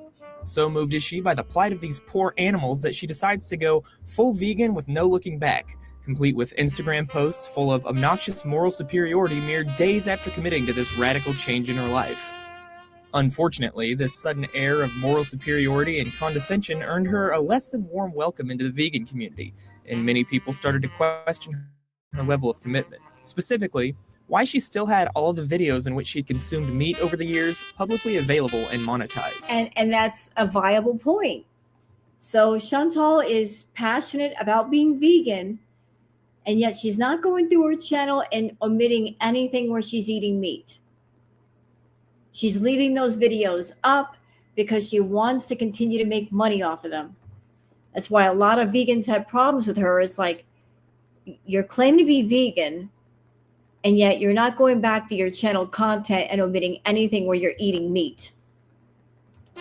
The question was signal boosted by Michael B. Petty, which triggered a nuclear meltdown. And yeah, I don't know, like I seen a comment from like somebody sent me a screenshot of this Michael B. Bully and talking about how I should delete. I've been vegan again for 5 minutes and I should delete all my videos that I had in the past, which is who I was before. I get income off those videos. And how about you delete all your videos? See, that was the reason. I still get income off those videos. So even though I am passionate now about being vegan, I'm making money off those videos. So of course I'm not going to take them down because the money is more important than being vegan. Being a piece of crap and bullying people on the internet. Like seriously, just because you can see your dick again and lost weight doesn't mean that you can be an asshole to other people. She cares so much about the little animals that she will proselytize all over social media for good boy points, advocating for the abolition of an industry that would cause the displacement of millions of workers. But God forbid she lose a single dime for her own participation in this horrible, systematic abuse of animals. Chantal's blood must have really started to boil after the heat she took, because on the 28th of April, she goes to the ER and is diagnosed with a pulmonary embolism. Many people speculated that her diagnosis was fabricated as a diversion from the criticism she was receiving. And on May 6th, she uploaded a video once again informing her audience that she was leaving YouTube because she just can't cope with the hate. So this is not a clickbait video. I am leaving YouTube. I have one more video to upload, and that will be the last one. I know a lot of you think I'll be back, but I honestly don't see that happening. Which lasted all of 12 hours before she returned, at which point she started hemorrhaging subscribers, with even her long-term loyal fans finally growing tired of her constant failure to follow through with her commitments. About a week goes by with her continuing to gallivant as a vegan until the big reveal is dropped on the 16th of May, that she never even stopped eating animal products. In a futile attempt to mitigate the tidal wave of mockery coming her way, she pins a comment trying to downplay her fake vegan superiority in hopes of avoiding another wave of backlash. When confronted with her own hypocrisy, she said that there was no way she could have been shaming people about their dietary choices because it's impossible to make someone feel a certain way, which seems rather contradictory to her previous statements. Bullying like that, constantly bullying somebody and harassing them, and just that type of psychological torment has the same effect on the brain. It's been proven scientifically that it has the same effect on the brain as like years of emotional abuse. As you can see, in the course of a few years, the Chantal cycle has gone from taking a few months to a few weeks, to a few days, to even a few hours in some cases to complete one revolution. As you can imagine, her dire health, her failure to make any meaningful changes to her diet, and the piss-poor way she treats her audience on a daily basis caused the criticism to ramp up to all-time highs, and her mental health deteriorated even further. On May 17th, she makes a community post informing her audience for the 10th or 15th time that she will no longer be talking about weight loss, followed by a video later that night where, through tears, she says that she's checking herself into the psych ER because she can't stop eating cheese. After my 2 ounces of cheese was gone, I just, as if on autopilot, just kept eating and eating, and the thought of stopping and putting the rest of the cheese in the fridge was just not an option. I need to go down to the psyche merge because it's the only option at this point. I don't have anywhere else to turn to. I'm just so tired. I'm so tired of fighting this. I don't even want to do it anymore. I just want to just give up. And honestly, it's to a very unhealthy point. And I'm actually scared. Many people have speculated that she seemed to be on some sort of opiate or drunk in this video, but there's no way of proving this, though I will say she does seem to be on something. She takes a 3-day break and returns delusional as ever. Her new diet plan is to eat what she wants and just count the calories. But eliminating what I like to eat and eating only boring food actually seems to be counterproductive. A little fun fact about Foodie and cheese. She ate way too much cheese, and that did land her in the emergency room. That a little fun fact. She once had a bee moment with so much cheese that she actually goes to the emergency room because of that. For me, in a weird way. You know what I mean?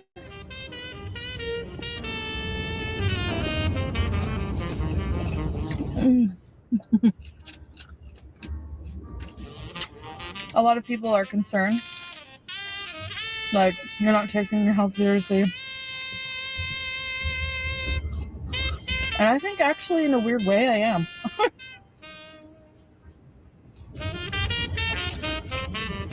She praises the miraculous benefits of intermittent fasting while scarfing down 2 Crunchwrap Supremes, an order of fries Supreme, and a bag of cinnamon twists, all said around 1,800 calories.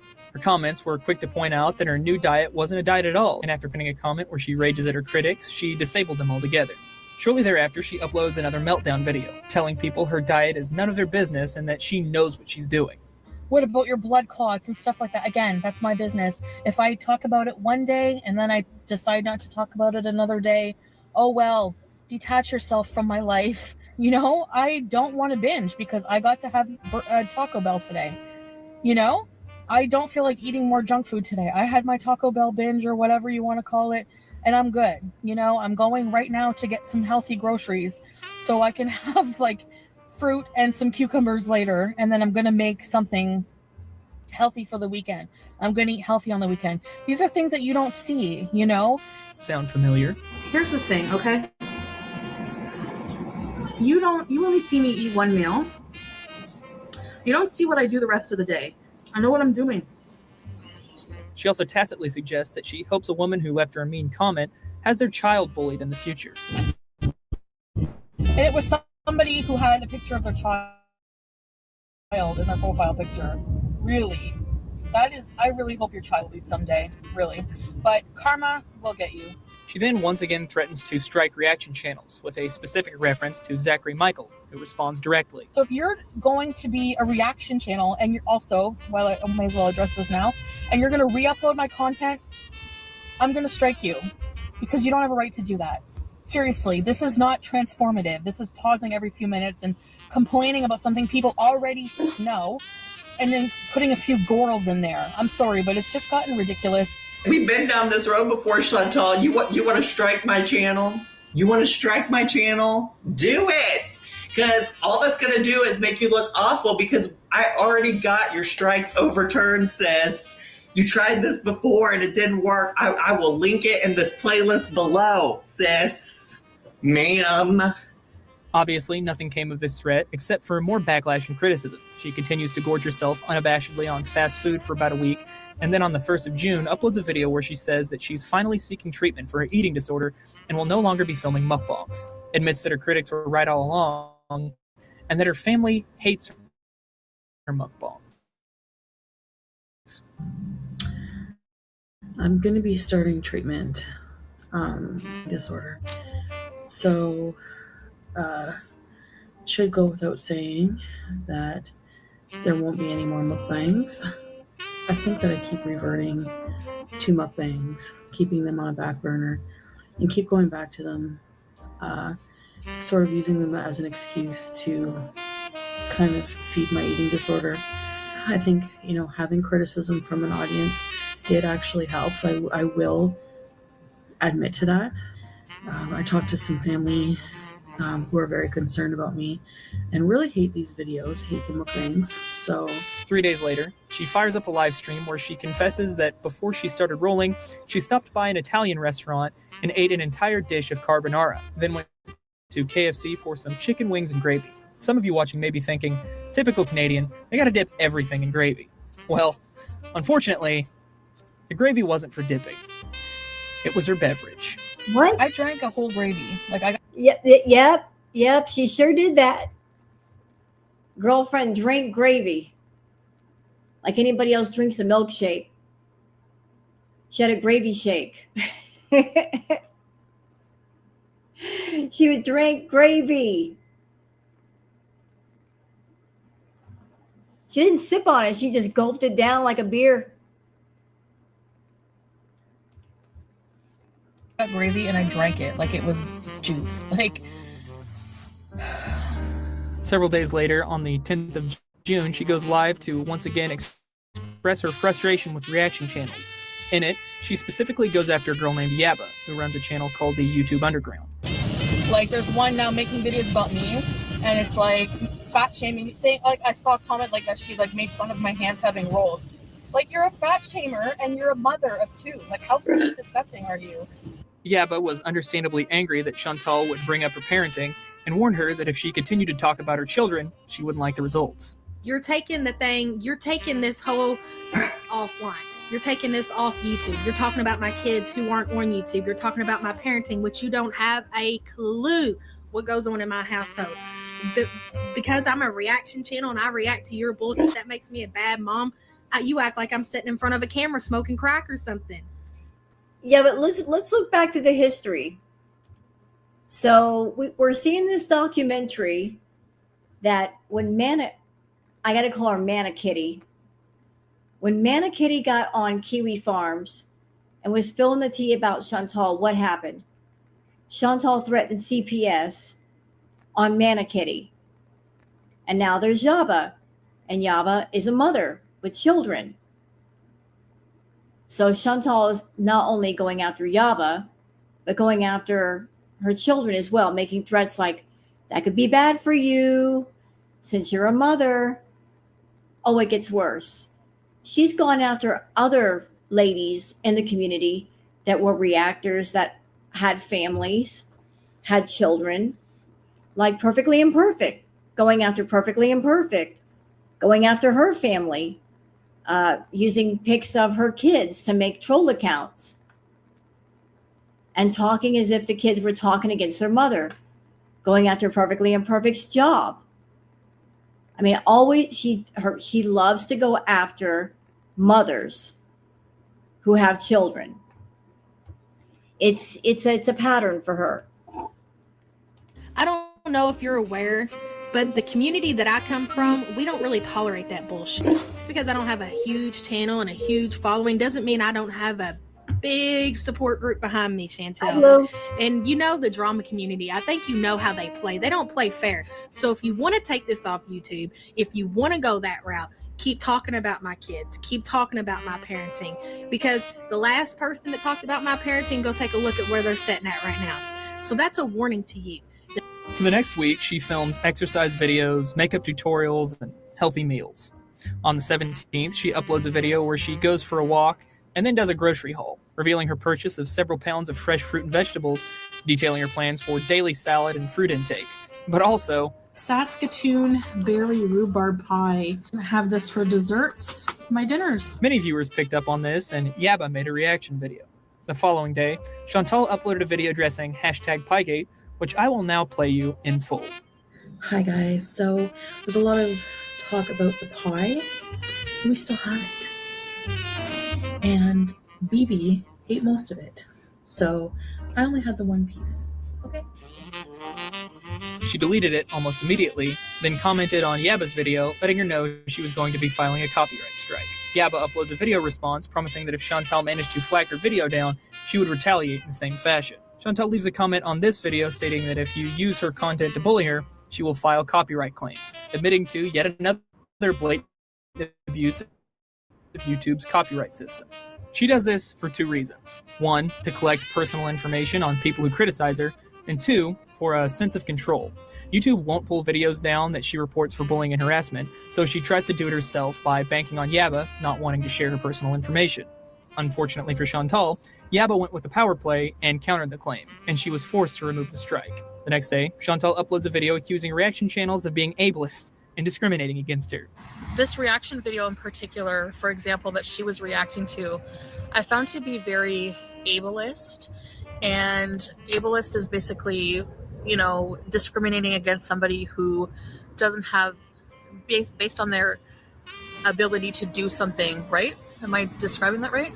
This video is a double meltdown special with Pete's guest starring as her angry gimp. Hello. Also, if you really think people should be losing weight, making fun of the things they do in efforts to lose weight isn't helping. At the end of the video, she promises for probably the 100th time that from this point going forward, she's going to ignore her critics, and to her credit, she mostly sticks to her word for the next 2 months. She finally seeks out treatment at an eating disorder clinic, meeting with an eating disorder doctor and a psychiatrist. By the way, I love my doctor. He's so... Hold on. Shut up, Chantal. Shut up. Oh, sorry. Whoops. Foodie docks an entire elementary school. They had to increase security at that school. And Perfectly Imperfect had to tell her minor kids what to do if they got swatted. The kids were scared to go to school. That is awful. And she did all that for what? For a video on YouTube.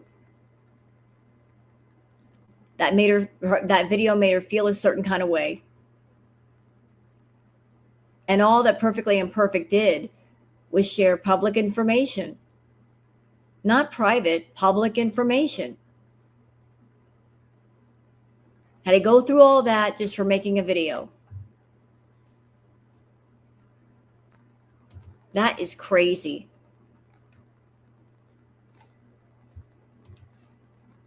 It takes so much time with me. For the first few weeks, she follows the doctor's diet of healthy foods and calories in, calories out, which she struggles with.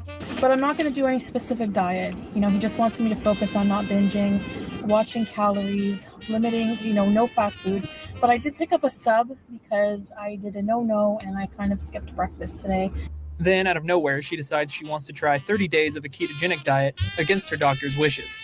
I think that I would really like to give keto a really good try. A really honest try, a really good try for 30 days. This is especially... You know what they say? They say hurt people hurt other people. That's what they say. Hurt people hurt people.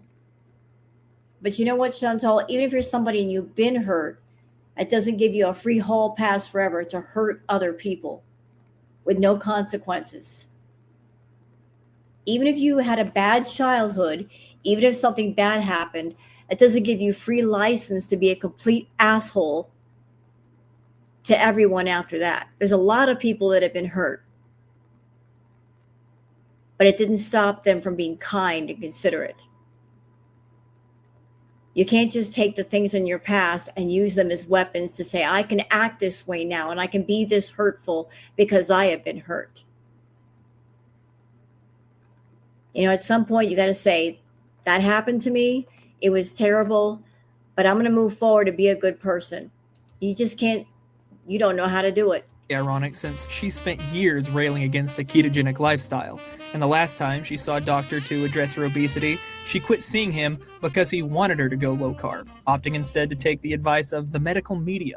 She uses the fact that she can't control what she eats as an excuse, but when an expert lays out a custom plan for her, all of a sudden she thinks she's the one who should take the reins, that she knows what's best for her despite years of failed dieting. As you might expect, the keto diet was a complete failure. In order for the diet to work, you have to put your body into ketosis, which means that it uses fat instead of carbs for energy. The diet works for most people not because you can magically eat as much as you want and still lose weight, but because it naturally suppresses your appetite. Obviously, this is not the optimal diet for someone who doesn't eat based on signals from their body, but from how they are feeling emotionally. So right off the bat, we know she's going to overeat, but the worst part is the fact that you have to abstain from carbohydrates for at least a week for your body to go into ketosis, which is a feat far beyond Chantal's reach. She binges after the first 3 days, eating an entire tray of keto fudge and 2 meals from McDonald's. 8 days later, on day 11 of her journey, she cheats again and has what she claims was a single piece of cake, though it was likely much more. If she was even approaching ketosis at this point, she was summarily knocked out of it. 10 days later, on day 21, she posts to her community tab that despite following the diet to a T, she's up 7 pounds. 2 days later, she uploads a video where she learns, upon reflecting on her food journal, that she's been overeating and takes a urine ketone test to find that she's nowhere near ketosis. On July 31st, radical vegan YouTuber Freely the Banana Girl reveals that she will be doing a video on Chantal, and 2 days later, she releases it. The video is 30 minutes of a militant vegan completely tearing down every aspect of Chantal's diet and her health over the years. And at one point, she even suggests she's going to die soon if she doesn't get her diet in order. Oh, so much cruelty on that plate. She just doesn't care. You know, she made this like claim about, I want to be vegan, you know, I'm going to be plant-based, and it's been like 8 times she's made this claim, and now she's eating the absolute worst heart attack food, cruelty food that I have seen in a long time. Seriously, this woman, I don't think she has that long left with us. She's going to be checking out soon. Say what you will about crazy vegans, but I always enjoy someone who calls out a person who has co-opted their community for bragging rights and views. The video was much more critical than your typical reaction video, but when Chantal saw it, it seemed she really had learned her lesson, finally admitting that what all her critics had been saying for years was right, that she is, quote, a clearly conflicted individual that has a ton of excuses. August was a quiet month for Chantal, uploading rarely. The night Freely released her video, she checked into the ER due to a respiratory infection. She gets out of the hospital and releases a health update on the 14th, where she reveals that her recent tests show that her pulmonary embolism may still be in her lung and that her body may be riddled with cancer in her spleen, lungs, and ovaries. After this, she decides she's finally going to listen to her doctor, who wanted to terminate her. Wait, what? Say that again? No, not that part about the food. Uploading rarely. The night Freely released her video, she checked into the ER due to a respiratory infection. She gets out of the hospital and releases a health update on the 14th, where she reveals that her recent tests show that her pulmonary embolism may still be in her lung and that her body may be riddled with cancer in her spleen, lungs, and ovaries.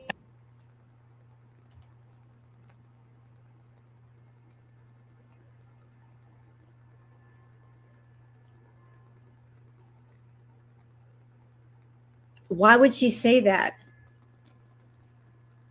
She's basically saying that cancer is all over her insides. I mean, that's pretty serious to say something like that. Wouldn't they need to do tests to determine that? Wouldn't they be able to determine that?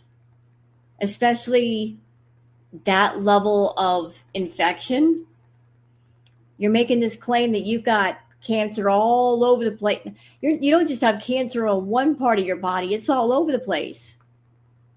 Wow, bitch. She did that thing where she's claiming that basically she's claiming to have cancer. You can't do that. You can't sit there and tell people, oh, I've got cancer basically just all over my insides like that. You should not say that unless it's absolutely true and you know 100% certain.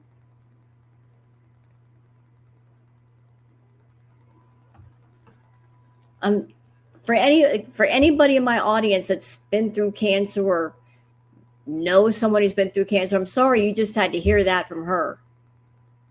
Because that's just terrible. Sitting there telling people you've got cancer and you don't have it. That is some bullshit. That is some bullshit. And for any of you Twitter peeps that are in here right now, and if you want to clip that part, I'll tell you where it's at. Canadian Horror Story, a Foodie Beauty documentary. You can write this down. We're at 1 hour, 49 minutes, 18 seconds. Okay? It's like right before that. So it's right around that time frame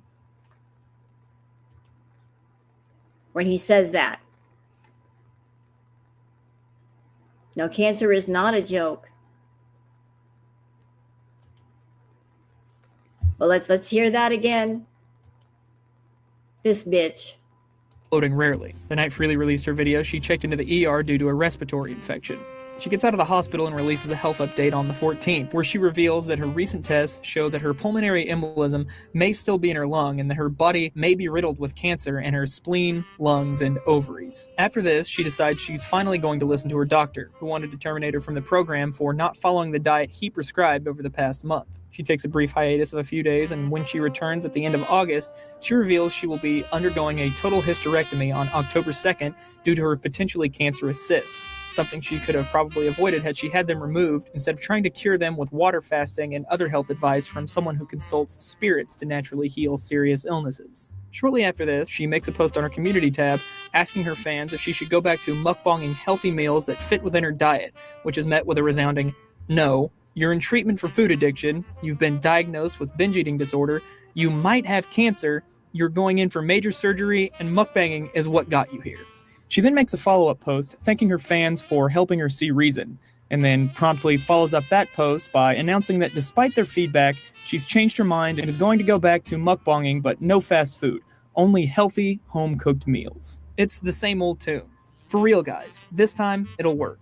I know I failed my diets every time because I never stopped mukbanging, and earlier this month I said I don't want to promote obesity anymore and that mukbangs are self-harm that shouldn't be monetized on YouTube. Hey, Bruno. But really, this time, it'll work.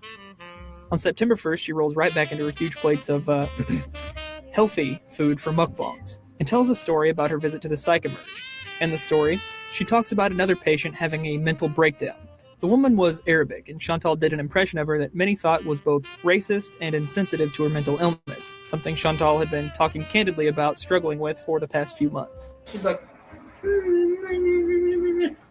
This caused a wave of backlash in her. Wow, the irony.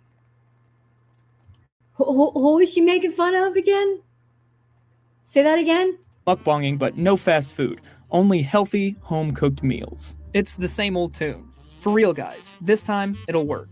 I know I failed my diets every time because I never stopped mukbanging, and earlier this month I said I don't want to promote obesity anymore and that mukbangs are self-harm that shouldn't be monetized on YouTube. But really, this time, it'll work. On September 1st, she rolls right back into her huge plates of healthy food for mukbangs and tells a story about her visit to the Psych Emerge. In the story, she talks about another patient having a mental breakdown. The woman was Arabic, and Chantal did an impression of her that many thought was both racist and insensitive to her mental illness. Ain't that some karma? Ain't that some fucking karma?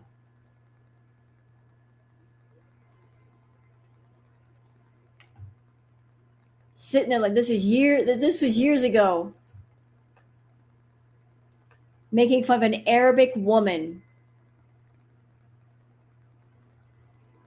Look at that. Making fun of an Arabic woman being racist. And look at her now. Something Chantal had been talking candidly about struggling with for the past few months. She's like, This caused a wave of backlash in her comments, and the next day she decides once again that she's quitting YouTube, railing against reaction channels after 2 whole months of peace. I'm bitter because I'm just grossed out by how people on social media are, and I'd rather just, my life is consumed by living in a world full of these people. Like every day I have to deal with it, and I'm not strong enough to. I just don't want to. It's not that I'm not strong enough, it's just I just can't. I'm just gonna like log off and live my life among people in my reality. Remember, when Freely called her out for behavior, she took it in stride. But when smaller channels do it, it's bullying and an excuse to quit YouTube and her diet. But this time, she was serious. This time, she was going to take Tyler the Creator's advice and just walk away. Of course, the next day she uploaded a video titled I'm Impulsive, tearing apart a slab of ribs and a baked potato alongside Pete's, with a newfound resolve to ignore the hate. I guess I just shouldn't care. Like, I should just do what I want, what makes me happy. Because no matter what I do, there's always going to be somebody who disagrees with it or has something to say about it. And what you really have to just do is just whatever, Though in a follow-up community post, she says she will still be deleting and blocking hate comments. Not sure why she would get any hate. Would it be the fact that she just left YouTube and returned in the span of a day for the dozenth time? Or the fact that she quit her diet to pig out on ribs? Certainly neither of those. No reasonable person would be annoyed by that. Well, her newfound resolve to ignore the hate lasted just long enough for everyone to make videos about her quitting and coming back again, at which point she uploaded a Category 5 meltdown about reaction channels. Because this community of people that I'm referring to, for years now that I've been on YouTube, they've been regurgitating the same drama in a live stream over and over and over like schoolyard children. I've had enough of the harassment. Honestly, I'm being very serious. I've had enough of the BS where it's like you attack someone's kids, you talk about someone's kids, it's always someone's kids. Like, what about the disgusting comments you're just leaving for me? But that's okay, right? I can't even believe I'm addressing this. That's how stupid it all is. See, here's the problem, Chantal. You going after reactor, like going back and forth verbally, that's one thing. If you're getting on YouTube and you're doing your content and you're saying what you want to say, and then other people are reacting to you and they say what they want to say, that's one thing. But why bring people or kids into it that are not part of it? That's where everything goes sideways and wrong. Why are you making something bigger than what it has to be? If somebody is reacting to you, they're making clips of you, you got an opinion about that, do a react video to it. Put your thoughts out there. Go for it. But going in real life Going after a person's family or their kids or calling CPS, that's entirely too much. Just for somebody posting a video on the internet. That's so stupid. Yeah, she's cute. Booger. Come here. She's like Velcro with me tonight. What you doing? You like the fact that I wear my hoodies? My little love bug. Booger loves hoodies. She likes it when I wear the hoodies because Mom is nice and warm.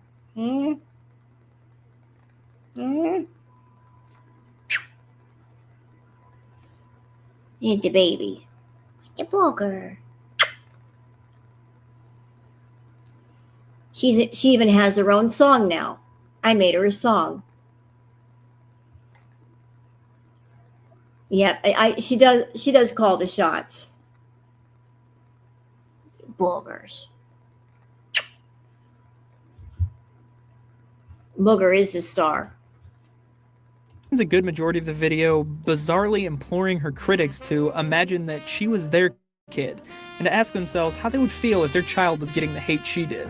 If your child went on YouTube and had the kind of harassment that Amber Lynn or I get, all these parody channels, all these horrible comments, you would go off.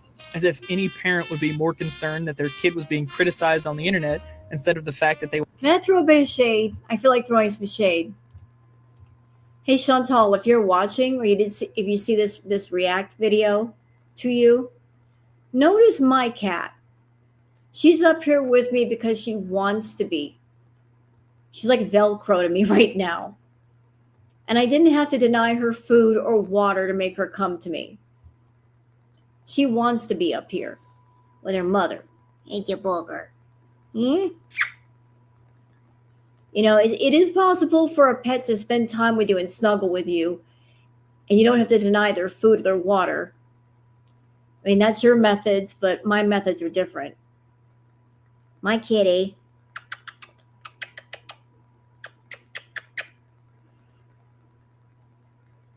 Look at that face. Look at that face. Y'all look at that face. Look at it. Just look.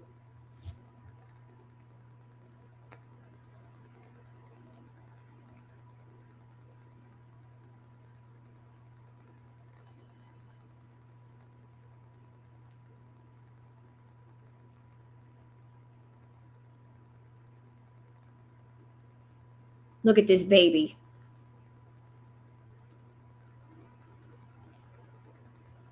She's sitting up here. I'm not forcing her to be here. She wants to be up here.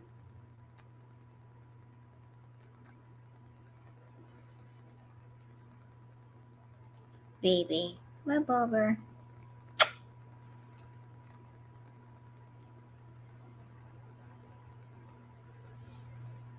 What you doing, booger?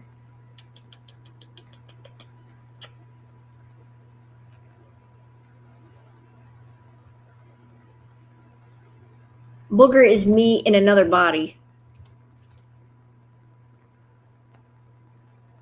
We're going back to the beast, though. They were 35 years old, with no job, potentially full of cancer, morbidly obese, and quickly eating themselves into an early grave with a major life-changing surgery coming up in a month.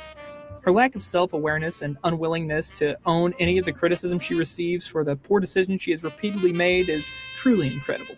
I spend a lot of time on the internet researching interesting people like Chantal, people with communities dedicated to criticizing the things that they do online, documenting the entire crash and burn of their lives in real time, and I have yet to come across one that didn't deserve the negative attention they were receiving. Chantal is no different. She goes silent for a few days before posting on her community tab on September 8th about reaction channel Charlie Gold. Charlie made a video about her leaving and returning within the span of a day and the state of her health, very similar in nature to the Freely the Banana Girl video that Chantal took with such poise and grace. There were no jokes at her expense, just really solid analysis and advice. Most of the things she brought up, Chantal had admitted herself, namely the fact that as a food addict with binge eating disorder, mukbangs are self-destructive and will lead her to relapse, words practically out of Chantal's mouth from a few months prior. My problem that I've been, that I now have is for her to return to mukbangs when claiming she's been diagnosed with an eating disorder is beyond problematic. In the post, Chantal is furious about two things: Charlie's video being more popular than the channels she reacts to, and the fact that Charlie is an obese woman who is steadily losing weight, saying that just because she's lost a few pounds doesn't mean she has the right to talk about obese people. And Okay, that first point, here we go again. The fact that what Charlie Gold weighs or doesn't weigh is of no consequence. Chantal does not care how much she weighs. Hey, Dina Marie, thank you for the super chat for the Queen Booger. My cat's Snowy today. I found out he has a heart murmur. Oh no. Is he going to be okay? Is he all right? Is that something that can be managed with medication? Poor little thing. I hope he's going to be okay.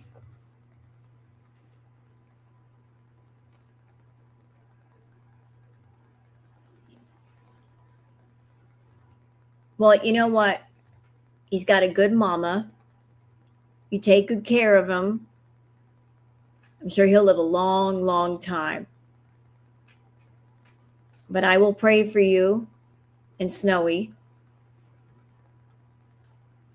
And you just got to tell yourself everything's going to be fine.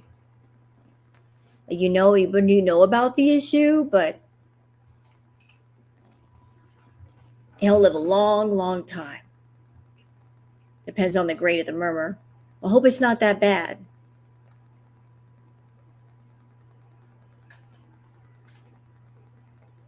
Yeah, but prayers in the chat for Dina.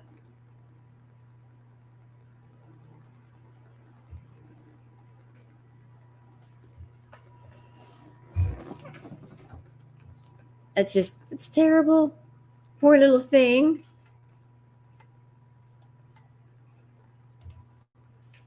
their struggles, essentially engaging in the fat shaming she routinely complains about receiving herself. As opposed to this call out magically making reaction channels stop talking about it, it obviously just drew even more negative attention her way. Later that same day, after a video about her latest feud was uploaded by reaction channel Michael B. Petty, Chantal makes a community post announcing she has deleted all of her mods and disabled all of her comment filters because she's no longer worried about what. Well, I mean, forget Chantal for a second. Well, Dina, a lot of people are saying in my chat that even if an animal has a heart murmur, they can still live a long life. So I hope that the tests that are coming up show positive result. Oh, here we go. Here's something for you. Wookie says, lots of times if it's a low grade, they live a normal life. And if it's higher, well, sometimes meds can help and a less stressful life. So there you go. So I don't know what grade of heart murmur the cat has, but if managed properly, it sounds like they'll be fine. I know you love your two cats. I bet you got a booger too, don't you? Everybody should have a booger. Not this kind of booger. The other kind, the one that just walked over there. Everybody should have a booger. But there's only one queen booger. And she's mine. And you can't have her. What others think, and she's at peace with the fact that she's going to be disliked and criticized no matter what she does. Followed rapid fire an hour later with a post asking why when reaction channels give her criticism, people agree and enjoy the content, but when she does it back to them, people bring her nothing but hate and disapproval. The answer to which is obviously the fact that they have two things she never will: good points and an entertaining personality. This post was followed immediately by a community tab poll on whether her audience wants her to quit YouTube or not, and after a landslide victory of yes, leave, she made a post announcing that she was quitting YouTube, coincidentally on the 5-day anniversary of the last time she quit. Moments later, she deletes her entire community tab and immediately fills it up with a post saying that all her critics need help, and I must say that as a woman who has mental health issues herself, she really doesn't have the right to be criticizing the mental health of others. Then she makes another post calling Charlie a bully, which earns her another video from Charlie. And this time, things are a little different from the constructive, respectful criticism of the last video. I personally take too much time to do my makeup, to do my hair, to get dressed, to just simply roll around in mud with a pig.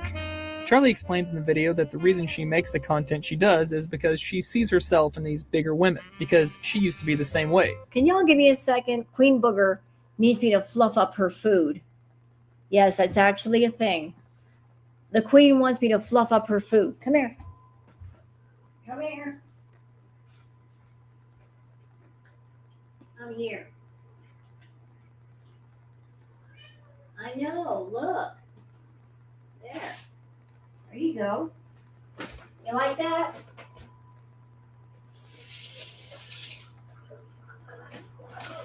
Now you can eat it, since I touched it. My cat's a bit strange. She wants to not only show others how this poor lifestyle can affect them, but also to keep herself accountable, as she knows she would look like the biggest hypocrite in the world if she were to gain all the weight back after criticizing others for not taking their health seriously, and rightly suggests that Chantal's anger is just a projection of how she really feels about herself. I don't believe she's truly upset with me per se. I think she's more upset with herself, that she couldn't accomplish a quarter of the things that I've been doing. Shortly after Charlie's video is released, she announces that she is not doing well and will be staying offline for a while. She stays away for 4 whole days before finally making her graceful return, refreshed and with a new outlook on life. And by that I mean she says she's not sorry for what— I'm sorry, what lipstick is that? That looks terrible. Her lips look bruised. She was trying to do like that gothy thing with that lipstick, wasn't she? What in the hell? You're going to wear that for a mukbang? That's no. No. Is that purple? Yes, it is. Look at it. Look, look, look, look. It just popped out at me. I just looked at the screen and there it was. Right there. Boom. Blood clot blue. What is this? What is going on with this lipstick? Chantal, no. No, no, no, no, no. That dark, dark purple, royal purple matte lipstick, throw it away. Not for you. It's not doing you any favors. That is terrible. I don't even wear makeup all that much, and I know that's terrible. That's a bad choice. just the way she said it, and stuffs her face with— Oh my God, the lipstick is bleeding. Oh no. Girl, look at those lips. Hell no. They are overlined. You can tell she overlined her lips. No, Mrs. Peel, no.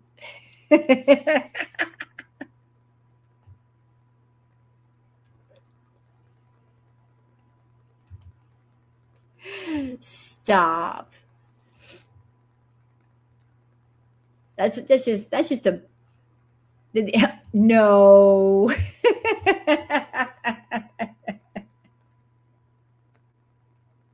She didn't leave a single one of them out.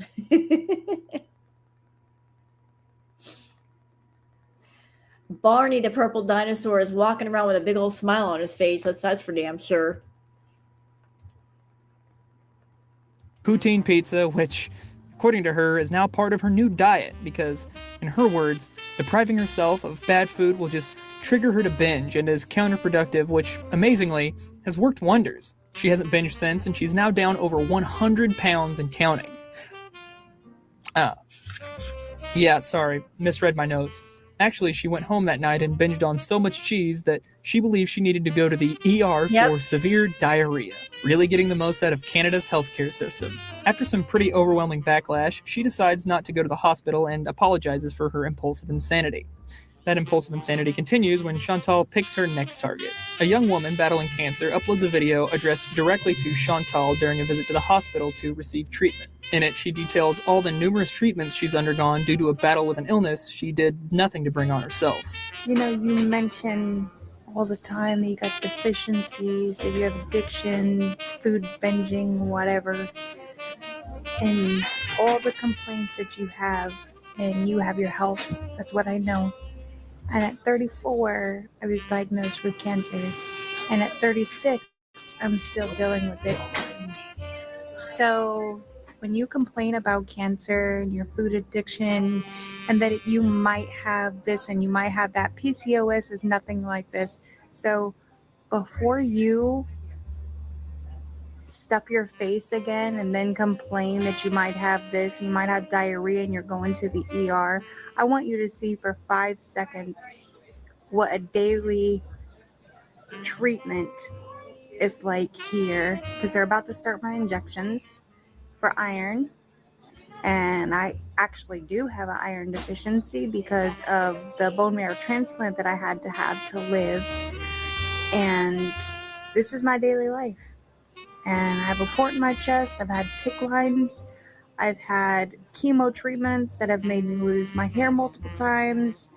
I have endured more pain than you have in your life, physical-wise, health-wise, at a very young age, due to nothing that I brought on myself. So before you complain next time and you set your tray up in your car and you complain about whatever you're going through and that you just can't live without donuts and Chinese and pizza and mukbangs, this is the reality. This is reality. This is real life. Not some diarrhea crap that you bring on yourself. I'm just saying. I love this video because it comes from someone who is actually suffering from an illness that they played no part in. So it holds much more weight than someone like me who tells Chantal that obviously her compulsive need to eat isn't equivalent to someone with a disability or an illness. If anything would finally get this concept to click in Chantal's head, it would be hearing it from someone battling cancer. Chantal's response was so unbelievable that I had to check and make sure it wasn't a troll account. It was not. OMFG, you are such a hateful woman. Stop comparing your health to that of others. Once again, wise words for Chantal, if only she said them into a mirror. Responding like a petulant child. Wait a minute. No. Please go back. I need to see that. So how does Chantal respond to this person? Chantal says, OMFG, you are such a hateful woman. Stop comparing your health to that of others. Cancer Warrior says, I am not comparing my health to yours because unlike you, I am actually sick. I have health problems would disappear, and I don't want to hear about you be eating crap. Instead of trying to save your own life, you take zero responsibility or accountability, whether it be cancer or tumors for real, a stroke or major heart attack.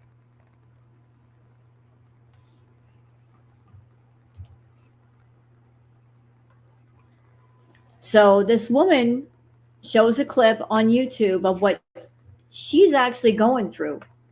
Like, this is real life. Like, this, what she has to deal with a lot. And Chantal's calling her a hateful woman?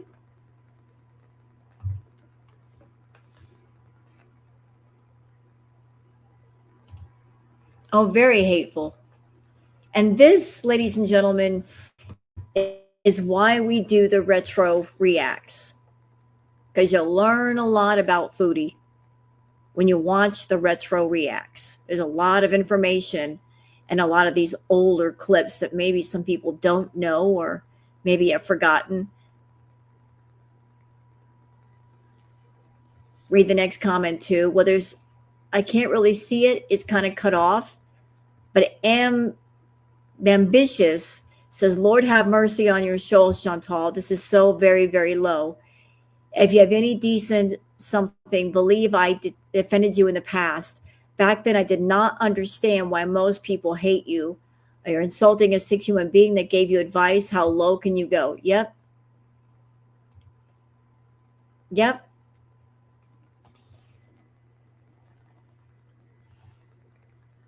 Yeah, because here's this person, cancer warrior, who's honestly, truly sick. And then there's Chantal, who makes herself sick. And as much as Chantal would love to hop into that basket for attention and sympathy and super chats, somebody who is honestly sick by no fault of their own is different than somebody who makes themselves sick. You know, Chantal makes herself unwell, but she's always had a choice to get well. And she chooses each and every time to not be well. Only she said them into a mirror.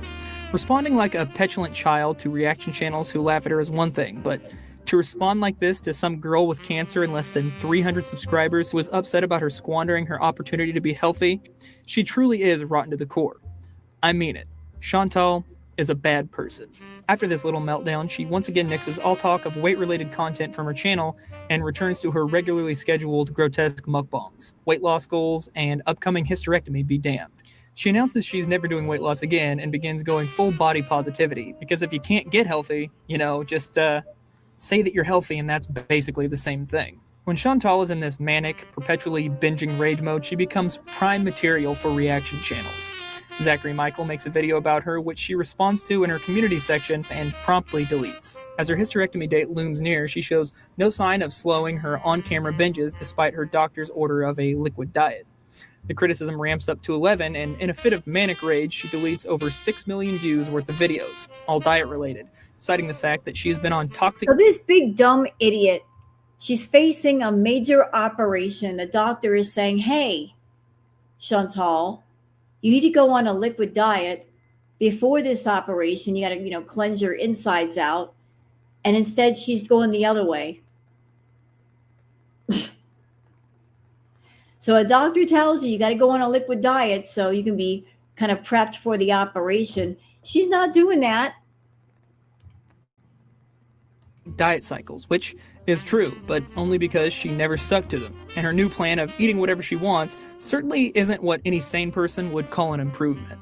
With her surgery days away, one would assume she wouldn't feel the need to start another fire, but immediately after she deletes her videos, she makes a community post about Biggest Mikey, a relatively small YouTube channel who had been doing reaction videos about her.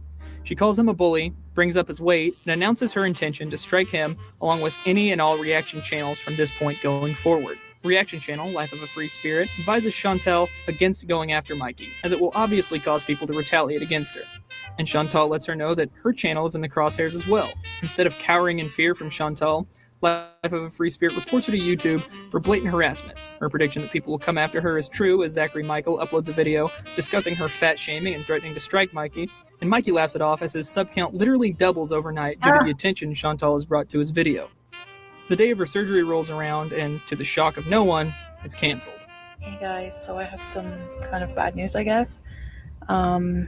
So they canceled my surgery. She said, Gee, I wonder why they canceled your surgery. Because before your surgery, your doctor tells you you have to go on a liquid diet to clean yourself out so that you can be proper for surgery. And you kept having your little bee moments and you couldn't stop eating. That's why they canceled the surgery. You're an idiot.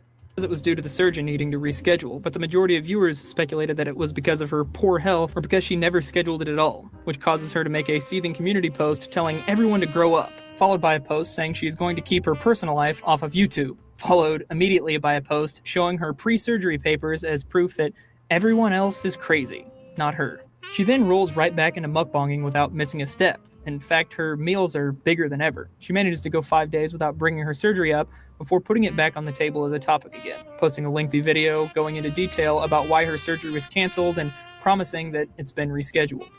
Chantal manages to maintain her composure for a surprising few weeks, no doubt feeding her anger with tens of thousands of calories worth of fast food. But as reaction channels begin flowing in with dozens of videos, she once again snaps. She uploads a Halloween special video where she talks about the Heaven's Gate cult's mass suicide while stuffing her face with chunks of bread and cheese.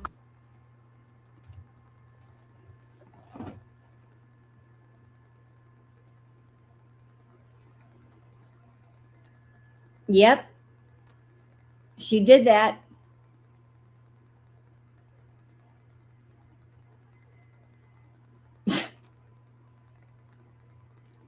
She did that.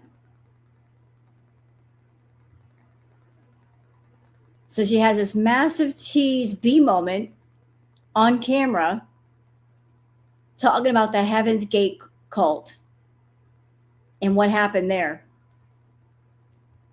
Like a lot of people lost their lives.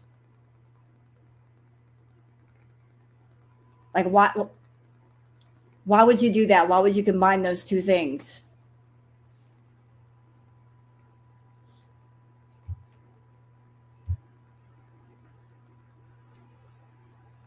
Oh, and here's another interesting tidbit about Chantal. She has no gallbladder. She hasn't had a gallbladder in years. She shouldn't be eating cheese. And yet that's one of her favorite things. That's one of her favorite things.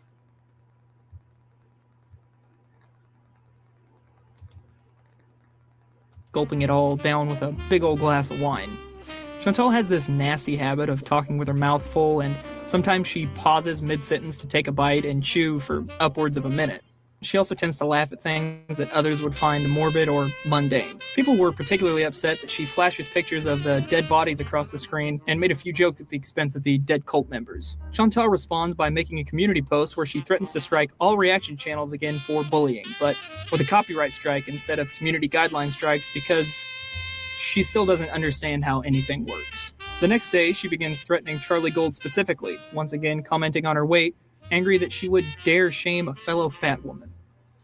You know, I'm starting to see a pattern here. The last 3 people Chantal has threatened to strike have all been black. It really makes you think. I'm sure it's just a coincidence.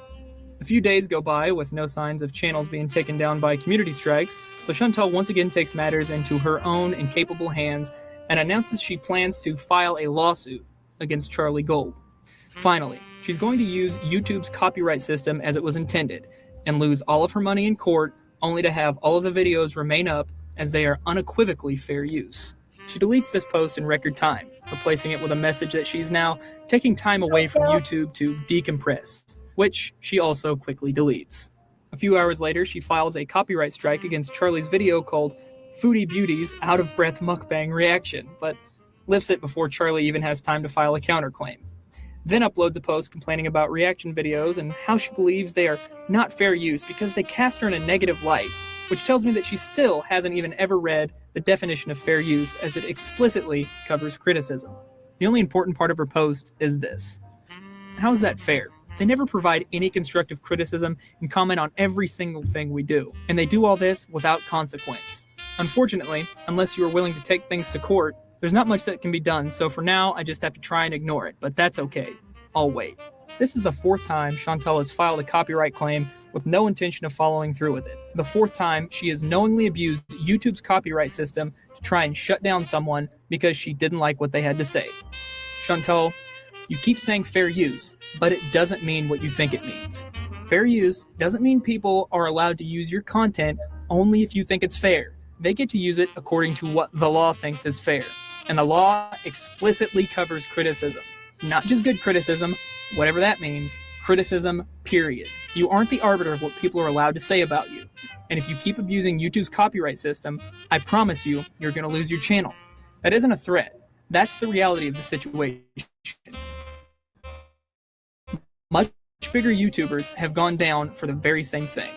Despite stating that she won't be taking anyone to court, she goes right over to Charlie's comment section and threatens her with legal fees right after the post, and Charlie encouraged her to follow through, which is the correct move. No one should be scared of Chantal. I know I'm certainly not. She can file a false copyright strike against me if she feels like it. I'll gladly milk that. Yeah, you know what? It's funny we're watching this right now because, and thank you for bringing it up. So back in the day, she used to go after people herself. But then came the point where she decided, you know what? I can use other people to do my dirty work. And so she does. You know, she finds beezers around her who want to be in her good graces, and they'll do anything to be in her good graces and earn a few extra points, although Chantal doesn't really care about them. But a while back, Natter went after all the reaction channels and issued over 140 privacy complaints.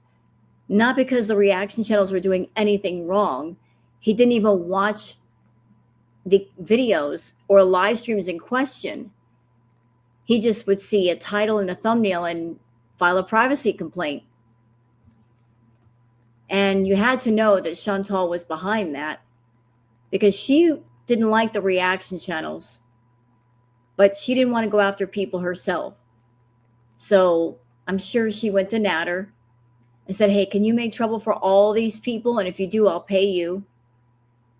By doing that, she accomplished two things. Did she make trouble for the reaction channels? Yeah, she did. A little bit. She didn't take anybody down, but she was just a big pain in the ass. But the side bonus to what she did, using him, was that because she was using him that way, now nobody wants to react to him. And he lost views and viewers by doing that. So she basically knocked out two birds with one stone by having Natter do her dirty work and ensured that the channel that he was on would never grow enough to where he would be independent of her. He would always be codependent on her and her money. So that was a sneaky, slimy move by Chantal, I feel. What's that? Several small reactions. Oh, they were? I didn't know that. Boo, Chantal, boo. For content for years to come. I'll also make sure YouTube goes through and checks every single time she's abused the copyright system. Sorry to interrupt again. You know, one thing I've noticed over the years about Chantal and the channels that she goes after, she herself has said this. She has said, I like going after the smaller channels because she feels because they are small, that they're easier to get rid of. Like they don't have much of an audience, that they're fairly new, and she can get rid of them fairly quickly. Like the bigger in size you are of a channel, the more of an audience you have, the more she might leave you alone. You know, because if you've been on YouTube a while and you're got a hang of things, maybe you talk to some other people, then if she issued a privacy strike or whatever, then you can ask for advice and get the appeal done. But she goes after smaller channels because she feels they won't fight back. So she wants to talk about being a bully. That's bully behavior. You're not picking on somebody your own size. You're picking on somebody smaller and what you consider to be weaker.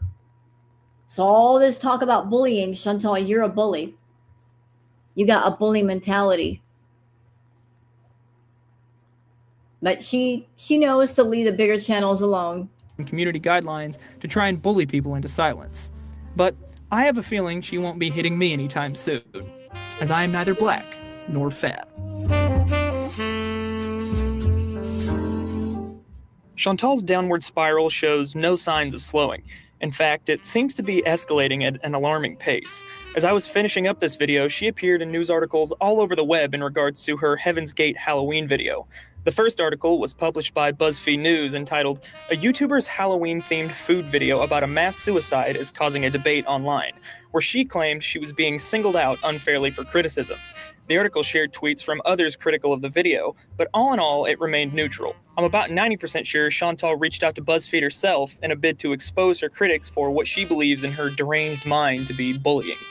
One day later, a second article was released by Insider, originally titled, "YouTuber Criticized for Eating Cheese While Talking About Mass Suicide," which, as you may have guessed by the title, wasn't as even-handed as the first. Which is probably why the article was swiftly changed to, "A YouTuber deleted a video which showed her talking about mass suicide while eating cheese," but she called much of the criticism false outrage. And where I'm 90% sure Chantal is the one who reached out to BuzzFeed, I'm 90% sure Michael B. Petty reached out to Insider, and I really hope that's true, because the entire article reads like one of his videos. It includes numerous quotes from Michael directly, exposing Chantal for her true nature, and even includes the fact that she filed a false copyright strike against Charlie Gold. The author really went out of their way to expose the real Chantal. My favorite excerpt is, "I do think, like anything else online, sometimes backlash can get quite nasty, and I usually try to block this for my health and for the health of my channel," she said, adding that she thinks Michael is hypocritical for calling her out when he fat shames her. Michael refuted this claim and said this is how Chantal responds to criticism. He said taking down the video is very typical, and when she does something wrong, she tries to hide all evidence of anyone wrongdoing, as well as, Chantal barely spent any time talking about the people that were involved in the crime, and while talking about the mass suicide of people, stopped to give her review of how amazing her pumpkin-spiced aged cheddar tasted. It really never fails that when Chantal attempts some sort of offensive move against her critics, things come back at her tenfold. And with that final story, I have to cap off this video before she does something else that bears mentioning, because it's a guarantee that she will. As the cycle turns, we can expect more and more erratic behavior out of Chantal until it comes to a crescendo and she admits that she's been in a really dark place and needs to take her health more seriously. Thus, the cycle begins again. Who knows what diet she will fail this time? Whose video she will strike next? I think Chantal's story really caught my interest in a way no other subject has because of its cyclical nature. It reminds me of my favorite series of books, The Wheel of Time. However, unlike the novels, the wheel, her cycle in this case, will be broken. But it will not be done by any hero, for there's no protagonist in this story. It will be done by Chantal herself, since she is absolutely, undeniably incapable of changing her own behavior. She will file another false DMCA, and another, until YouTube inevitably terminates her channel. At which point, the cycle will be born anew in her kitchen, where she films mukbang videos on a camcorder and mails hard copies to everyone she knows, taking her rage out on the few people left around her. God have mercy on them. Pete's, BB, Mama and Grandma Chantal, I'm praying for you. I hope you enjoyed this video. In all likelihood, it will get demonetized, so if you want to help me produce more content, you can throw me a few bucks on Patreon. I only charge when I put out a video where I spent a significant amount of time on research, scripting, and editing. Okay, so that's the end of the video. So I hope you guys enjoyed that. There was a lot of information there. A lot of information, and that was a Canadian horror story, and that was made 6 years ago. So for those that wanted basically a quick run through of everything that Chantal has done on YouTube, that pretty much summed up a lot of it. That didn't cover Crack at Olympics, but that's okay. There's plenty of stuff out there about Crack at Olympics, but there was a lot of info. There's a lot of stuff to digest. Yeah, he put a lot of work into that. It's a good rundown of early Foodie before Crack at Olympics. And Crack at Olympics could be another documentary. You have to go back and watch the beginning. Well, like I said, here's the link. Hold on. It's a Canadian horror story by Toad McKinley. Really great watch. There you go. So you guys can watch it on your own if you'd like. But I thought it'd be a good watch for those that weren't around for the early Foodie days and you want a kind of a condensed version of what happened then.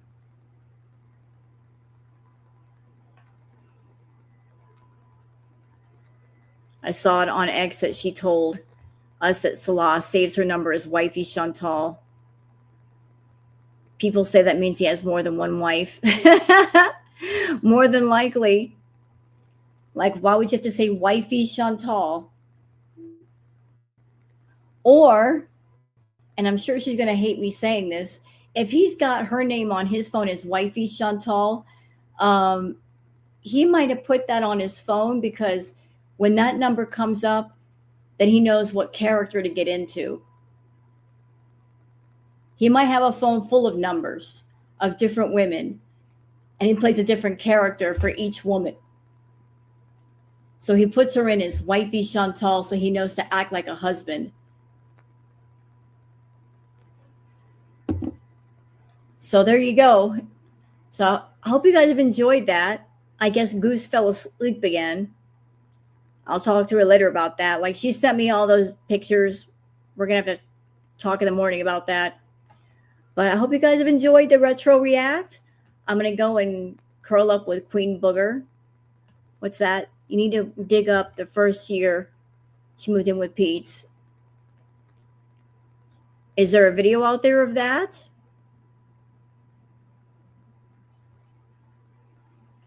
Is there like a video out there that covers that?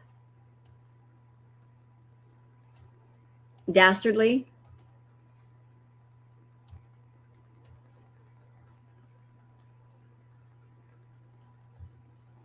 Well, you're welcome. Like Booger is look Booger. She's more than ready to go to bed. That's why she's been all over me all night. She's like, "Oh, Mom, can we go to bed now?" Look, there we go with the yawn. All right, I'm out. Y'all take care and have a good one, everybody. Bye.